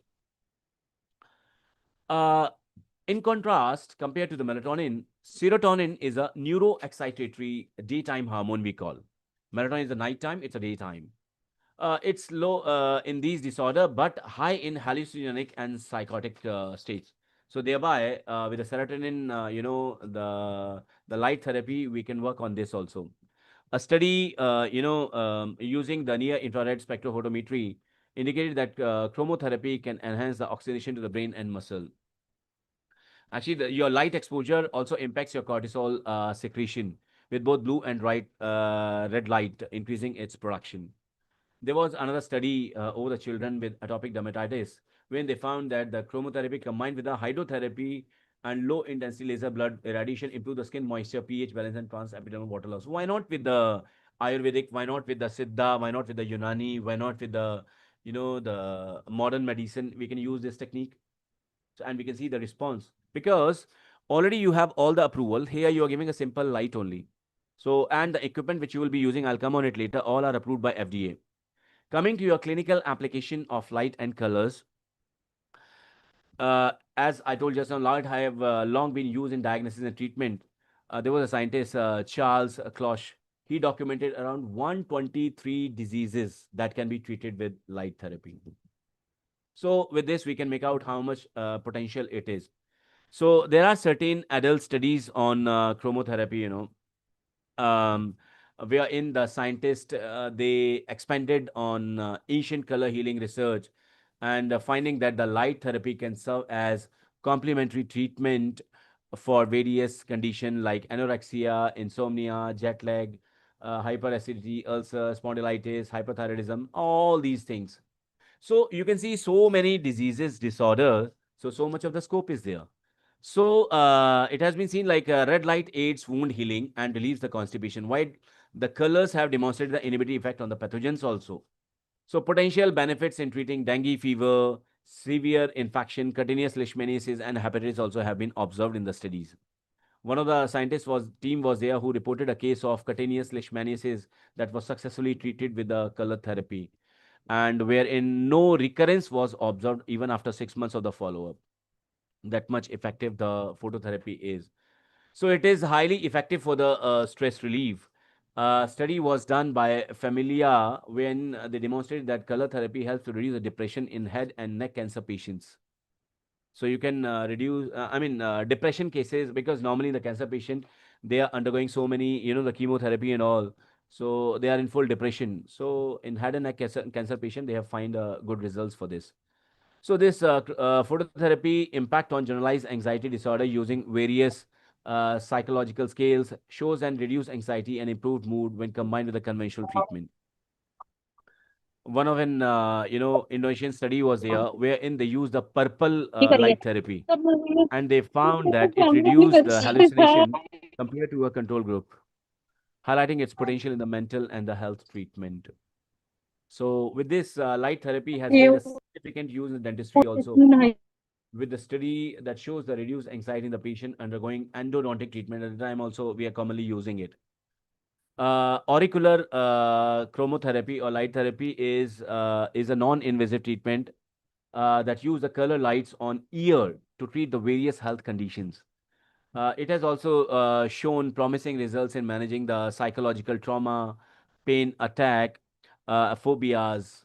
So likewise, a study was done from the Daniel and his team. So they reported a wonderful response of this auricular chromotherapy. So Bozer was one of the Turkish physician he was, who combined this auricular chromotherapy with eye movement desensitization and reprocessing to alleviate the chronic pain for post-traumatic stress disorder. A study was done wherein the people use the red and green color. They also improve the cognition in the older adults compared to the other white light exposure. So this chromotherapy ultimately shows benefit in multiple sclerosis patient and hypertensive individuals. It also aids in duodenal ulcer healing when combined with the pharmacotherapy or laser therapy. So that's why I told nowadays it is no more alternative medical system. It's an integrative medical system now. People are slowly, the wonderful remedies, the wonderful therapeutic modalities which are having a good response, they combine with the mainstream. Like anti-inflammatory medication, when paired with the chromotherapy, were more effective in managing the osteoarthritis than the medication alone. So some studies have been done. We also can plan many studies likewise. Because in pharmacology, people who are working in pharmacology, pharmacological research, they can go for the animal models and they can plan with this light therapy. People who are working on clinical trial on the human beings, so in the clinical pharmacy practice, so there you can go for some rooms with the color lights and you can plan some design, some research. It will be a novel idea. So old wine, new bottle, ultimately. So in elderly patient, also the chromotherapy relieves the pain from distal diabetic angiopathy. Uh, Although more extensive studies are required for this to confirm further its effect on diabetic neuropathy. So then combining chromotherapy with other therapies enhance effectiveness. It has been observed. So like just now I told you about other, like here pairing your phototherapy with the aromatherapy help to manage pulmonary and nervous system disease. Infrared sonars are being used nowadays. That offers your mental benefits and aids in symptom relieving. Experts suggest that incorporating olfactory and auditory stimulation in phototherapy based on ours gives a greater impact. Apart from it, they have used the magnetotherapy also, combined with the phototherapy that provides much better benefits. Even they have used the silvotherapy that we call a forest bathing alongside the Ayurveda promotes the over health. So forest bathing, we give the light in the forest at the time, so it's called as a forest bathing. So light means we can't give; it's a natural one. So then coming to another periodic studies on chromotherapy, like as just now I told you one, the neonatal baby was there. It was a Pakistan study was there. It was done on the 25, I think 25 patients were there. Yes. So color play a vital role in diagnosing, preventing, and treating disease in the children's even. Phototherapy using the sunlight, blue light. In our, I think, childhood, all of us have gone through our grandparents. They used to expose us to the sunlight in the morning time, isn't it? So that all the infection and all can go off.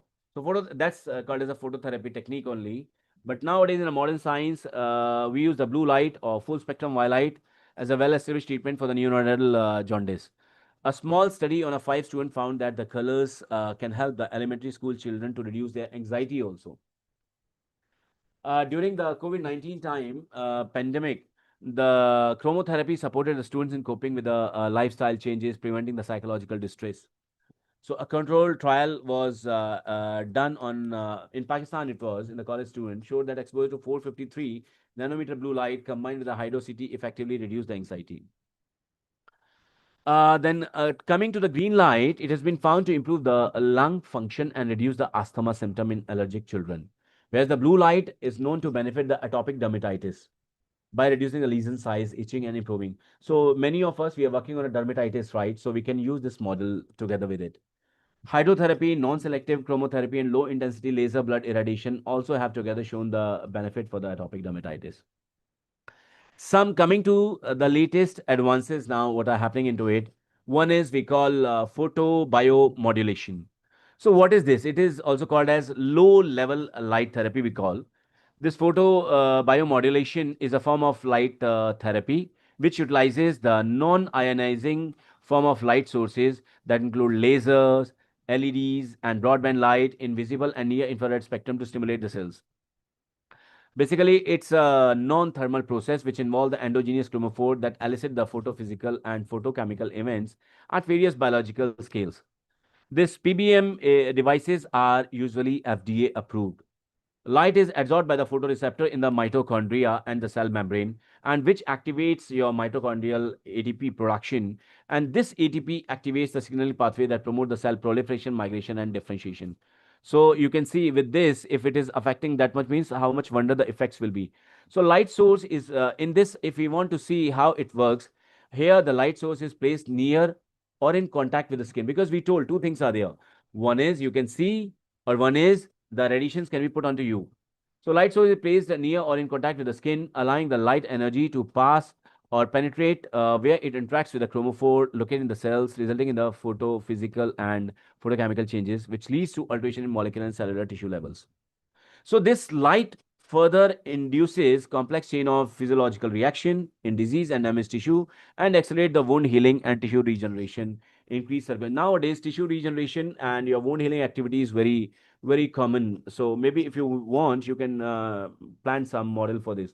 Reduce acute inflammation, reduce acute chronic pain, and help restore the normal cellular function. And you'll be surprised, recent research indicate that light can enhance performance in normal tissue and cells also. So with this, the normal tissue performance also you can improvise with the light. Another advance is photodynamic therapy, we call PDT. So it's a treatment which use a light and a photosensitizing drug to kill the abnormal cell. So it's used to treat the skin condition, eye condition, and some type of cancers. So here how it works. Here what we do, a photosensitizing drug will be taken. It will be applied to the area being treated. Thereby, a light source, for example, a LED or laser, will activate this drug. And this activated drug will further react with the oxygen to damage the nearby cells. This is how the mechanics of your PDT. So for what we use normally, we use this for skin conditions like acne, psoriasis, superficial skin cancers, likewise, even the basal cell carcinoma or your keratosis also we are doing. In the eye conditions you can use you can treat the wet age related macular degeneration. Then in the cancer treatment can treat various type of cancer like lung, esophageal, non-melanoma, skin cancer. Many research has been done. So what are the benefit with this? So it treat the small ear tissue without surgery. You need not go for surgery also. It can be less disfiguring than compared to the surgery. Okay, sorry. Then the another advancement now, the recent one is the gene therapy for color blindness. Correct. So it's a potential treatment for color blindness, for your knowledge, where faulty genes are responsible for color perception are replaced, and we allow the individual to see a wider spectrum of colors. So here the retina, the thin layer at the back of the eyes generally detached from the surrounding blood vessel by spraying some saline solution. And thereby after your missing gene is injected into the light sensing cells of retina, where it produces the protein and repairs your damaged cell. And this retina reattach itself within a day. So there's a University of Washington is there. I'll tell you one example. They developed a gene therapy which can restore the gene that codes for missing or faulty light sensitive pigment, which allows the cone cells to detect the colors that they could not detect previously. So this gene therapy has been tested in animals that have the cone cells sensitive to the wavelength of the blue and green light, but insensitive to those who are for the red light so far. Apart from it, another therapy is hydrochromotherapy. So here, this is a color therapy which uses the visible light to treat the water. And the process involves exposing the water to electromagnetic radiation in the visible range for ingestion that you ingest it. Then coming to your safety and limitations of your this phototherapy, as we have seen so far, it is this phototherapy is relatively safe and well tolerated, although it does not affect your emotions, behavior, cognition. The effect may vary in quality and quantity. So the choices individually and likings for a particular color may affect the result actually, because some people they like the color, some like the pink, some like the green, likewise that also affects some time. So there are several studies coming to your conclusion part and future prospects. Many studies are there which highlighted the potential benefit of this phototherapy in mental and physical health. Basically, its stress reducing effects are there, that is undeniable, and it is a very low cost, non-invasive, and safer supplementary treatment for chronic conditions. So before and one more thing, it's simple to administer and require minimal equipment. Then before widespread adoption, large-scale multi-center studies and objective monitoring standardized methods are although required. Proper research, if we do on this, can validate and enhance its role in health promotion, disease prevention and treatment, and elevates its Asian therapies credibility in the modern medicine. Now, what is the scope? How we can apply this? So it's very, very, very vast scope we have. So here, the researcher who are working on stress, depression, aggression, the anxiety, blood pressure, sleep disorder, color blindness, certain cancer, skin infection, pain management, they can, work on this light therapy together. They may collaborate with a light therapist, but mind it, to do this research, you need to have a light therapist in your team. So apply for some research grant internationally. You can apply for the National Institute of Health, NIH, NCCIH. So there, getting a grant is easier. So this is a newer avenue for Ayurvedic, Siddha, Unani, or any other complementary or modern medicine. So these are some references, and with this, thank you so much. Thanks a lot for patient hearing. Thank you. Thank you so much, sir, for joining us and sharing your presentation, which is beneficial for everyone as much they join us to us. And thank you so much, sir. Next, this is a certificate of appreciation which is displayed on the screen for you, sir, and we will share it with you soon. Thank you, madam. Is that Dr. Shahar is there right now? Actually, Yes, yes, sir, I am throughout present. Thank you, sir. Thank you so much. At least I could get a chance to see you today. And you will have a chance to see me also right now. Thank you, sir. But I cannot I, see your face, sir. Sorry, sir. Actually, I yeah, switch yeah, off my yeah. video in the You don't meanwhile want to see. because I can see you even. I can see you in my closed eyes. That is the difference between you and me. yes, sir. Yes, It's sir. not necessary to see the faces to be in front of you. No, actually, If you just now like to I anybody, you can see just anytime, anywhere. It is if it just is now in I switch heart. off the video because my video was No, lagging. I couldn't. don't go by video. I always say that if you really love anybody or like anybody, so in which the picture is not required. You can Correct, sir. see Correct, anywhere. sir. Bhagwan is not present everywhere. I'm not Bhagwan, I'm sorry. Take my words, please. Don't take it otherwise. But if you love anybody as you claim, today you are caught. Am I right? Correct, correct, sir. I say you all time if you remember for the members, like catching Dr. Shahryar is next I impossible job. understand. I We understand. cannot catch him. It's I told him one day catching God is No, easy, no, but no, no. It's catching him not. is It's your difficult. caliber, your hard work, both of you. You did as per your commitment and the hard work because you are there. Thank you, sir. Thank you so much for giving me this Okay, go opportunity. ahead. Thank you so much, sir. Now, Thanks, I madam. was Thanks a present lot. throughout. I heard you. It's a lovely experience. Thank you, Thank sir. you. Maybe we can Thank you. plan some project together, sir, based on this light therapy. Sure, sure, sure, Sure, we will. Thank you, sir. Thank you, sir. Thank you so much, sir. Thank you, sir. Thank you. Thank you. Thank you so much, sir, for joining us. Next, we are going ahead for the next speaker. It is a great honor to introduce a globally respected Ayurvedic scholar, educator, and practitioner, Dr. Venkat and Joshi. He is a distinguished BMS, MD, and PhD in Drapiguna. Currently serves as the director of the Association of Ayurveda Academy, London, UK. Joining us today as one of our speaker. With a career spanning over 4 decades, he has dedicated his life to the teaching, practice, and global promotion of Ayurveda, the ancient science of holistic health and well being. Since graduating in 1984, Dr. Venkat Joshi has been actively involved in spreading the principle of health preservation, disease preservation, rejuvenation, longevity, and spirituality through education, training programs, international conferences, and clinical practices across India, the United Kingdom, and Europe.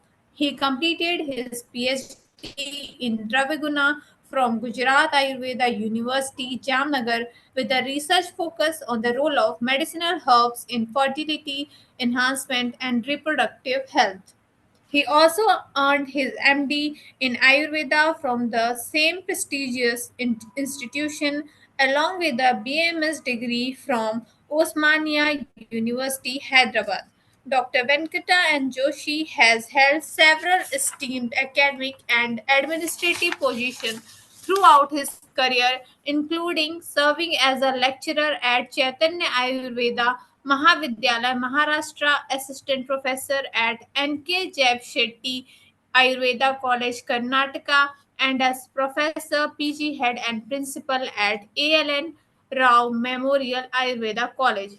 He has also contributed internationally as an academic consultant at the University of Kelaniya, Sri Lanka, and as a tutor and senior lecturer at Thames Valley University and the College of Ayurveda, UK, along with academic association with Middlesex University London for Ayurveda education.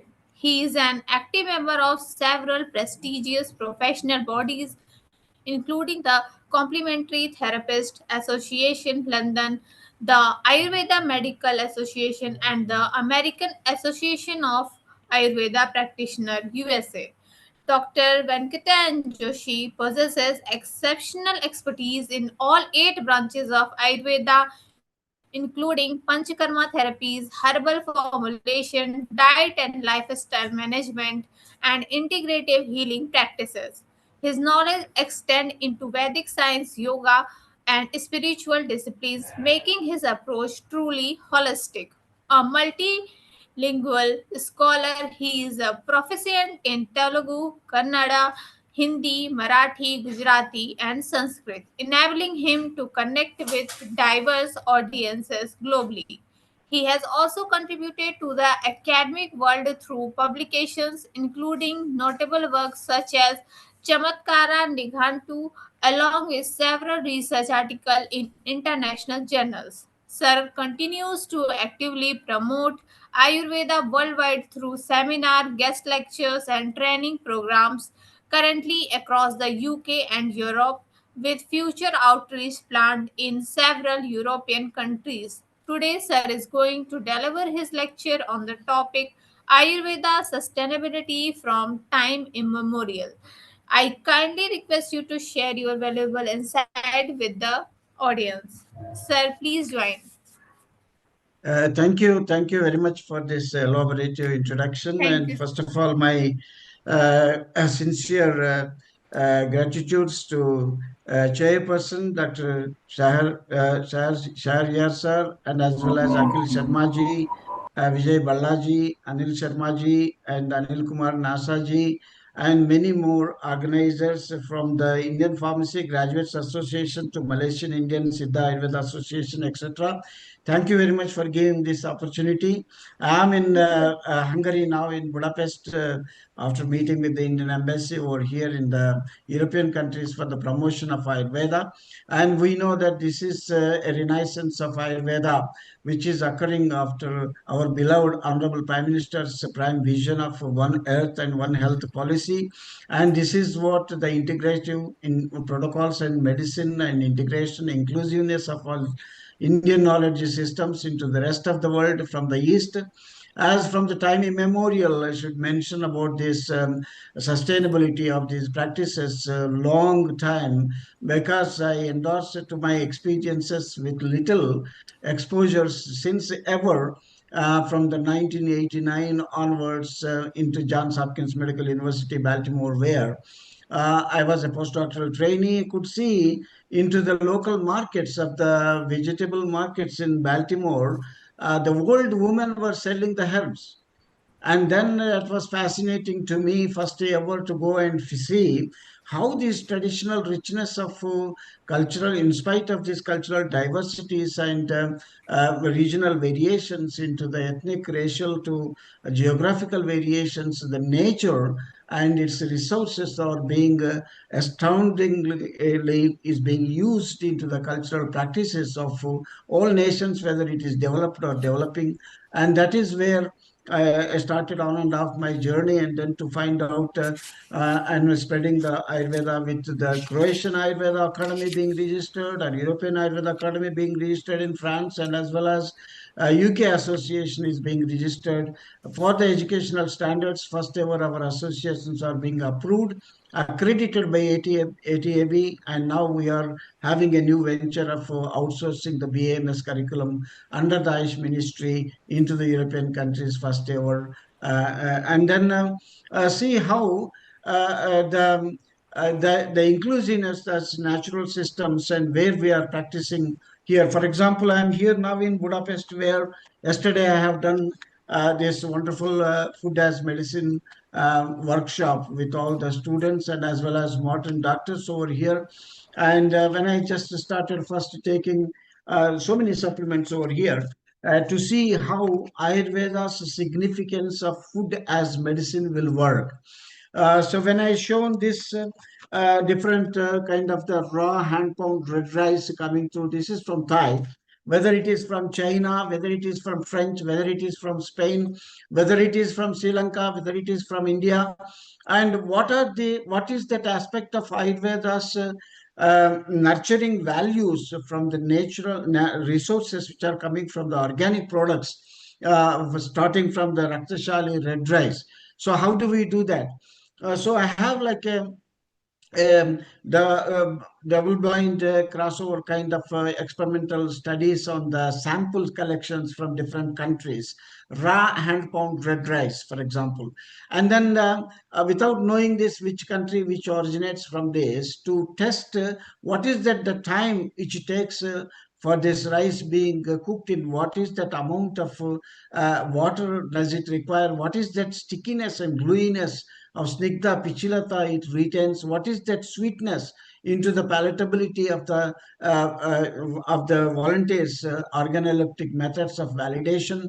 So based on this subjective qualitative enhancement of the taste mediated appreciation from the volunteers is the credibility to associate what is that long lasting, how much it takes longer to cook is that, and it is what the retention of these qualities from the raw hand pound red rice is going to supplement from the Ayurveda point of view as a basic source of nutrition. So as we all know, many people are there in Ayurveda as a field of understanding the quality assurances of substances being used virtually by many practitioners, and then standardizing them to the point of the health restoration, swasthasya, swasthya rakshanam, or atarasya vikara prashamanam cha. And that is where we can see the characteristics which are being associated being healthy, what are the signs and symptoms, and being falling ill, and what type of medicaments are going to be presented with the signs and symptoms, or in assessment, particularly in the training we are giving for many people. So the Ayurveda's understanding about the substances for the restoration. So kinchit dosha prashamanam, kinchit dhatu pradushanam, swastavritamatam, kinchit trividam dravyam uchyate. On that basis of these quotations, citations, the natural resources are being understood. How the preventative aspect to the health promotional point of view, to the even reversing the signs and symptoms into the chronic ailments, or the food as a medicine based on the taste and taste mediated elemental configurations are being given into the numerology for the qualitative assessment to be quantified. The qualitative assessment to be quantified, as I said, for example, like the Akasha, if it is number one as a means of the Shabda Tanmatra, as it is coming through Ayurvedic protocols of the 1, 2, 3, 4 Akasha, Vayu, Agni, Jala, Prithvi. And if you configure that as a numerology, and what it comes to the substratum for all the taste generations coming through from the earth into the composition of these natural resources are being validated as Gandhas, Shabdasparsha, Rupara, Sagandhas as an organoleptic methods of appreciation of the food from the Ishtavarna Rasa Gandhatmakas, or into the means of the epigenetic protocols. And all these dietetic aspects are being credible from the subjective data is being subjective data is being quantified by giving this quality into the numerology.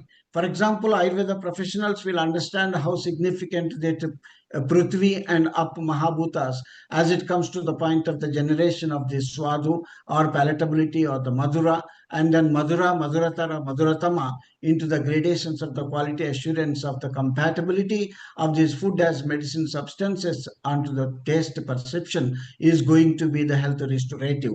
So it comes to the maximum amount of like 5 is the Shabdaspasha Rupara Sagandhatmaka quality assurances of this Prithvi Mahabhuta, and then the 4 aspects of this Apaha Udakam as a means of the taste generating into the prospect of the maturity in the nature as the Madhura Tattva. So understanding the significance as many influences which are coming into the climatic conditions of this lunar and solar perspective of this food chain building to the protocols of the defensive systems are being controlled under the lunatic influences is a scientific validation for all these active ingredients of the alkalides or the glycosides or the active ingredients from the lunar light influence changes in the plant kingdom.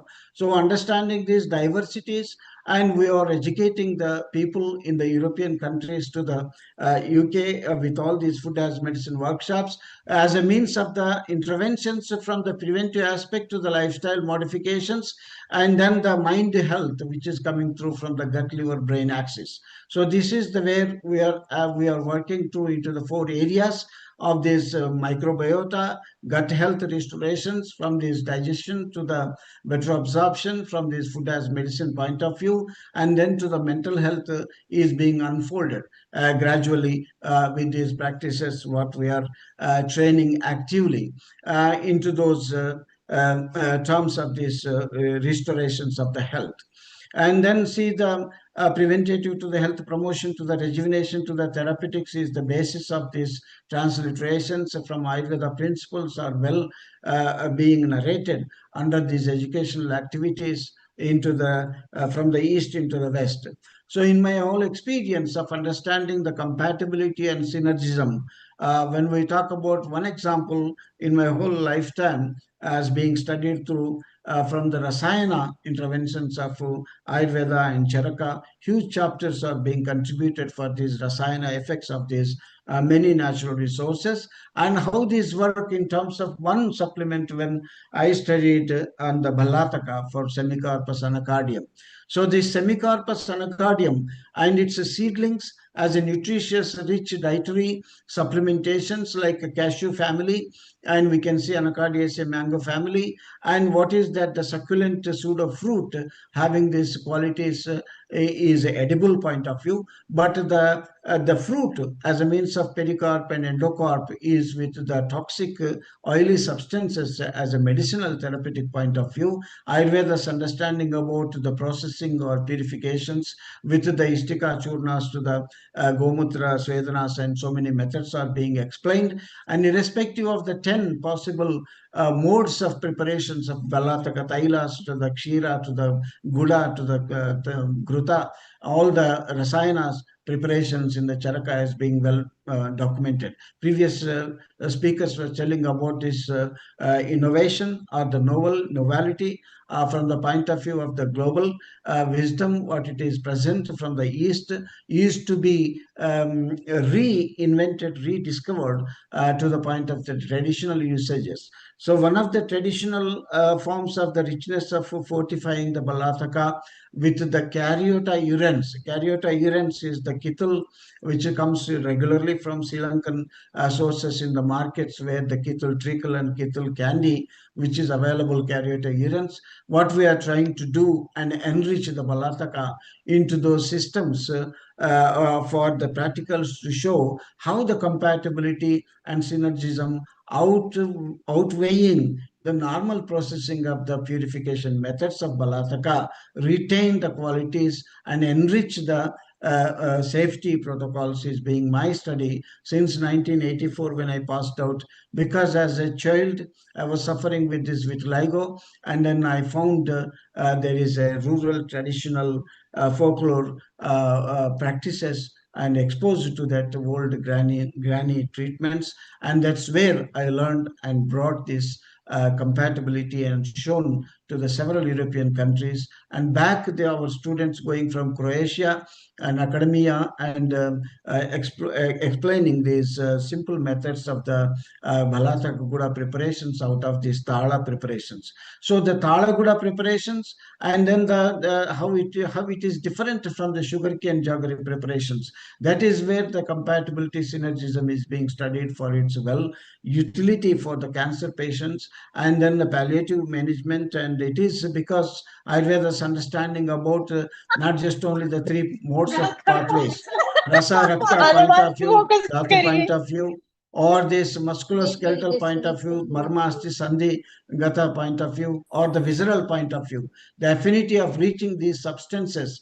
into the three main courses of the interventions, there is the modifications. Also the several practices and interesting alchemy exposures into the Germany nearby the Munich city, where the adult learning group, they are interested into the alchemy, and their Netara publications you can see online into the videos of my YouTube, and where we extensively train them to understand the variations which are occurring through from chelations of this turmeric as a mineral resource, how this turmeric which is going to be as a, we know all these qualities of this turmeric, from the antimicrobial to the anti-cancer properties to the anti-inflammatory to so many properties, and then how this turmeric as a digestive level to the visceral system can be extended into the musculoskeletal or the reaching out to the bone and bone marrow level is the chelation methods which are traditionally being followed.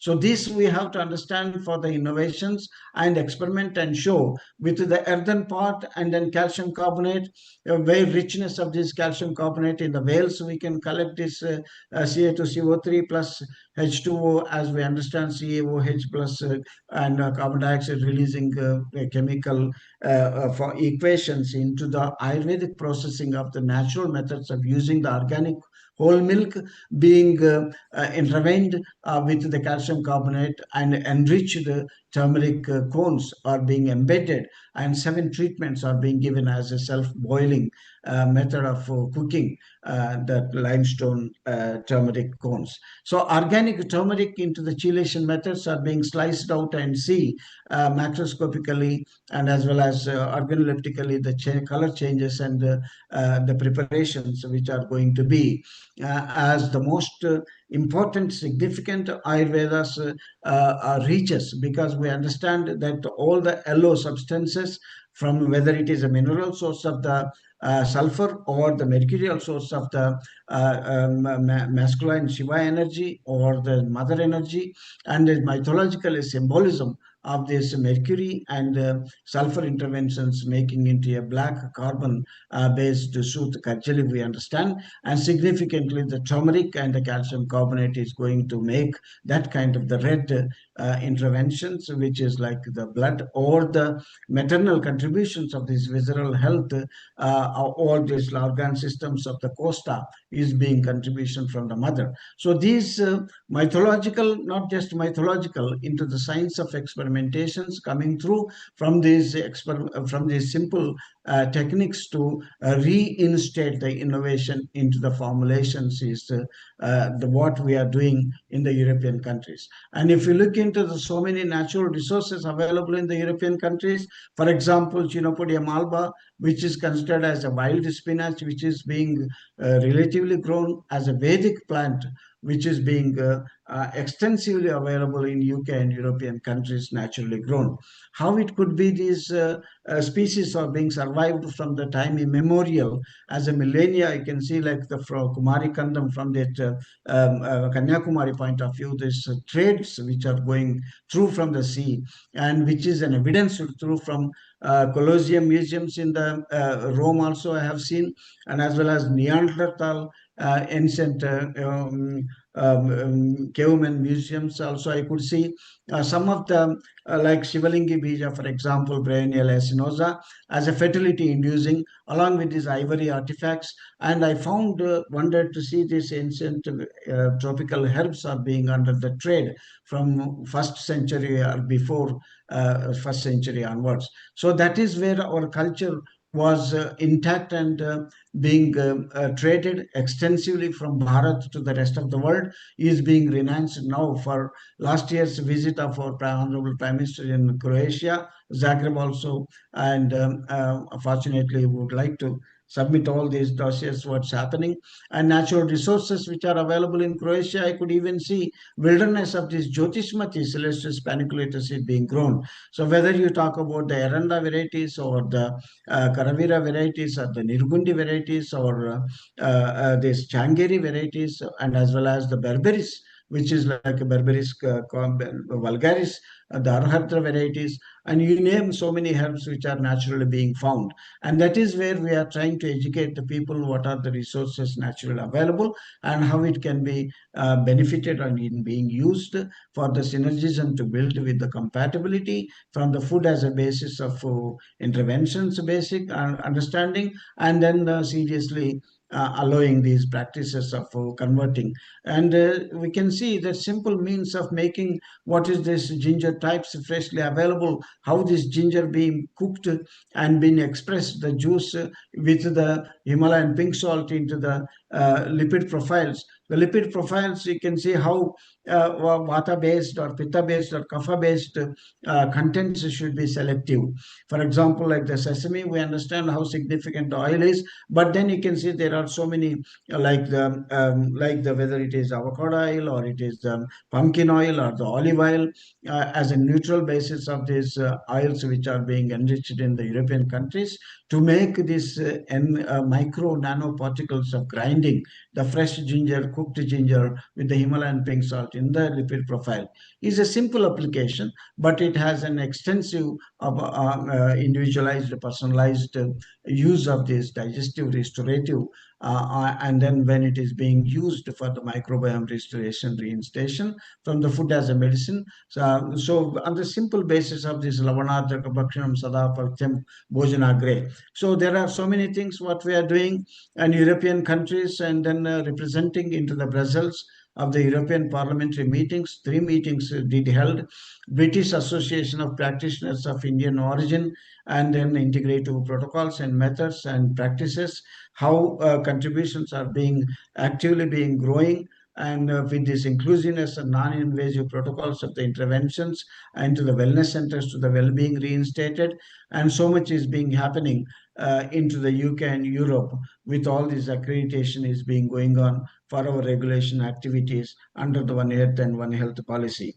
So when we talk about applications of this, our knowledge, when they say like Madhudakam, as a simple means of Ayurveda's interventions, then how relatively that can be used to the reinstatement of detox processes. For example, as a dietary means of the detox, which is the most acceptable form of like post-Christmas kind of the detox periods, and what these people are doing in UK and European countries with these so many kinds of hydrocolonotherapy to the coffee bean enemas, which is being more prevalent in the society. And that is where Ayurveda's insurance policy for professional indemnity insurance is being allowed for us even to practice the Basti therapies.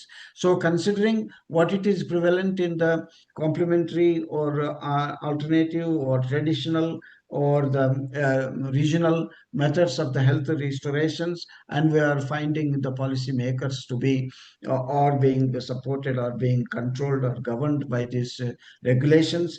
Still we are in the statutory regulations of self-regulations, and we are looking into the mainstream health care very soon into the point of these invasive non-invasive protocols at the beginning to go on with. So for example, like honey I started talking about, and then what are the different type of honeys available in the UK and European countries. In the Portugal, bitter honeys, whether it is organic cold pressed wild forest, different type of honeys, and these honeys are being selected on the basis of the taste, even though we can see that's the constitutional basis of the honey preparations, whether bitter honeys into the more like the pitta and kapha based practices, and then how selectively individualized detox is being derived out of this madhudakam. What does it mean?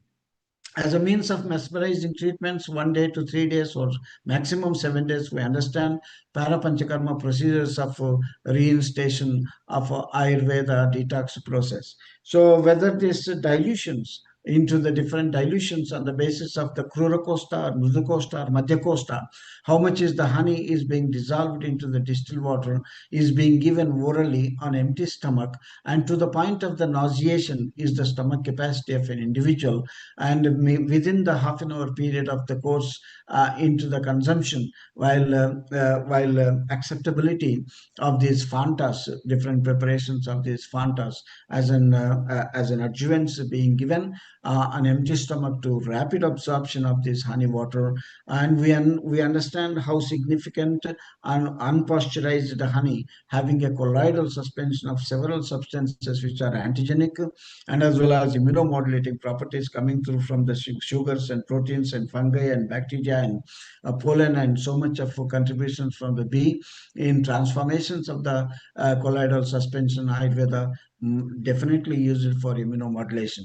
So considering these dilutions and then acceptance by different costas variations, and the nauseating point is the optimization and increasing day by day as a dose, whether it is 1 to 3 to 7 days as a maximum, and coming out into the ascending to the descending proportions of the dilutions is our criteria for detox process madhudakam, reaching out into the microcapillaries for flushing out all the metabolic wastages is an application of the principle from Ayurveda in innovation.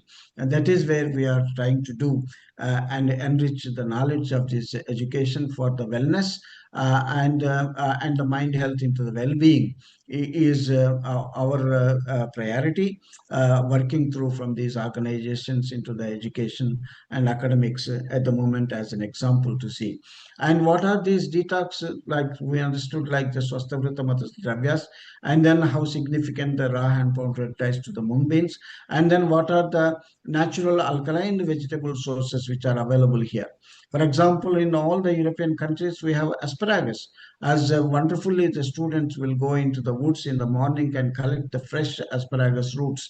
And as I mentioned about this dill herb or basil or asparagus, and as well as oxalis corniculata, and the food is prepared out of these natural resources as an alkaline diet into the detox process is being planned and educated and brought into the health into the European countries. So we are all doing these kind of practices to mention about many formulations which are very simple, and the simple techniques of bringing the most synergism into the combinations. For example, like the fresh lime juice.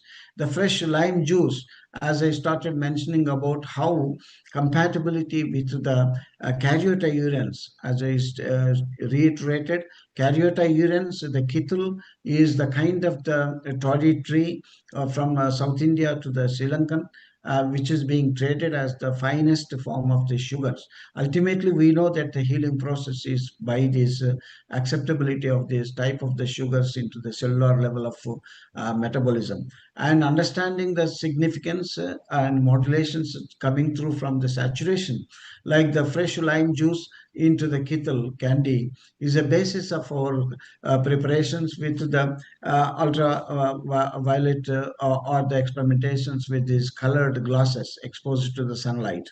And the saturation is the point where honey thickness of this honey and the kittul combinations are going to be enriched with the protocol of the same detox for the IBD to the IBS, and constipation to the digestive, microbiome restoration to the vascular health, varicosity to the fatty liver, and these are the alcoholic liver. And these are the things as an applied aspects of our principles of Madhudakam, and coming to from these saturation preparations from the lime juice to the kittul combinations are some of the examples where we are practically implementing and then executing in our curriculum and training. So we are now authority and responsibility from the Dr. Sarvepalli Radhakrishnan Raja Ayurveda University Jodhpur, in collaboration with our European Academy, and being accredited and approved for the BAMS hybrid curriculum. So we are trying to train from this September onwards in the France BAMS introduction as a 2 terms of 1.5 years of 3 years of this preclinical, paraclinical subjects of exposure with these natural resources of the Dravyaguna and Rashastra or herbal and mineralogies into the exposures, and then the serious clinical interventions back into the Indian universities, is the kind of hybrid BAMS curriculum is a reality now, which is going to be under our authority. And then we are meeting every country, and we did meet ambassadors in Budapest and Slovakia last month, and then trying to explain the same thing and to bring on to the one platform of our Ayurveda into for the quality and safety interventions through from the education and awareness. And University of Debrecen here in Hungary, where the Ayush chair was there, and several other universities are getting approved for these Ayurveda interventions, and we did talk about as well. So working through from this simple aspects. So, on observational point of view, Ayurveda's intervention was onto the observational basis of the validation coming through from the Apta, Pratyaksha, Anumana, and Yukti, the same protocols of these dogmatic principles into the pragmatism for the building of empirical evidences on the basis of the practice-based evidence is our criteria, and going through with these enormous protocols of previous speakers talking about, and then the modes of our reality with the artificial intelligence to the metadata into the creation of these practices. So 196 plus countries with the WHO enrichment, and last December we were there into the global summit, and then we are representing through into these cultural traditional diversities, integrating all the people together to the point of the nature and natural resources, and how it can be activated, and then endorsement. This is what the Ayurveda name should be endorsed. That is where we are concerned about everything. Sarvam Dravyam, Panchabhautikam, or all the substances which are not having any non-medicinal value. And that is where we are working through the Ayurveda's name should come after this yoga is not a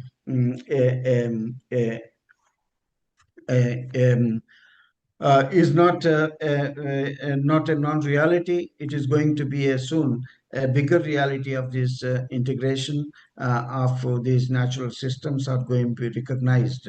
And then say, for example, the cultural diversities understanding like Croatia, For example, they have like the brines, and in the brine, the cucumbers to the peppers to the sour cabbage to the sourdough bread preparations to the sour milk and vinegar based or apple cider vinegar based. So there are so many cultural similarities when we see that how Ayurveda understood the food as a medicine preparations into the kinva prakriyas, and which are helping into the microbiome. And then understanding there's diversities over here, and we are educating people the principles of Ayurveda for the microbiome restorations, for the immunomodulation practices. So I mentioned about the ruta graveolens, which is extensively available for the mental health as an applicational point of view. Some of the experimentations we are trying to do, because that's mental health, and as well as the health of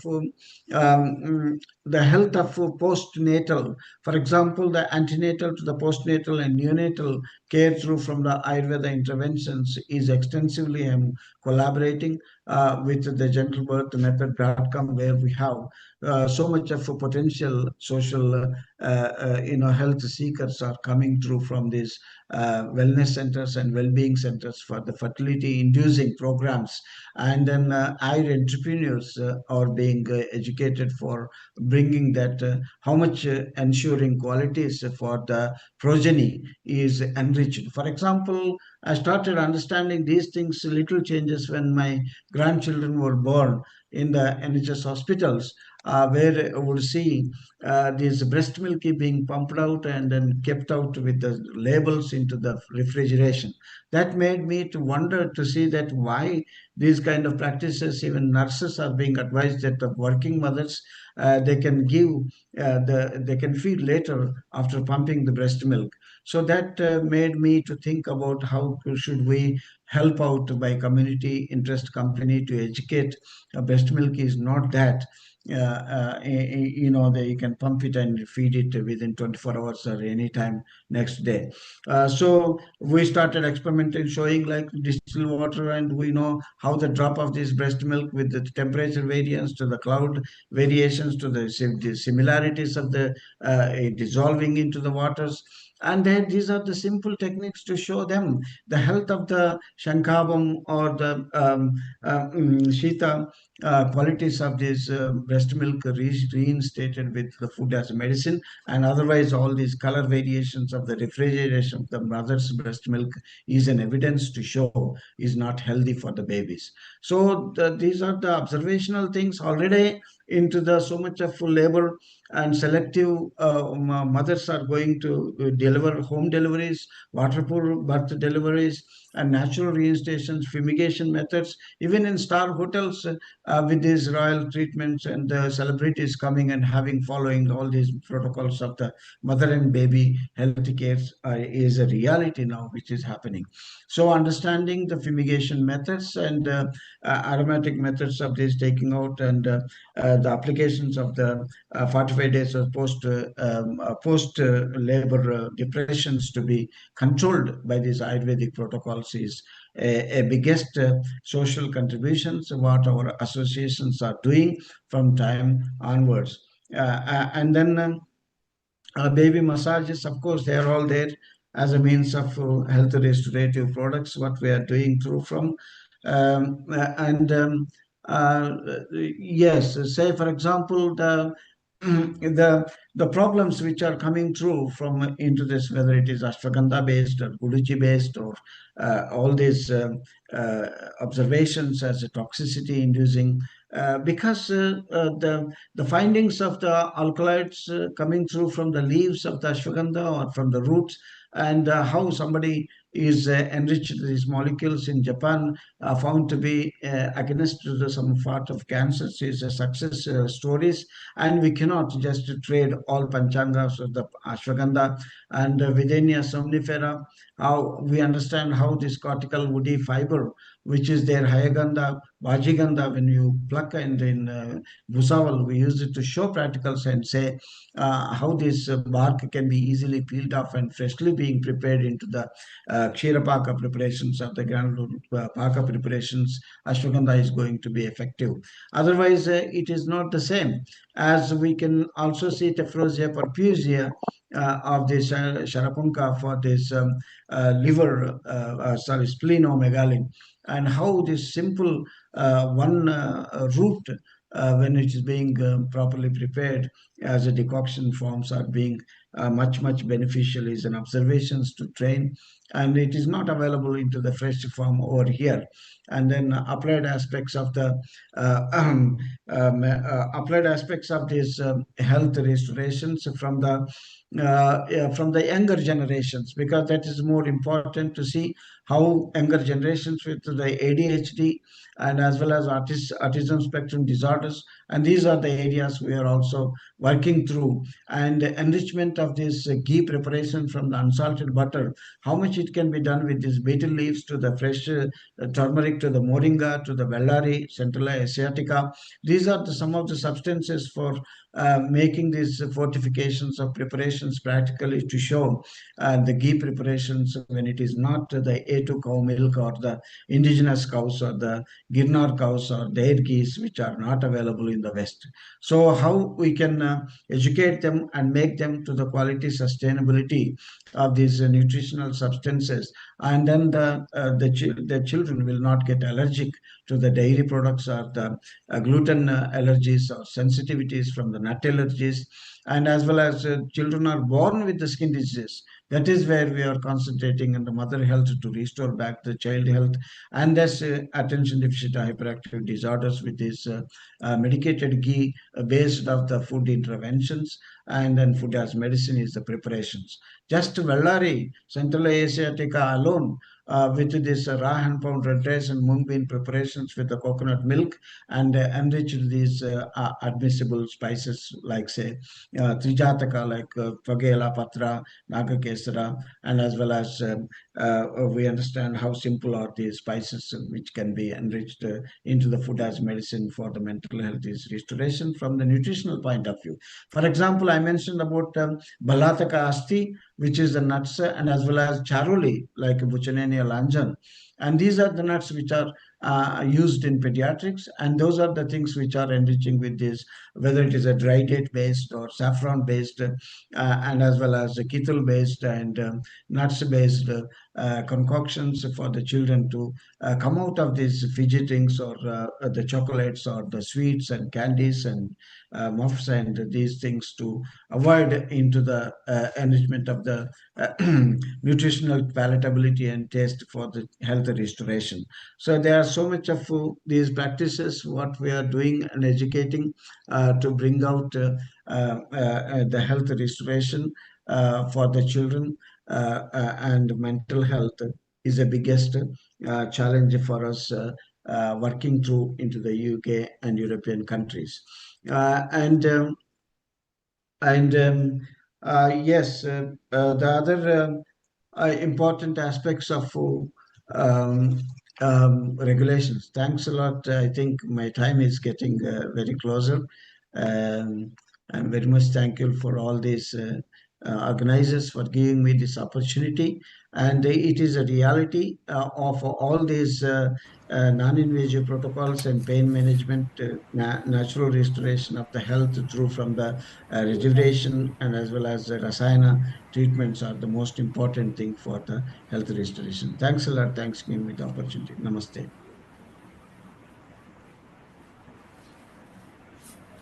नमस्ते sir, and thank you so much sir, आपने हमें join किया.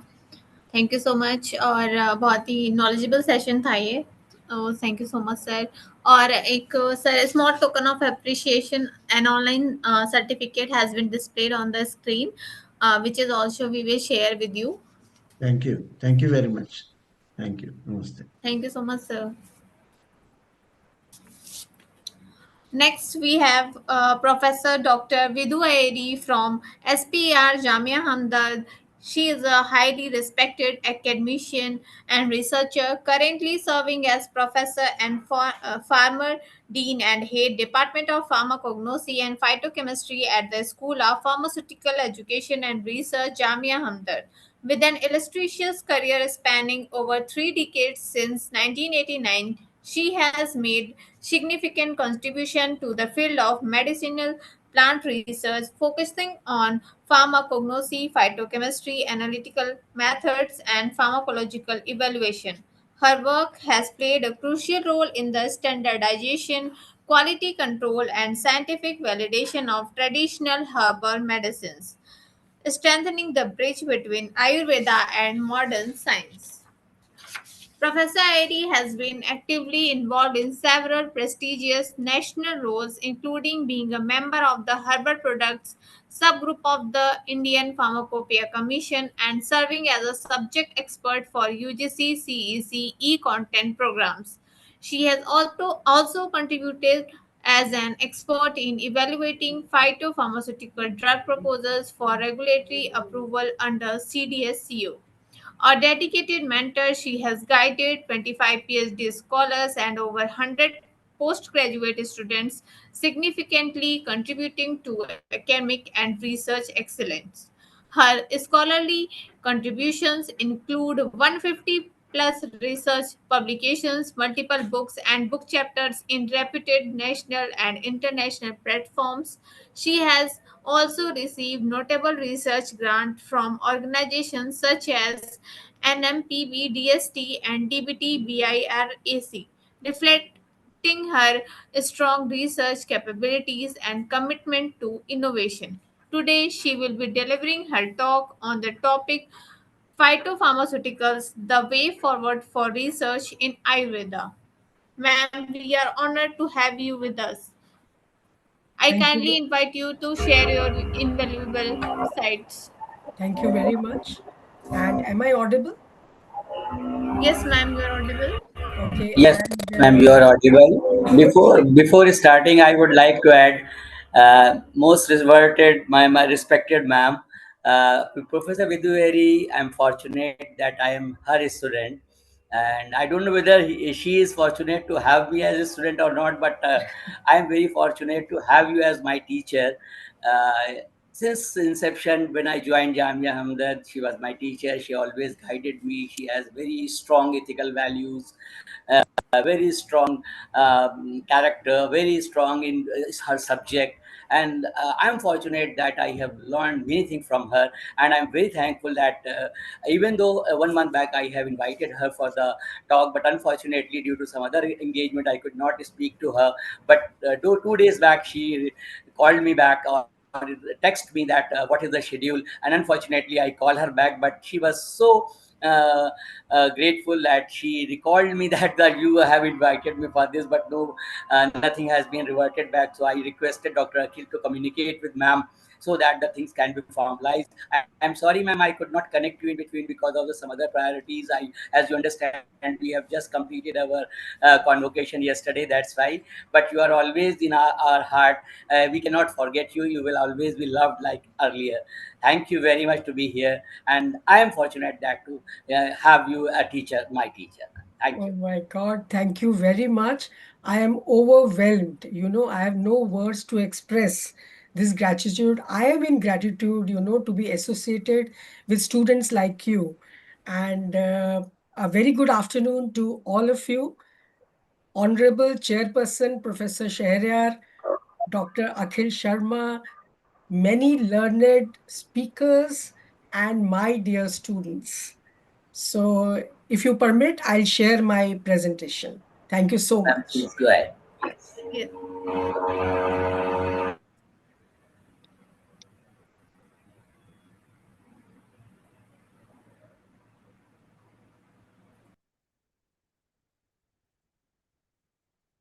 Just give me 2 minutes. Yeah.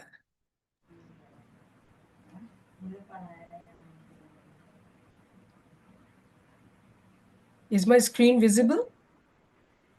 Yes, ma'am. Okay. Yes, ma'am.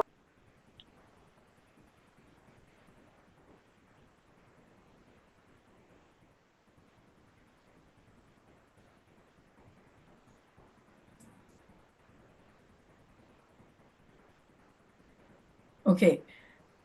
So, I have purposely selected this topic, phytopharmaceuticals, the way forward for research in Ayurveda.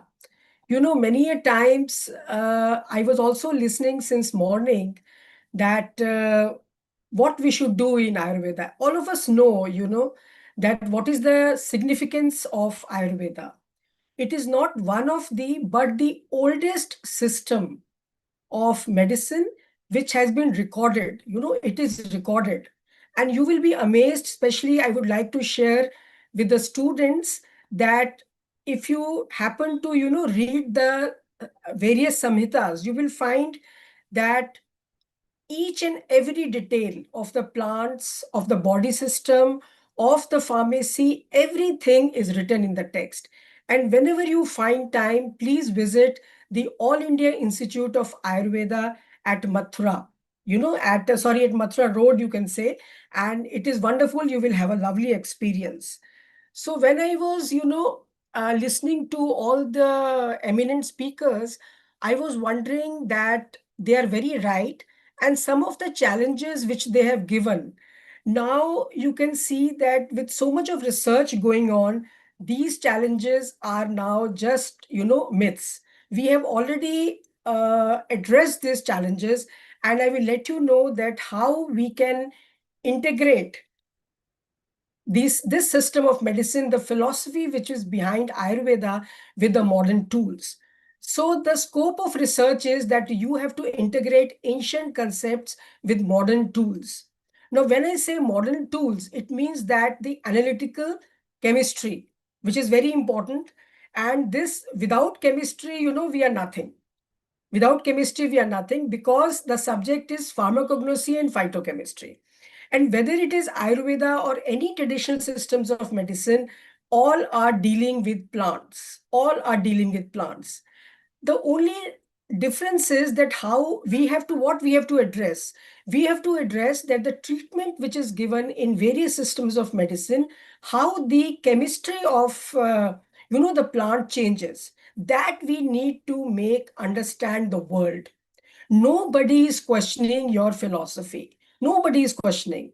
They just want to know what is happening to the chemistry part of it, right? So I always, laugh with my students when I say that if you, tell the plant that now you are going in Ayurveda text, or you are going in Unani text, or in homeopathic text, it will change. No, it will not change. The chemistry will remain the same. So I urge the students to have a very strong concept of chemistry, right? And second is, I want to talk about pharmaceuticals, because the integration is not possible without this subject. And I believe that we have pharmacy students here, and all the subjects, from first year till final year, and in masters, how many subjects you read? Maybe I think 40 plus subjects you are reading. So already these days, we are talking about integration. So pharmacy or pharmaceutical sciences is already an integrated concept. Now we have to understand that how, we can combine all these specializations and come out with one product which is very helpful to the society. We cannot work in isolation. This is very important. So, you should start collaborating with all the four major departments in pharmacy, which is very important. Then third is that the modern validation. Now, again, when we say that, what do you mean by modern validation? Modern validation means that you use all the techniques which are available. That is from chromatography to NMR. All these, I think you are studying. I need not tell the pharmacy students. So you have to validate what is there. Because, everybody is interested in evidence-based. That where is the evidence? So in our ancient texts, the evidence is there, but we need to make people understand with modern techniques, because we have to move with the technology. As we know, that the change is the only constant. So we have to, coordinate with all the modern analytical techniques. So the second thing is that, number one, you have to be very focused in chemistry. And second thing is that you should be abreast with all the analytical techniques. Now, as I was talking about the plants, being a pharmacognosis, this is very dear to me, and now you must be knowing that we don't call any plant as drug. We call it as a botanical. So the source is very important, that the right sourcing. Already nature has put all the phytoconstituents there, and nature is smarter than us. So what we need to do, we have to protect them. We have to see the right sourcing. If the sourcing is not right, any technique you apply, you will not get the answer. Because all of you must have studied in pharmacognosy, that how the sourcing is affecting the phytoconstituents. So always relate a botanical with the phytochemistry. It means what? That you have to provide a true identity to the plant, because you know that there are many adulterants, there are many substitutes. Now, one more thing is there, that people, always think that if we are adding a substitute, it means that they always create a controversy. Please don't fall into that controversy, because from one geographical region you cannot have a one plant which is having, or you can meet the demand. So you have to have an alternative. So you can have what? You can have a substitute, but you have to be very careful about the adulterant. And then the third part comes is that of authentication. Now, so right from the beginning, I am explaining the teachers and the students that where they have to lay the stress on. So authentication means, and authentication is possible, all the guidelines are given. They are not only given by WHO, but they are given by all our text, by Ayush, by Ayurveda, by Unani, by Siddha. All methods are there how to authenticate. But yes, it is possible because of the marker compounds. Now, one more thing here I would like to tell you, that people normally, they fall in the trap of markers. They want that each and every marker they should identify. This is not possible. It is very difficult to work on a plant. Even a single plant, it is very difficult to work, because we believe in what? In totality, isn't it? We believe in the totality of the plant, right? So it is not necessary that you run after the markers. Please don't do that. Okay, you can have only one specific marker.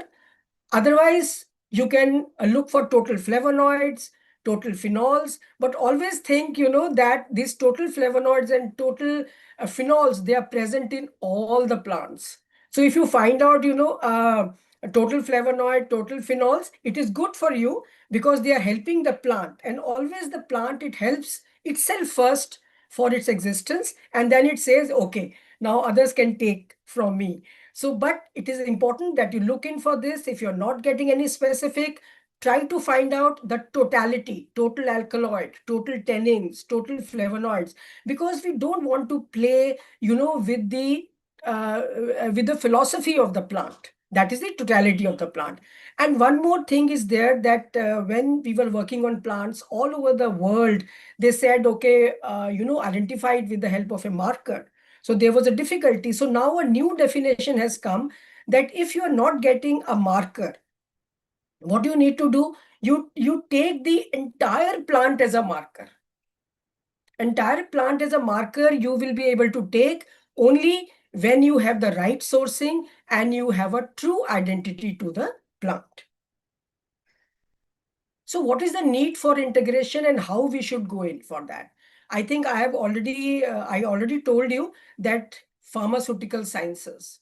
So pharmaceutical sciences means what? That all the fields together, right? So equal significance and importance lies in all the fields, whether it is pharmaceutics, pharmacology, pharmaceutical chemistry, or pharmacognosy and phytochemistry. What we need to do, we have to make it interdisciplinary. We have to integrate all the sciences together. So this is very important. So now, people used to think that we cannot get, I was hearing the lecture about the patent. You cannot get the patent. How will you get the patent? Why you should work on a medicinal plant? Because you are not able to file a patent. The industry doesn't want the plants. They are very apprehensive about the selection of the plants. So then what happened? That the think tanks of a country, they thought of this concept, that is phytopharmaceuticals. So now I will just talk about this, and you will understand that how the new techniques you can apply, and you can come with one single formulation which is going to help you to have a patent also, and this will be treated as a modern medicine. Because normally, people say that this modern medicine is very effective and the formulation is not effective at all. But how to make those herbs effective, which are totally worked upon. You see, we have, Neem Society in US, we have Ashwagandha Society. Like this, they are already working on a plants because there is so much these plants are going to offer. So here I will like to talk about that we have certain plants which are immunomodulatory. And you know that if a plant is having an immunomodulatory activity, it can uh, build your immune system. And this immune system is very important. You must have heard, I heard in the morning also, and you must be knowing that during Corona period, this was there. And we come out with us one kadha, which was, developed by Ayush. Sorry, and it really helped it out. So just to give you a little background, that the Government of India published a draft amendment to drugs and cosmetics on 24th October 2013. And why it was done? It was created regulatory provisions of defining phytopharmaceuticals, that is botanical based drugs. So it means you can have botanical based drugs from any system of medicine, irrespective of Ayurveda. You can have from Unani, you can have from Siddha, anywhere you can have these botanical based drugs. So this was the initiative of Government of India. And this schedule, it provided requirements of evaluating scientific data on quality, safety, and efficacy. Now you tell me, see, these lines are very important. What you are evaluating? Scientific data. And what do you want to have? Quality, safety, and efficacy. Now you must be knowing that we as pharmacists, we cannot compromise with the safety of any herb or any drug. We cannot. Okay, so we need to have a scientific data. So from where the scientific data is going to come? From the analytical data, right? So we have to evaluate a scientific data on the quality, that is what is the chemistry behind it, safety, of course, related to that, and the efficacy. So it will also lead to market authorization for a plant-based lead as a drug on similar lines to synthetic and chemical moieties. See, it is very important because if you have to really compete with modern medicine, see, there is no point, you say that this system is good and this is good. No, all systems are good, all are having their advantages, limitations, and disadvantages. This we have to, but when our country, it is called as the herbal garden of the world, and we have plants as per Ayurveda, which is time proven, so why not, take that as a drug on similar lines to synthetic and chemical moieties? Because mostly whenever I evaluate any thesis or I go for some meetings, I find, that what they do, they buy a chemical from the market and make a nano formulation and say that this is a herbal formulation. No, that is not the case. Because you are playing with the basic philosophy of the system. So what we need to do, we have to develop a method by which the basic philosophy remains intact. We take the entire extract. But now what all improvements we need to do that it is accepted and it is treated as a modern medicine? Because in modern medicine, that when one chemical is there and they are having all those quality assessments and other things which are very easy. Therefore, this term of phytopharmaceuticals, it came into picture, and there is a lot of, scope for your research. So now why this came, we are very much aware. I think all of you must be knowing that Guglu tablet, Ginkgo biloba tablet, Silymarin capsule, they are well known. But you know how much time it took for them to come in the market because they were not at par with the modern medicine? It took a very, very long time. And that is why you can see that approval of Guglu tablets more than a decade to get approval. So you can understand that if I am coming out with something and 10 years it is taking for the approval, then people start thinking, our think tanks, they started, okay, why not? It was so difficult to convince the authorities. Several requirements were applicable for this. To treat synthetic chemical were not possible for a botanical based drug. And therefore this term came of phytopharmaceuticals. And you can put all your research into this. We will see how. So actually what was our main aim? Development of science-based drugs from botanicals especially from Ayurveda. Why? Because it has got a long history of safety and use documented in the authoritative books. It is there. Already it is there. So now we just want to give what? With the modern science, we have to, integrate. So for separate and appropriate regulatory provisions for botanicals and drugs. So that is why I was telling you that every plant cannot be now called as a drug, because in pharmacognosy first you must have reading that it is a drug. No, it is not a drug, it is only a botanical. But it will be drug when you will when all the regulatory provisions will be given to it. So why herbal medicinal products are better tolerated? So what was the thought process that herbal medicinal products are better tolerated? They provide a superior benefit risk ratio to synthetic drugs, and evidence-based phytopharmaceuticals, increasingly mentioned in clinical practice guidelines, are the first line therapy in various diseases and indications. So I was listening to the doctors before me who are from Malaysia and from AIMS and other places. So you can see that the first line of the therapy which they are giving is what? Evidence-based phytopharmaceuticals or evidence-based herbal products. So you can imagine, since so long, these people have been trying. So these are some of the members. You must be knowing them who started all this process. So what it will do? It will provide impetus to herbal-based products, an alternative to NCEs, increasing cost of new drug discovery, increase the possibility of meeting medical unmet needs. Multi-component drugs may be ideal for multi-target diseases, because now you know that the concept has changed. First, they used to say one gene, one target, and one drug, but it is not the case.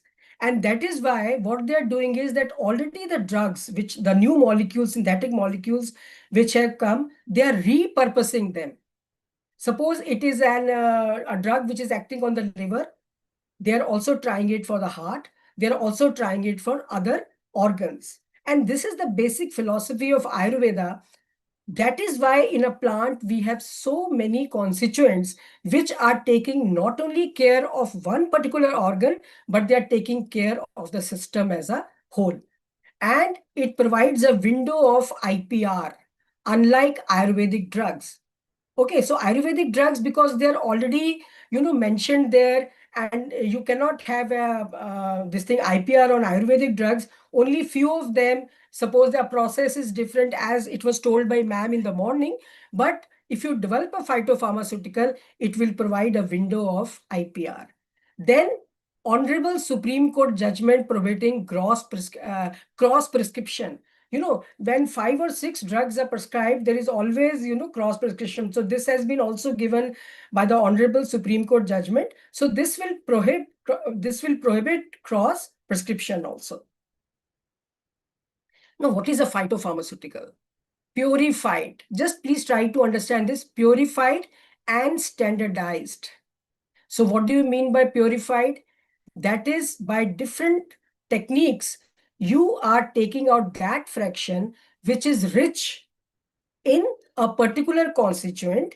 And how you are doing it? By the help of bioactivity assay guided standardization. So you can understand that all the new techniques which you are studying, you are applying this.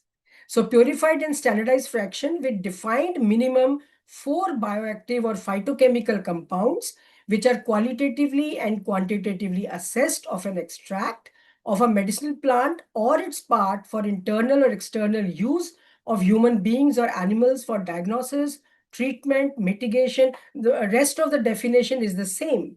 So what you have to focus on is that it has to be a pure, not a crude extract, but a purified and a standardized fraction. And it is having minimum 4 bioactive or phytochemical compounds. Now you must be wondering why we want to assess it qualitatively and quantitatively. We want to do it because you know that how will you standardize otherwise, right?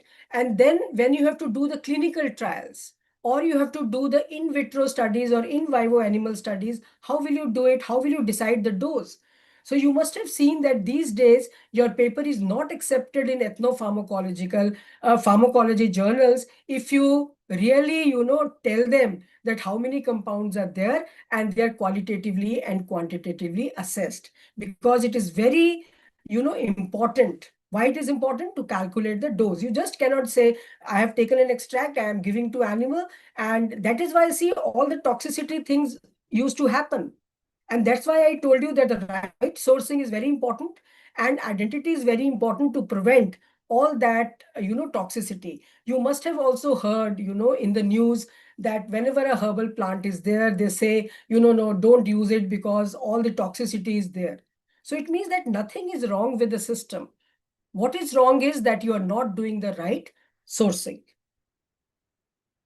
So now about draft regulation, I think all of you know that under Chapter 4 of DNC Acts and Rules, which is related to synthetic drug-based products, the same is related to the phytopharmaceuticals. Okay, and these are drugs are regulated under Chapter 4A of this. This is slightly different. So what we are doing is we are going one step ahead of those plants where we want to make them available as modern medicine, which is the need of the hour.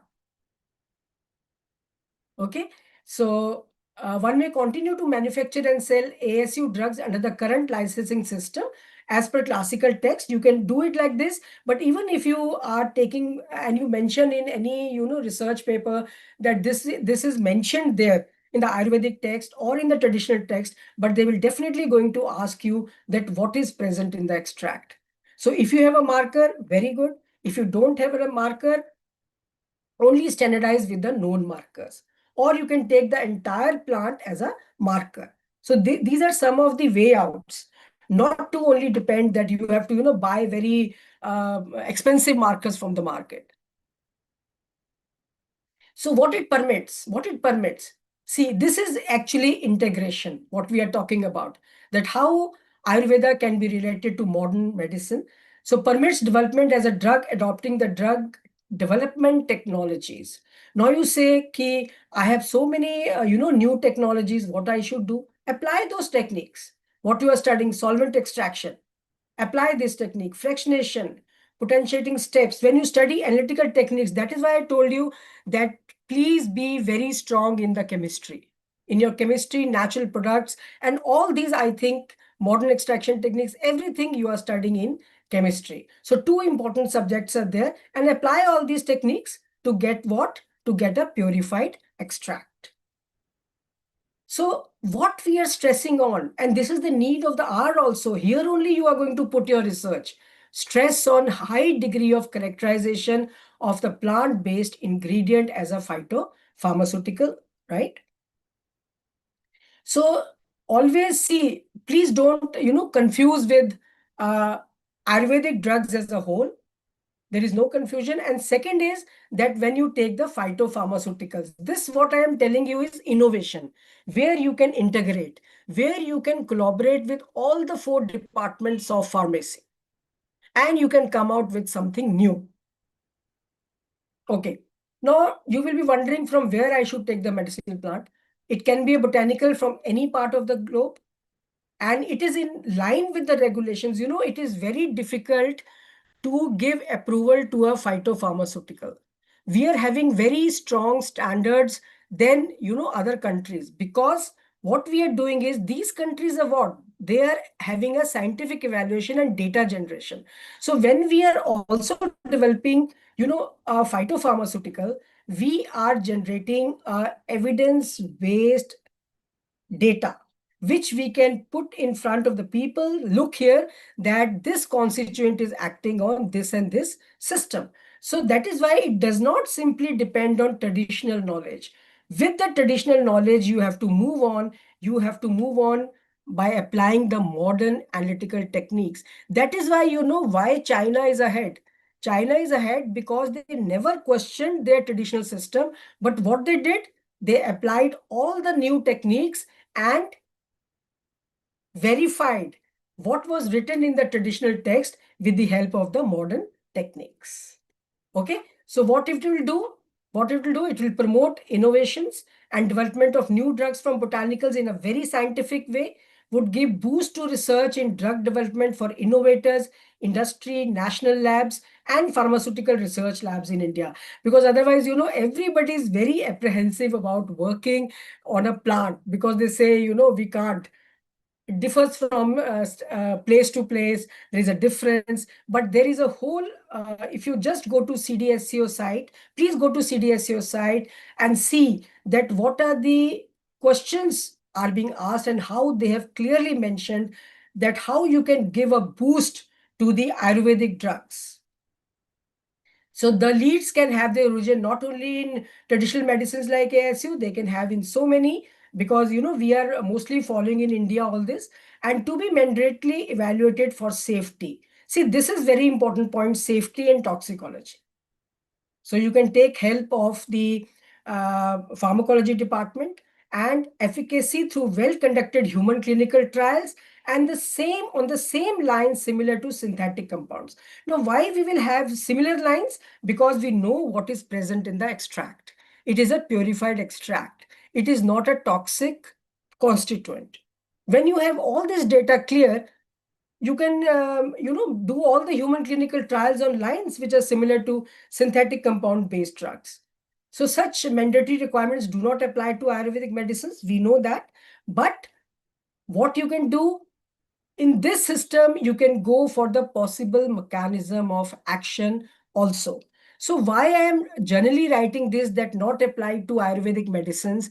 Because we have to move forward, isn't it? Already we have so many plants which are lying there, but why not to make them as a modern medicine?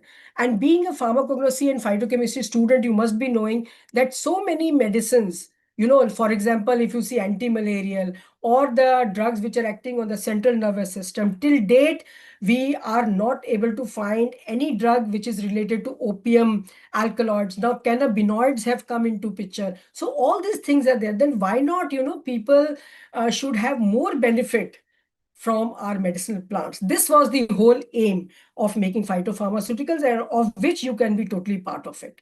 Okay, so this is approved by the Drug Controller Journal of India, and all these committees are there, and students, pharmacy students and teachers, they must be knowing that Drug Technical Advisory Board and all these things are there. Why I wanted to tell you that all is scientifically based and they are properly regulated. That is very important. So now one more thing is there, that when you will develop a phytopharmaceutical, it can be prescribed by both Bachelor of Medicine, Bachelor of Surgery, and Bachelor of Ayurvedic Medicine and Surgery qualified physicians. So previously, it is only, prescribed by whom?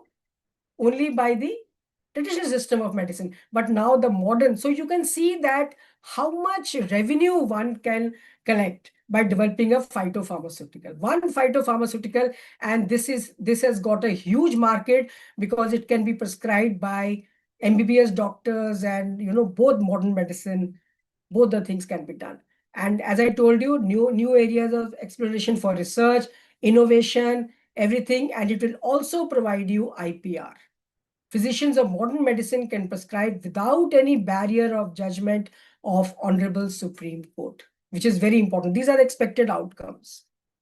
So before registration of any product in the overseas market, mandatory to submit application as common technical dossier. And these are all, regulations which are required. You can go to CDSCO site and you will find all the details there. So the current situation is true for traditional herbal products where preclinical, clinical, and toxicity studies are a missing link. But here now, in this case, you can do all these studies. This also offers an easy approach to as overseas registration process is concerned. And even if you have to sell your, this formulation abroad, it will be very easy. You can get it patented, and also they will, they will register your product. So you will have a very wide application of the developed phytopharmaceutical. So I will just, want to, because being a teacher, if you give a table, everybody understands very clearly that how you can, relate this, that in case of Ayurvedic medicine, it is single or more than what, but here only single plant. It is very difficult to work on so many plants. So you can take a single plant and combination with minerals permitted, but here it is not permitted. Crude extract, it is a purified fraction. So if you have a purified fraction of the crude extract, you will apply all the technologies which are there. It is a proprietary medicine as allopathic drug prescribed by allopathic physicians. No, it can be prescribed by both, and then prescribed by, yeah, that is the regulatory requirement as per API, Department of Ayush, and this is as per CDSCO Gazette notification, CMC, normal information, exhaustive information, preclinical requirement, not mandatory, mandatory, and clinical requirement. So you can see here that you can develop a phytopharmaceutical in 4 to 5 years. Whether when you come out with a new molecule, synthetic molecule, it takes whole lot of time. Whole lot of time it takes, and I don't think in near future you are getting any new molecule.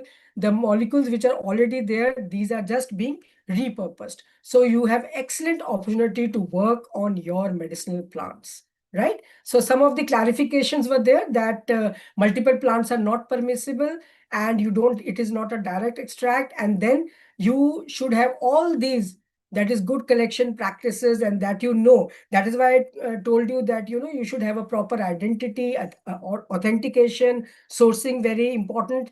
And now here comes the pharmaceutics. The pharmacokinetics of 4 marker compounds, their correlation with the pharmacodynamics, which you do. So you can do the pharmacokinetic studies, you can do the pharmacodynamic studies of the developed, and then in vitro activity, in vivo pharmacology using validated models.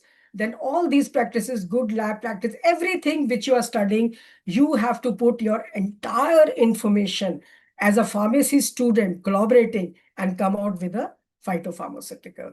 So evidence, what are the key measures? That is, evidence-based phytopharmaceutical should be clearly separated from alternative or complementary therapeutic approaches. And this contains pharmacologically active ingredients that interact with the protein structure. Because these days, if you see the syllabus, where they are going, they are studying at the molecular level.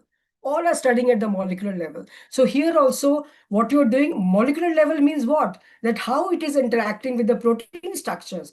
And these days you also have bioinformatics and other things. Suppose you select one phytoconstituent. Suppose I select caffeine or eugenol, and with the help of bioinformatics you will see where it is acting, what are the active sites, and which biological activity you are targeting. You can design a molecule. So all these things can be done with the phytopharmaceuticals and these innovations. So as we know that clinically proven phytotherapy is required, the highest demand is on that. Effect and safety has to be verified, developed and scientifically evaluated. So again, you can say, and that, for example, this tannin containing black teas for diarrhea, right? Such a simple solution. They have come out with a very simple solution because this diarrhea, there is an issue. So what they have done is just tannin containing. So what they did was that a purified extract was taken, how much tannin is present there, and they come out with a simple solution, the tannin containing black tea for diarrhea. So it is a purified extract, right? And as I told you before also, that these are the frequently asked questions, and you can go to the CDSCO site and you can read all these, what is required. And one more thing is there, that in case of phytopharmaceutical which has been marketed before for more than 5 years, and there is the presence of adequate proof that supports the safety, then that particular drug trial will be shortened, right? And modified, or will be offered little relaxation while performing the clinical trials. So now, as I was talking about certain plants, like you say, Rauwolfia or Ashwagandha, and you can say this Rasayanas, most of the drugs which come under the category of Rasayanas. What is a Rasayana? Rasayana is a life-saving drug. And why it is a life-saving drug? Because it is an immunomodulatory drug. Okay, so this is already proven. You have to now put it in a formulation with all these studies as per the modern medicine. So this encourages all this with the, introduction of extensive evaluation. What you have to do, extensive evaluation. through biomedical sciences, and therefore all the sciences are integrated, would help in the acceptance of and expand the use of herbal products by modern medical profession. Worldwide demand for plants as a possible source of therapeutics for unmet medical needs. This step would bring this aspiration one step closer to reality. Because, all the learned speakers who were before me, how proudly, they were saying about that this is what is there in Ayurveda and how it can be effective. So we can go one step further by taking those leads and making them as successful phytopharmaceuticals. So all they will come national labs. So what is the need of the hour? To bring reputed herbal drugs. I'm reputed herbal drugs under the umbrella of phytopharmaceuticals. Why? Because our future is indigenous, that is Ayurveda, or you can say plant-based botanicals. So thank you for collective learning. Any questions I would love to answer.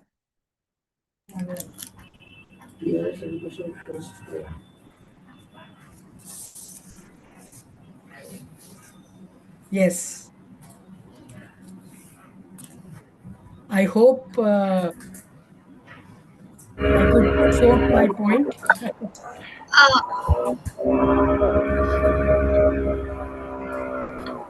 Yes, ma'am. Very well. You have quoted your points, and this is a very informative session for all. Thank you. So definitely, ma'am, undoubtedly, I believe whatever we have learned at college, the other students who could not be fortunate to learn from you directly in Jamia Hamda, they must be benefited from this talk. And definitely you will be remembered for a long time. And definitely we will invite you in the live session also, whenever we are going to conduct in future also. Thank you, ma'am, very much. Thank you, Thank you. Professor Shahryar. I'm so honored and I'm so humbled. For you, I am Whatever you only have said Shahryar. about me, thank you so much. Thank you. No, ma'am, A it's small true token whatever of I said. Yes. A small token of appreciation and online certificate has been displayed on the screen, which we will also share with you, ma'am. And thank you so much, ma'am, for joining us. Thank you. Thank you so much. Thank you. Thank you, ma'am.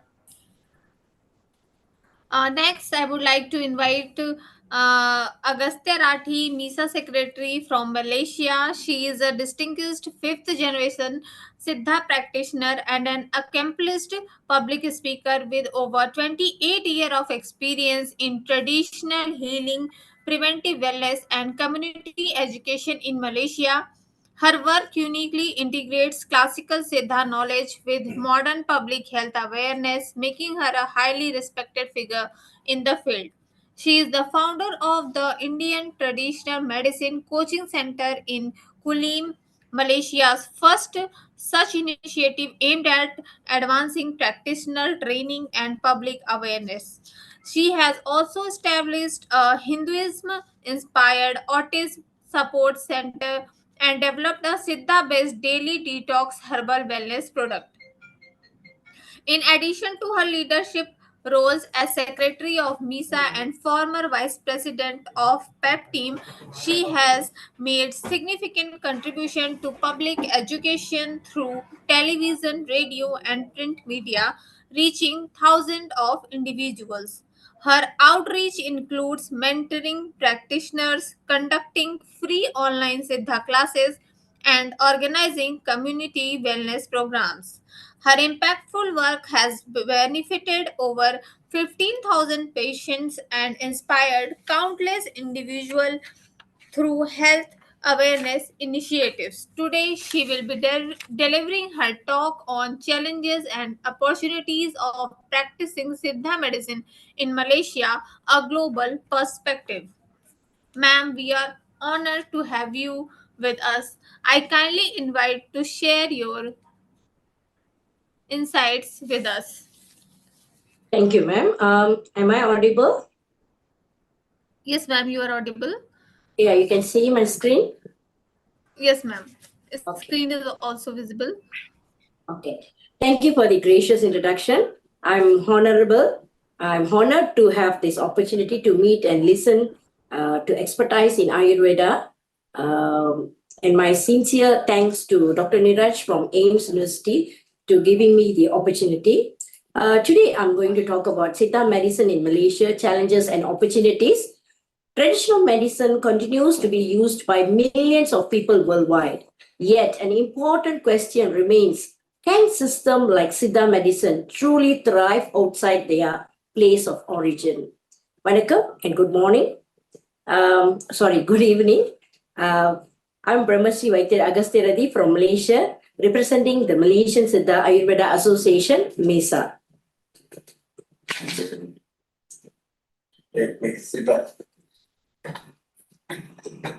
It's a meaningful question because across the world, there is growing interest in holistic, preventive, and integrative healthcare. At the same time, there are also important concerns about regulation, safety, research, education, and public trust. When we say, can Siddha thrive in Malaysia, that is 50-50. It's a yes and it's a no. First of all, we just go through what is Siddha medicine all about. Siddha medicine is one of the world's ancient traditional medical system. It originated in South India, especially within the Tamil civilization. However, Siddha is not only a method of treating disease, it's a complete medical philosophy that looks at the human being as a whole, as body, mind, lifestyle, environment, and spiritual balances. We call that as Andathilulade Pindam, Pindathilulade Andam. In Siddha, health is deeply connected to the concept of Tonuttaru Tattvam, means explains the fundamental principles of human existence and functioning. Diagnosis in Siddha is detailed and systematic. One of the important diagnostic framework is Yenbagi Thirvu. Diagnosis in Siddha is like criteria about tongue, color, speech, eyes, stool, urine, touch, and pulse.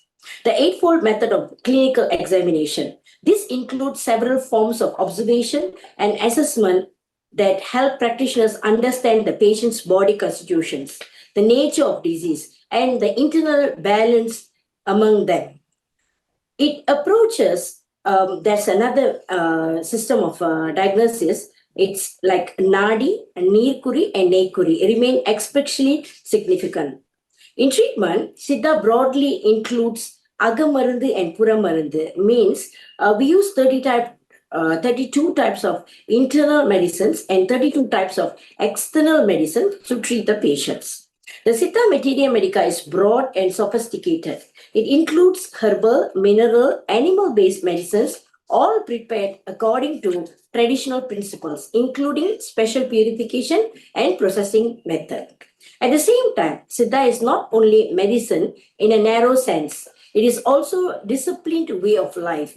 It gives strong importance to prevention, dietary regulations, lifestyle balance, seasonal adaptation, and spiritual and physical practice such as yoga abhyasangal.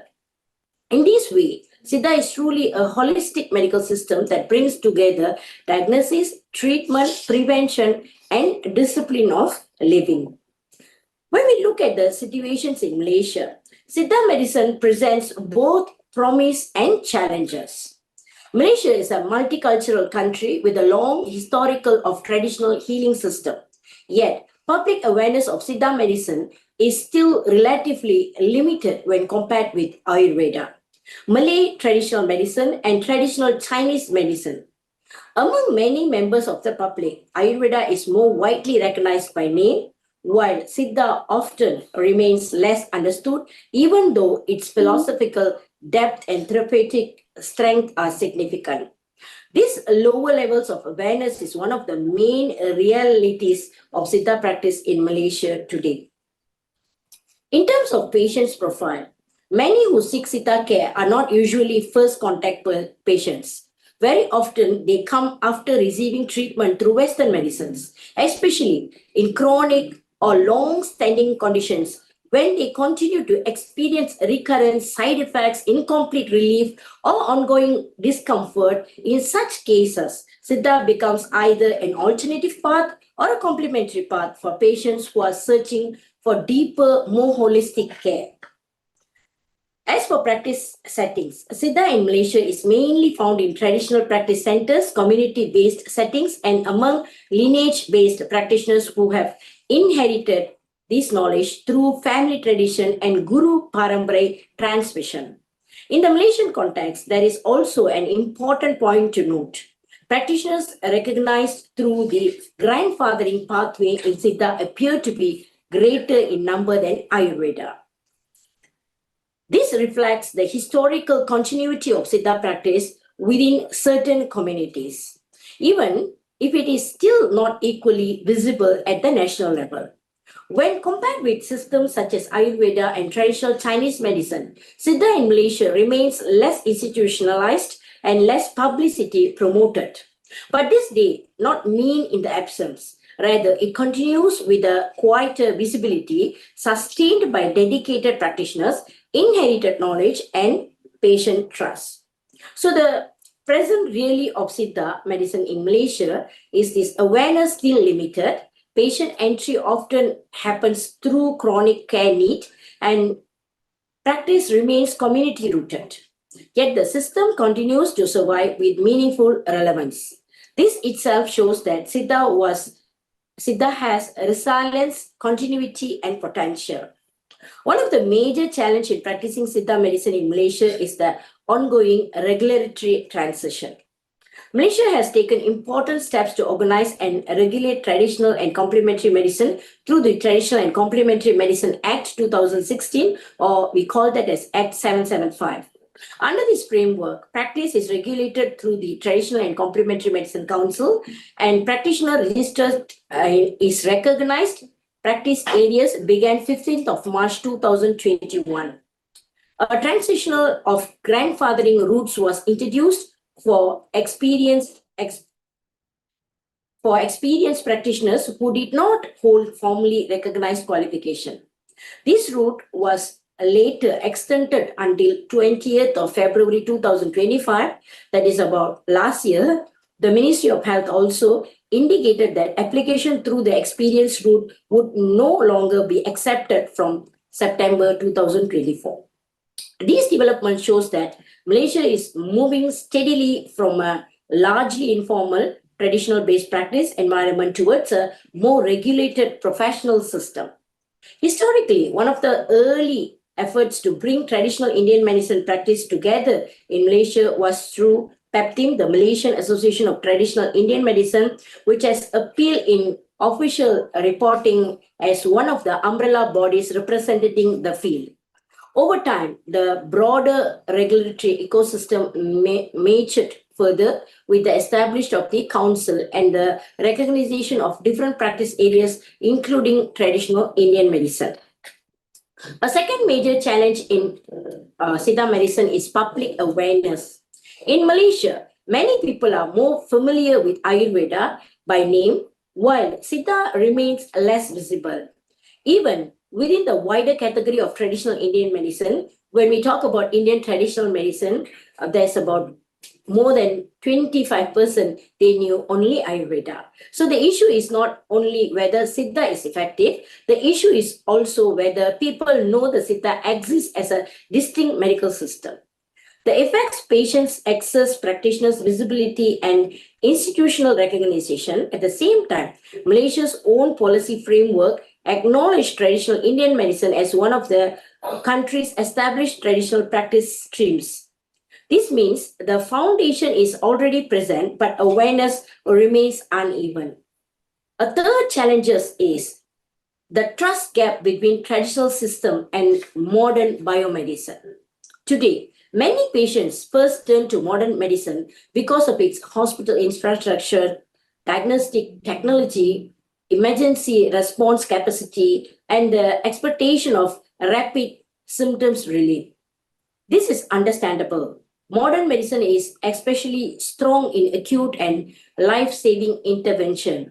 As a result, Siddha practitioners often meet patients later in care journey, especially when conditions are chronic, recurrent, lifestyle related, or when patients seek a more holistic and long-term path after extended treatment elsewhere. Another challenge will be the standardization. Siddha includes herbal, mineral, and animal-derived preparation. Its traditional strength lies partly in individualized practice, and carefully prepared formulations. However, in a modern regulatory environment, this can also become a challenge because a present day systems expect uniform standards, documents quality, reproducible preparations methods, and clear safety assurance. In Malaysia, this is particularly important because product regulation and practice regulation operate in different institutional spaces. Broadly speaking, products and medicines are overseen through national pharmaceutical regulations, while practitioners' registration and practice oversight fall under traditional and complementary regulatory structure. This separation is understandable and necessary, but it also means that Siddha practice must carefully navigate both clinical tradition and modern complicable expectation. The next challenge is scientific validation and research visibility. Siddha has a long textual and clinical tradition. However, in today's international healthcare environment, wider acceptance increasingly depends on published research, clinical documentation, standard outcomes, measures, and stronger evidence generation. Malaysia has made efforts to strengthen research in traditional and complementary medicine by setting research priorities and building a more formal framework. Even though the research base that is specific to Siddha remains limited when compared to larger and more globally promoted systems such as traditional Chinese medicine and Ayurveda system of medicine. Finally, enforcement itself, it can be a big challenge for Siddha practitioners, although it's a sign of progress for the system of medicine. For many traditional practitioners, especially those trained through lineage, apprenticeship, or long clinical experience, rather than formal institutional pathways, regulatory enforcement may feel demanding. Yet at the same time, enforcement also offers legitimacy, accountability, professional recognition, and a safer pathway for the future. Therefore, the question should not be framed as regulation versus tradition. The real challenge is how to preserve authentic Siddha knowledge while also aligning it with safety, governance, education, and public trust in a modern nation state. So the challenge in Malaysia is not whether Siddha has a past, its past is clear. The real challenge is whether Siddha can be given a properly structured future. When discussing Siddha medicine in Malaysia, it is also important to place within a broader international context. Many traditional medical systems around the world have faced similar questions: how to preserve authenticity, how to gain public trust, how to align with national regulation, and how to remain relevant within modern healthcare systems. For example, Ayurveda in India has achieved wider public and institutional visibility through structured education, government recognition, dedicated hospitals, research institutes, and stronger public branding. This does not mean all issues are solved, but it clearly shows that when a traditional medical system is supported through policy, education, and visibility, public acceptance increases. Likewise, traditional Chinese medicine in China has achieved significant global reach because it developed with strong institutional support, broader research integration, product standardization, and international promotion. Again, this did not happen by tradition alone. It happened because regulation, education, research, and state support working together. Malaysia also has its own important context through Malay traditional medicine, which is part of the country's cultural heritage. This reminds us that Malaysia is not unfamiliar with traditional healing. The country already understands the traditional knowledge as a place in society. Therefore, the question is not whether traditional medicine belongs in Malaysia, but how different systems, including Siddha, Ayurveda, traditional Chinese medicine, and Malay medicine, can be responsibility developed within the shared national framework. From these comparisons, we can learn three major things. The first lesson is that regulation supports acceptance. When practitioners are properly registered, when training pathways are clear, and when governance is visible, public confidence becomes stronger. Regulations should not be seen only as restrictions. It can also be a pathway to legitimacy, protection, and long-term sustainability. The second lesson is that research builds trust. In today's healthcare environment, tradition alone is not enough to gain broader recognition. Clinical documentation, outcome studies, product evaluation, and evidence generations are essential. Research does not weaken tradition. Instead, it gives tradition a stronger voice in the modern world. The third lesson is that global collaboration is essential. Traditional medicine can no longer grow isolation. Collaboration between practitioners, universities, researchers, regulators, and international health communities is necessary. If Siddha is to expand meaningfully beyond India, it must actively engage in global conversations on safety, education, evidence, ethics, and integrative care. When we compare Malaysia with India, China, and our own Malay traditional system contexts, we begin to see an important truth. The future of Siddha does not depend only on preserving the past, it depends on building credible structure for the future. This brings us to the opportunities. Despite the challenges, there are real and meaningful opportunities for Siddha medicine in Malaysia. The first opportunity lies in the growing global interest in holistic and preventive health. Around the world, many people are now searching for healthcare approaches that do not focus only on disease treatment, but also on lifestyle, food, emotional well-being, long-term balance, and prevention. Siddha already carries these principles at its core.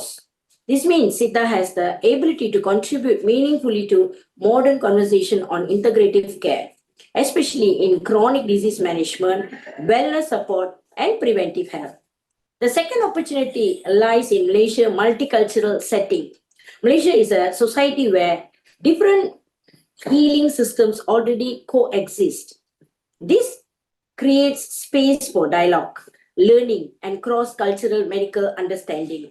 Siddha can develop not by competing against other systems, but by standing with clarity, professionalism, and confidence within a plural healthcare environment. The third opportunity lies in educational and professional development. If more structured learning pathways, training modules, academic partnership, and public seminars are developed, Siddha can become more visible and better understood. This is especially important for younger generations. A traditional system can only survive when knowledge is not only inherited but also documented, taught, and responsibility transmitted. The fourth opportunity lies in research and documentation. Siddha practitioners often hold valuable clinical knowledge gathered through years of experience. In this knowledge is systematically documented, studied, and published, it can contribute greatly to national and international understanding of Siddha practice. Case documentations, observational studies, collaborative research, and outcome reporting can all help strengthen Siddha's position in the modern evidence-based environment. The fifth is opportunity lies in integrative healthcare dialogue. Siddha does not need to position itself in conflict with modern medicine. Instead, there is a room for mutual respect. Modern medicine has strength in emergency care, surgery, diagnosis, and acute intervention. Siddha has strength in constitutional understanding, chronic care support, prevention lifestyle guidance, and holistic therapeutic approaches. When approaches responsibly, both can contribute to patient well-being in different but valuable ways. At last, patients benefits. The sixth opportunity lies is on community trust. Even where Siddha is less publicly visible, it continues to survive because patients trust practitioners, families preserve the knowledge, and communities continues to seek help. The trust is not small, it is foundation. If supported by proper structure, ethical practice, and clear professional pathways, this community trust can become a strong base for future development. Therefore, the future of Siddha in Malaysia should not be seen only as a struggle, it should be also seen as a moment of possibility. Siddha medicine has history, it has philosophy, it has diagnostic depth, it has therapeutic diversity, it has preventive wisdom, and above all, it has continuity. What it needs now is not only preservation, but structured growth. It needs visibility without losing authenticity. It needs regulation without losing its soul. It needs recognition without unnecessary dilution, and it needs collaboration without losing its roots. If these elements can come together, Siddha medicine can do more than simple survive like outside its place of origin. It can contribute meaningfully to the future of global tradition and integrative healthcare. In conclusion, Siddha medicine in Malaysia stands at an important point between heritage and modernization. It challenges real regulations, awareness, standardization, research, and public trust. But its opportunities are equally real, holistic relevance. So the question before us is not whether Siddha belongs to the past. The real question is whether we are prepared to build the condition that will allow Siddha to serve the future. Thank you very much. Thank you so much, ma'am, for your session. Your valuable perspective on the challenges and opportunities in practicing Siddha medicine globally have truly broadened our understanding and added immense value to this conference. Thank you so much, ma'am, for joining us. A small token of appreciation and online certificate has been displayed on the screen, which we will also share with you. And thank you so much, ma'am, for joining us today. Thank you.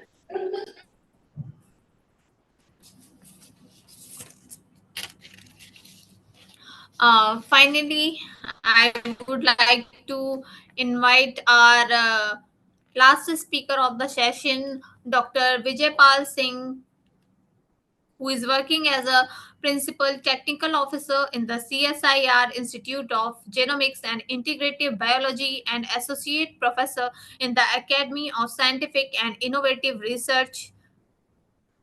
Sorry, joining us today as a speaker. Before this assignment, he was Director, Food Safety and Standard Authority of India and consultant WHO SEAR. He is a graduate in veterinary medicine, a postgraduate in dairy husbandry and milk processing, and a doctorate in biotechnology. He is a specialist in lab animal science, risk assessment, and risk communication, antimicrobial resistance, food safety, systematic review, biosafety, and biosecurity, microbiological food safety.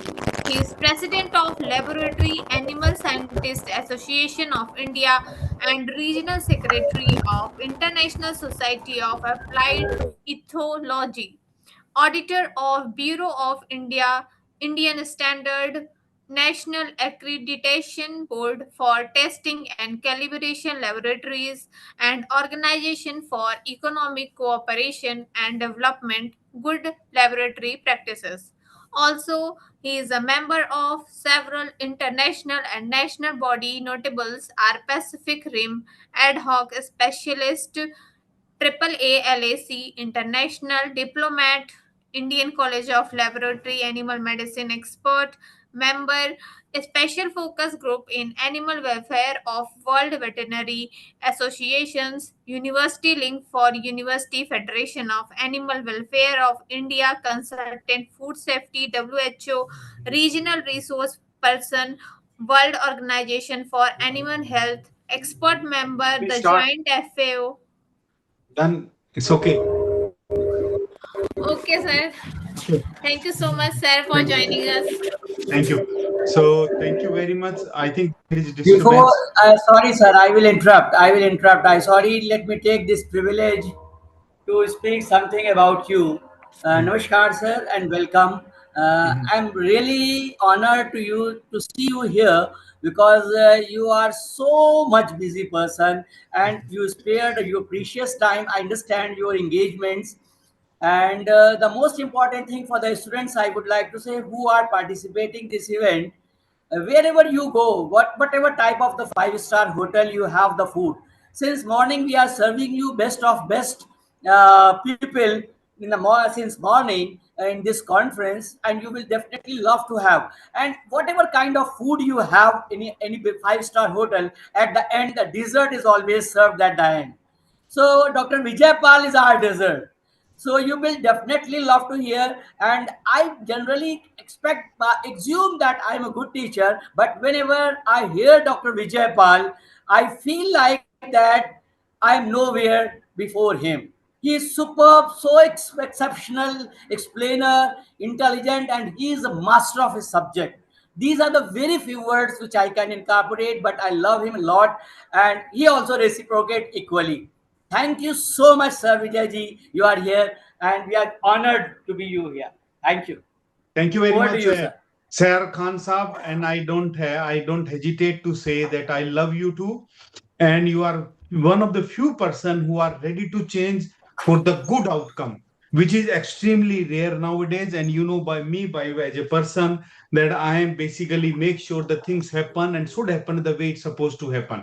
Okay, so with this word, thank you very much, everyone, for having me. I would like to discuss some of the recent advance in safety and efficacy of Ayurvedic drug.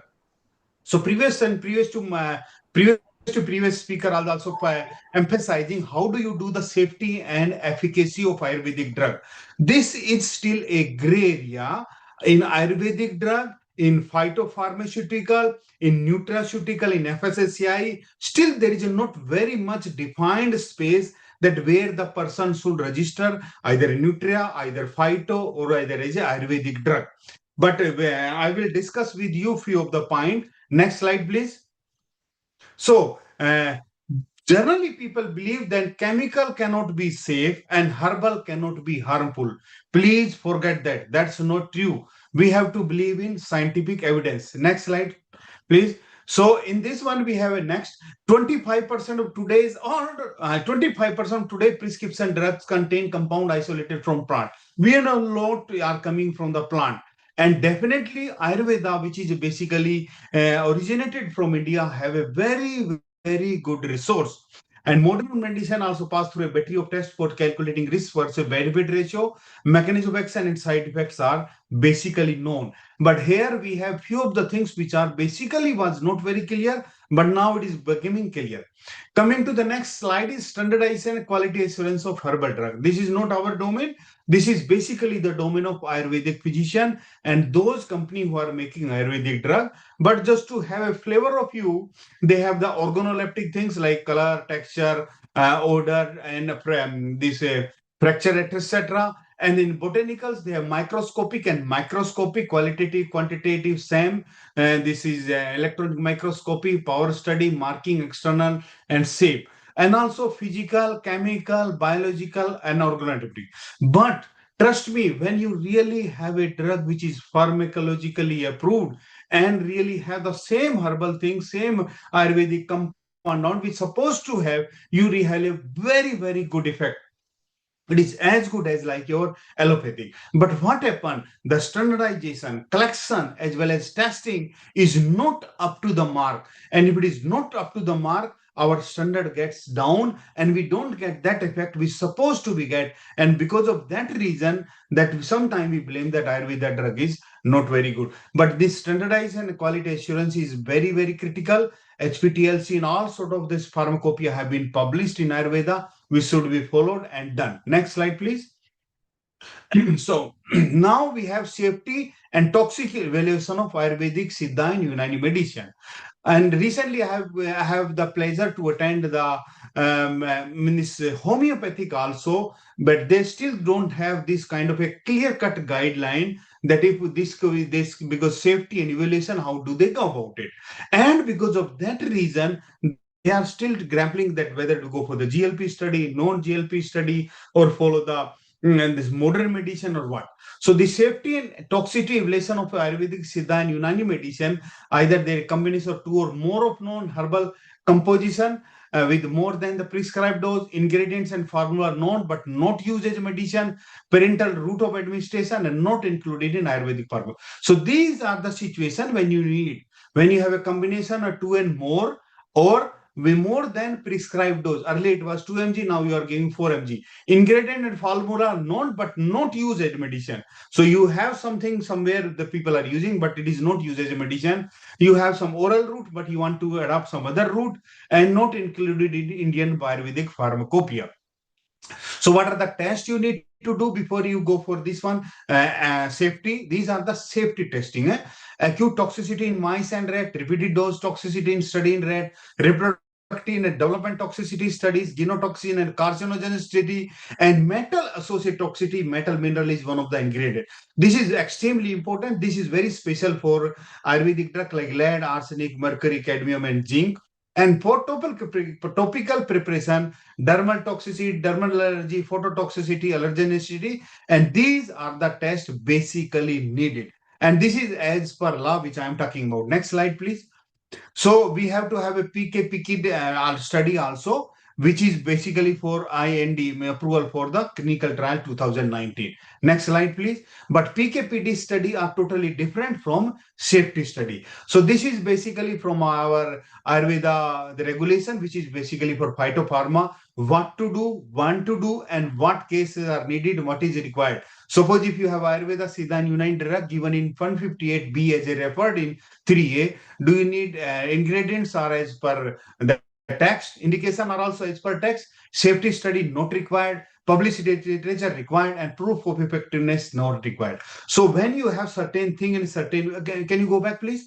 Though this is the regulation for Ayurvedic thing, and those people who are going for Ayurvedic testing, especially pharmacy college people, please remember before you jump on testing any herbal thing on mice or rat, it is a good idea to test whether they will work in this or not. For that, there is a clear indication whether you require or you don't require. Don't keep on using the animal for the same thing which is really not required. There are Ayurvedic pharmacopoeia, 11 volume. If something is written in Ayurvedic pharmacopoeia and indication is same, dose is same, please don't do again. This is not really required. Next slide, please. So recently we have the guideline from the Central Council for Research in Ayurvedic Science, Ministry of Use, Government of India. These are general guidelines for safety toxic evaluation of Ayurvedic formulation. Next slide, please. So we are, Saryar Saab, this is good idea that we are doing a course along with All India Institute of Ayurveda soon. I would like to invite you also to join to at least send few people from pharmacy so that we know what is to be done. Like now coming to the translation issue, a lot of research is being conducted differently above in the field of IUs, adopting different guideline methods and protocol and resulting in research outcome with low or poor translational value. Only few of them led to the clinical trial and marketing.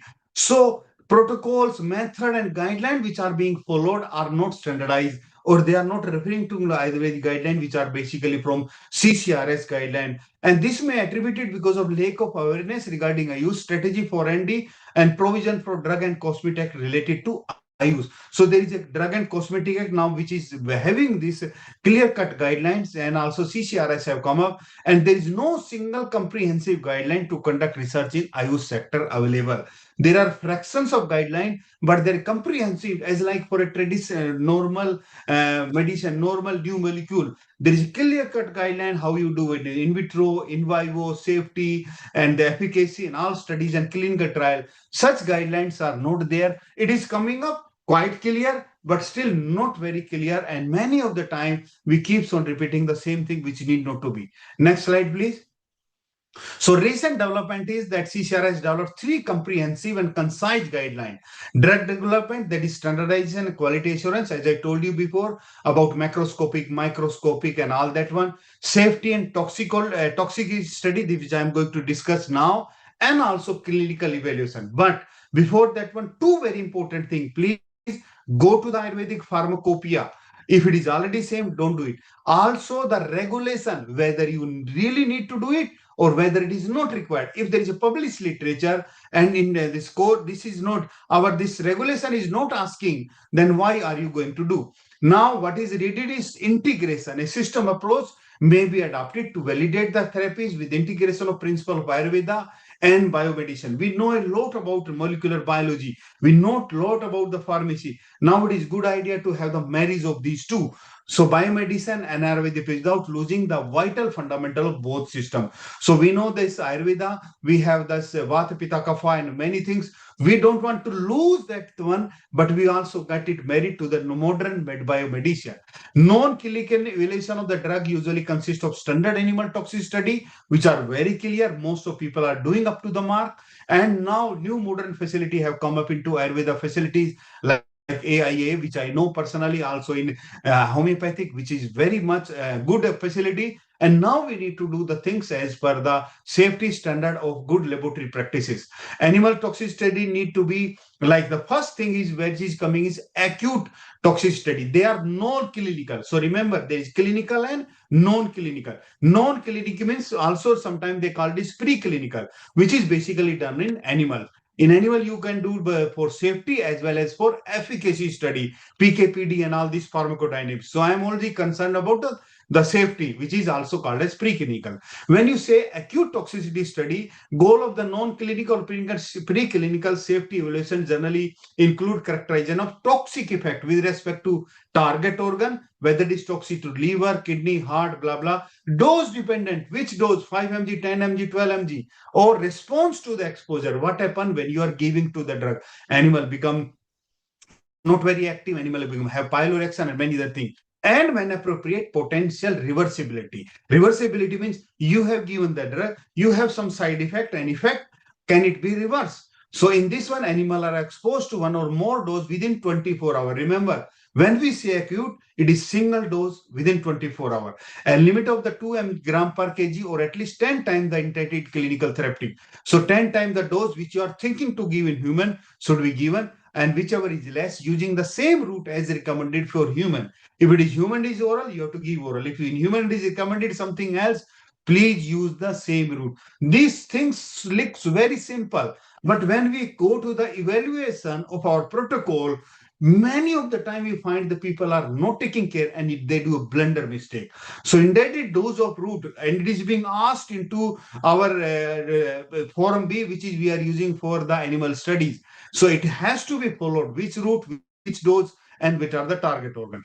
Toxic sign and severity, onset, progress, and reversibility of sign and mortality, if any, 14 days after administration of this test compound. So you have to have a complete battery of tests. If animal is looking normal, if there is any abnormal sign, or they eat or they don't eat, they lose the weight. Suppose you have given a dose, animals stopped eating and they lost 15% of the their body weight. I can definitely still they say don't go beyond, because this is definitely a toxic sign. Animal may recover because of their inherent this energy, immunity, but certain signs are there which are direct indication that please don't go ahead with this. So it is good idea for the pharmacy people and also for the veterinarian involved to have this include it in your study and see it very closely. One animal which died in your acute study is not one death. If you ignore that one death, one human will die later on. So it is very important when you do the critical, this study, which is regulatory, to be very, very critical. Now, repeated dose oral toxicity study is another study where you are using 2 species. One has to be rodent, other can be rabbit, other can be dog, other can be any other species. 10 number of animal. Here, when you are doing regulatory, remember the number of animal and everything is defined. Here, I'm only giving the crisp. Otherwise, you have a whole test guideline, OECD, GLP, where everything is described. So I don't want to bore you with all the detail. But when you go and the repeated dose toxicity test guideline of OECD GLP principle, you will find everything like how many number, what dose, what's observation, what are the tests you have to do, what are the tests you have to do after the experiment have finished. Like high dose should be produce observable toxicity, low dose, medium dose. Those are also defined. Heavy metal estimation will be carried out in blood and tissue homogeneity in case of ASU. ASU stands for Ayurvedic Siddha Invalid drug.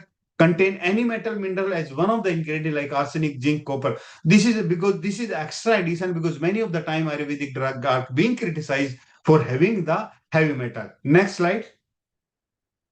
Next slide, please. So another one is reproduction and development toxicity study. For this one, we have to, there are different segment 1, segment 2, segment 3. Segment 1 is basically before conception. Segment 2 is basically pregnancy. And segment 3, what happens when you have given the baby. So these I'm not going to describe in detail, but they are very much important. The dose level is 3 dose, basically intended therapeutic dose, average and high. You have different control like negative control, vehicle control, positive control means non-drug and also comparative drug control. Segment 1, 2 and 3 are very important.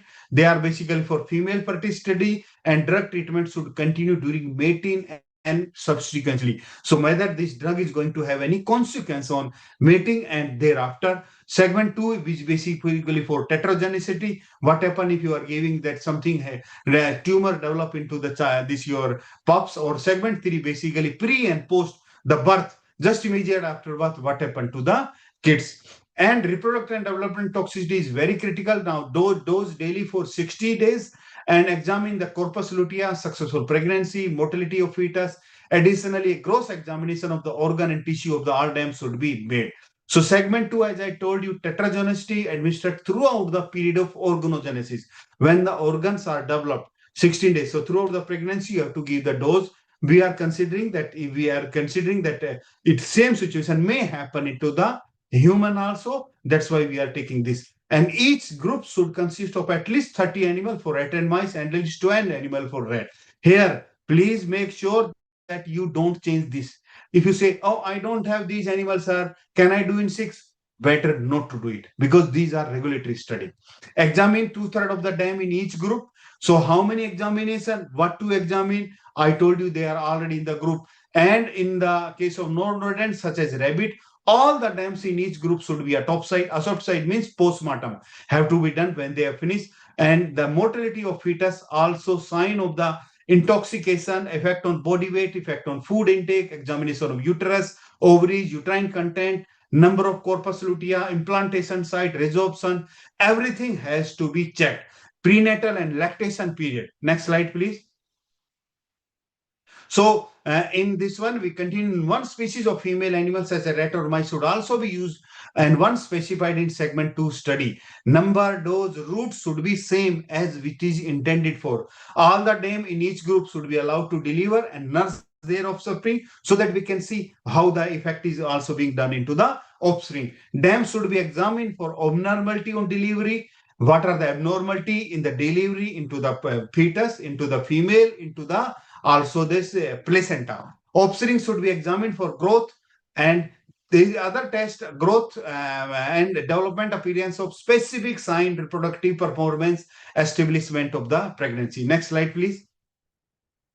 Genotoxic and carcinogen study, I'm not going to much detail, but they are extremely important. Nowadays, if you don't do, it will not be approved. And there are certain exceptions when you do it or you don't do it, don't need such kinds of study. Genotoxicity are conducting both in vitro and in vivo, and genotoxic data are not required before phase 1 and phase 2, but these studies should be completed before applying for phase 3 clinical trial. Remember, this is important and very critical. AIMS test reverse mutation assay in Salmonella. And I request if you are doing such study, when you are thinking that your compound is working, you are applying to work as a drug in any of these regulator in India, Malaysia, Vietnam, or anywhere in the world, it is good to do the study in GLP mode. And GLP study will be done where the GLP certification is there, because the data by many regulator is only accepted when you have the GLP system. In vivo micronuclear assay, one rodent species, preferably mouse, is required. And also carcino study is very, very expensive. And this should be done in a rodent species, preferably rat. Selected strain of animals should not have a very high or very low incidence of spontaneous tumor. 10 male, 10 female, and exposure should be for 90 days. So these are very critical because nowadays the prevalence of these diseases are increasing. And when there is no evidence, people sometimes attribute the evidence to your drug if it is not proved. That's why there are many things which are happening nowadays, circulation in social media. It is good idea to have a good, great scientific evidence generated in OECD GLP so that your approval can happen. Next slide, please. So these are another special toxicity assay like local toxicity test for topical preparation. So something like dermal things you have for into 7 to 90 days depending on the clinical duration of the use. Local sign, erythema and edema have to be seen. Photoallergy or dermal phototoxicity is generally done because they have very sensitive skin. Guinea pig. Animals should be challenged with the same concentration of test substance between days 20 and 24 of the test with a similar to our application followed by exposure to this UV rays, examination and grading of arrhythmia and edema formation at the challenge site should be done 24 and 48 hours after the challenge. So these are also very important. But again, you have to remember animal you have to use same which is mentioned into the GLP system, this guidelines, CCRS guidelines. Also, the compound concentration should be same. Compound concentration as dose should be same. Compound route also should be same. Don't change anything. And you have to follow the ditto what is written in OECD GLP guideline. Next slide, please. Allergenicity, hypersensitivity, standard tests include the guinea pig's maximization test and local lymph node assay in the mouse. Guinea pig maximization, the test is to be performed in 2 steps. First, determination of maximum non-irritant and minimum irritant dose. So these are also very critical tests because many of the time, sometimes people have allergy, and this allergy is nowadays increasing a lot because of our system, which is getting more and more purified, and we are not exposed to anything which is may mediate, and sometimes people are called as hygiene hypothesis effect because when we remain so clear, we are getting too sensitive also. So these are also tests which is basically required. Next slide, please.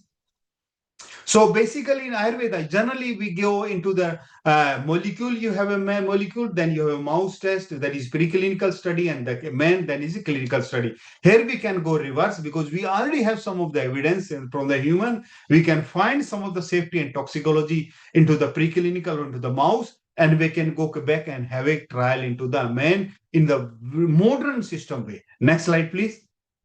And yeah, this is basically resurgence of the herbal medicine. First Chinese woman to win Nobel Medicine Prize 2015 for traditional Chinese medicine. I hope all you know this was the drug they have discovered for the malaria. We should be proud of that these things are happening. And when we have a focus and the scientific temperament, we can find the molecule which will be really good for us. And also definitely Ayurveda, yoga, which is basically our which is also the name of our conference, Shahar Khan, Viksit Bharat, can only happen when we start taking pride in our own system.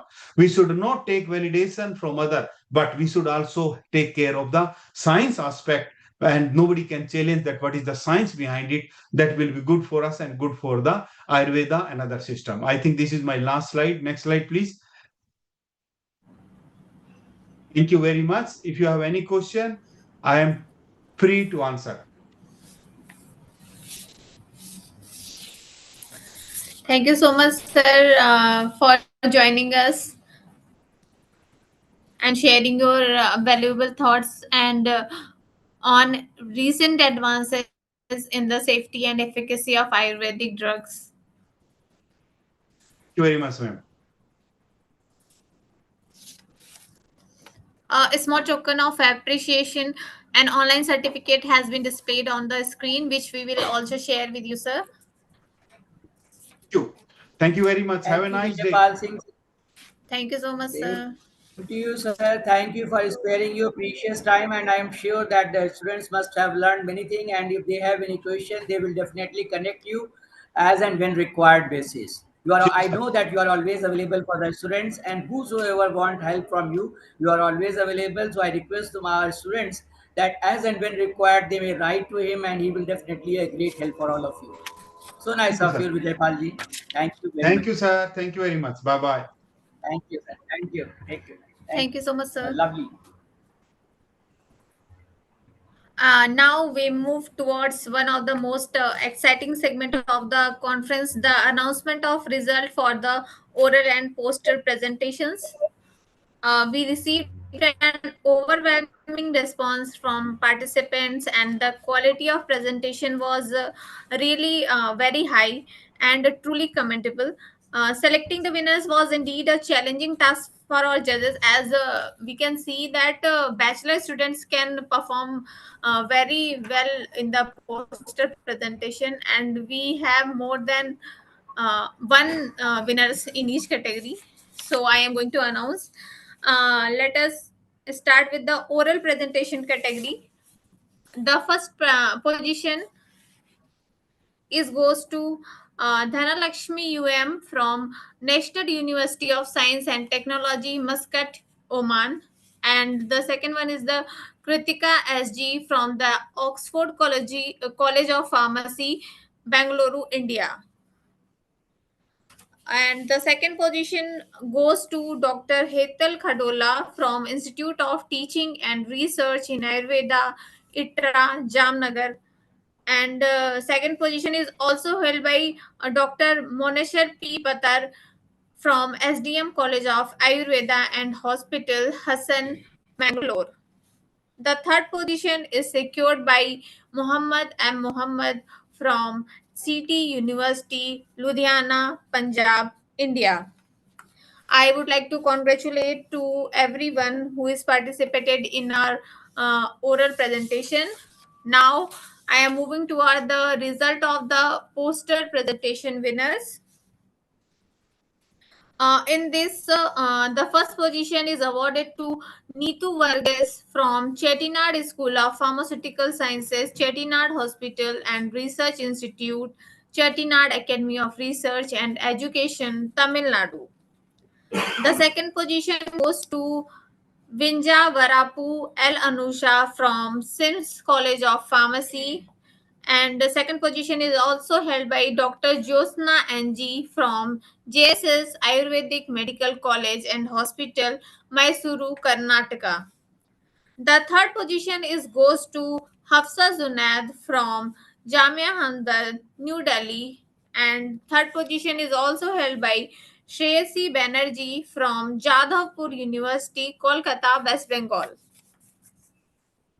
Congratulations to everyone, and a round of applause to the participants who win this poster and oral presentation. I would like to appreciate all the participants for their enthusiastic involvement and excellent contribution. Your efforts truly made this conference more enriching and successful. Additionally, we are pleased to inform you that the conference souvenir has been published by Wazer Book Publication, and it will be shared with all participants along with their certificates by next week. Once again, congratulations to everyone and keep striving for excellence. As we approach the conclusion of this insightful and enriching conference, it is time to express our heartfelt gratitude to all those who made this event a grand success.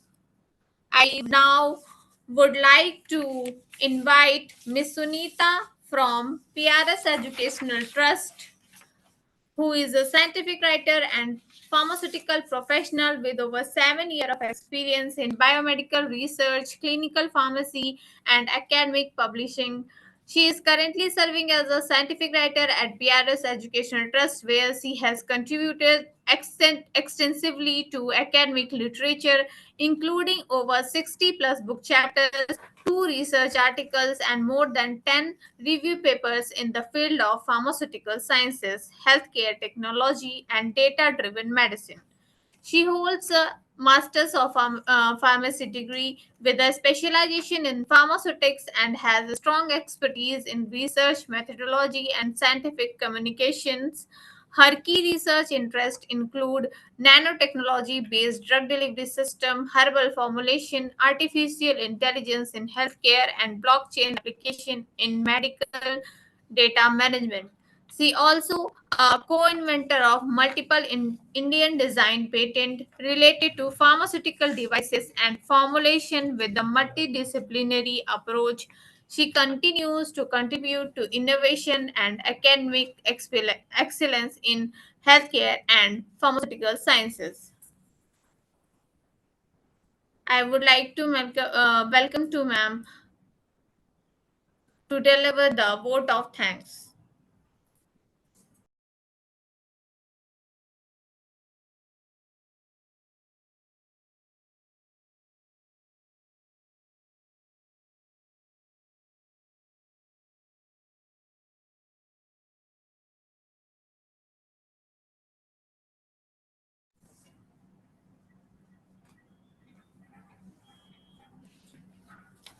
Thank you, ma'am, for such a lovely introduction.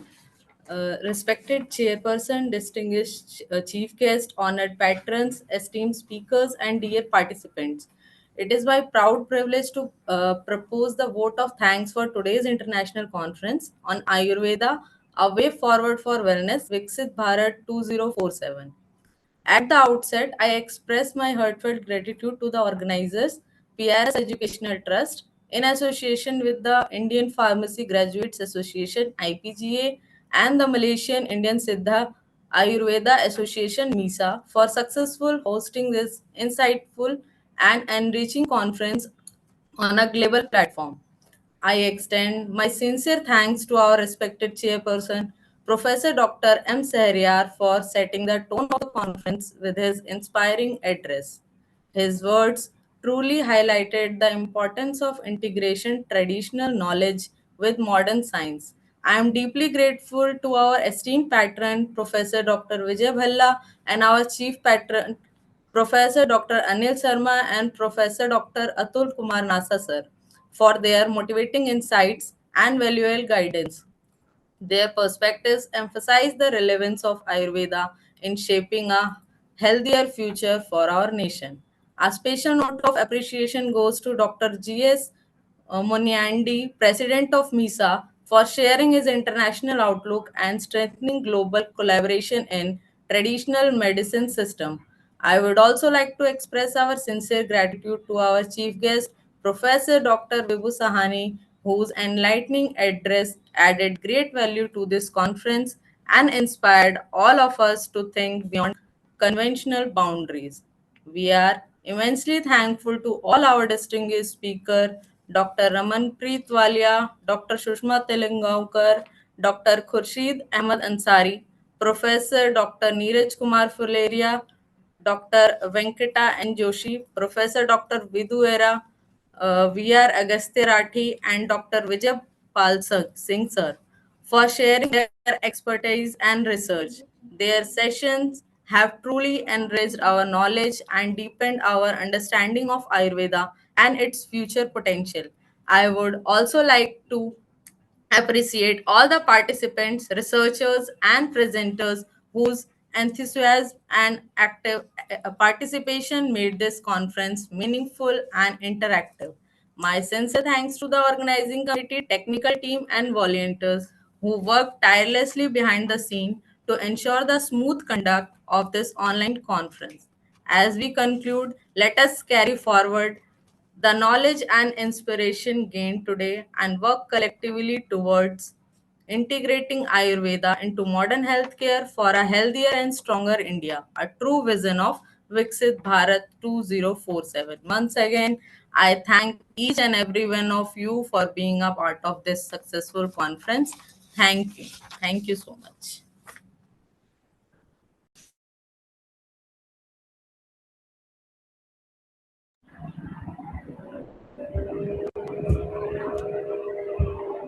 Thank you so much, ma'am, for summarizing the spirit of the conference and expressing gratitude to everyone.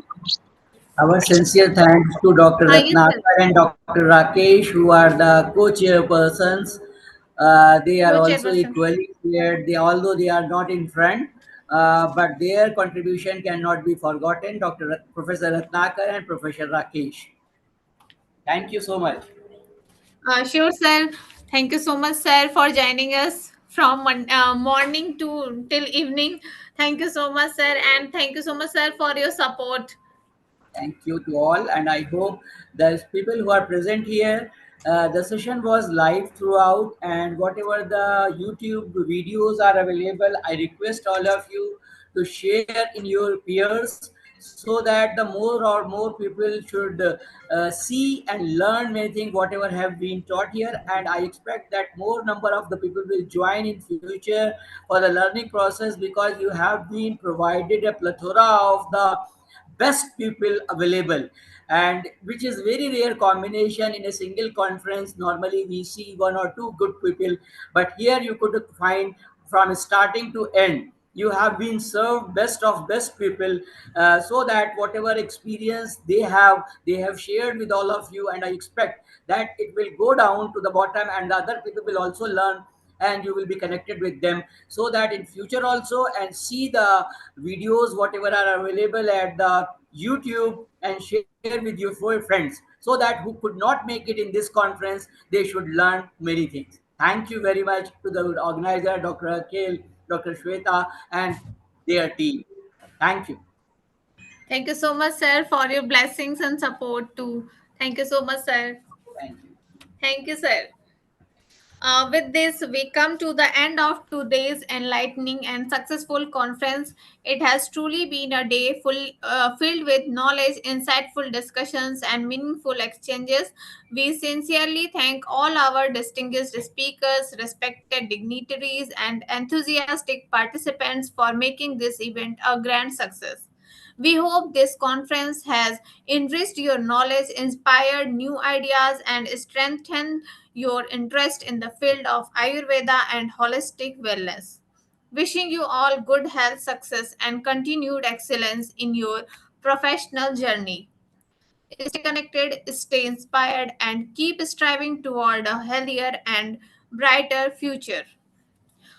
Before leaving the meeting, I want to announce that we will provide the certificate by 24th of the April on your registered email IDs, and the winners should also get their winning certificate on their registered email ID by 24th of the April. And we also share YouTube link of this conference. So if anyone want to watch this conference in the future, they can watch over our YouTube channel. Thank you so much for joining us. Thank you once again.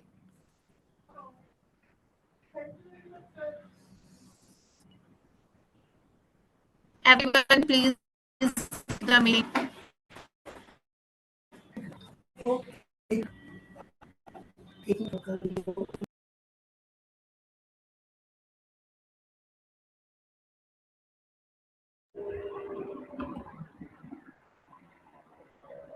I request you all to be here. A few of you who are present here, we have to conclude the session with national anthem. If it could be played, that's great. If it could not be, we can sing along with the standing motion, wherever we are. Okay. Sir, we are If trying you to can play play it, that's once. fine. If you are not able to play it, we will sing ourselves. Ready? We can start, Anna. Is in the standing ovation to the beautiful Sir, courtesy. video is already So playing I'm on standing. the So screen. accordingly, yes, play it. I'm not able to hear, so please play it. If yes.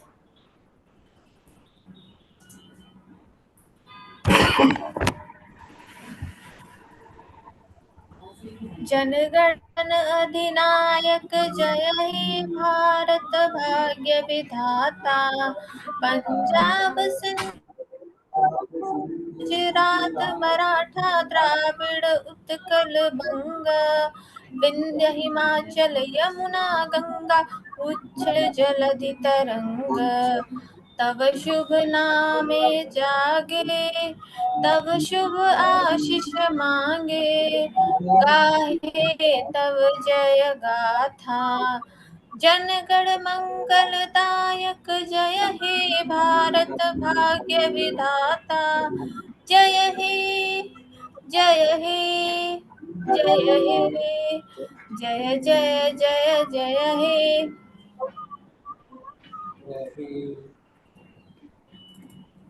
Thank you. Thank you so much, sir.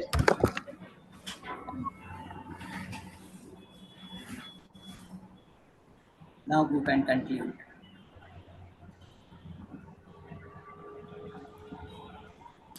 With this, we are closing our conference. And Thank we you so much, expect just everyone.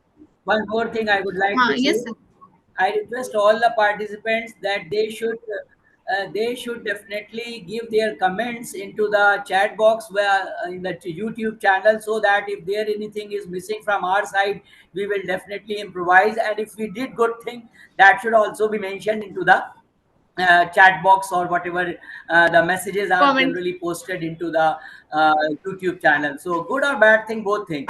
The bad thing is only for the personal, just to inform us where we are missing, and if we did good thing, that should also be mentioned. Thank you Thank to you so all. much, sir. Thank you, everyone.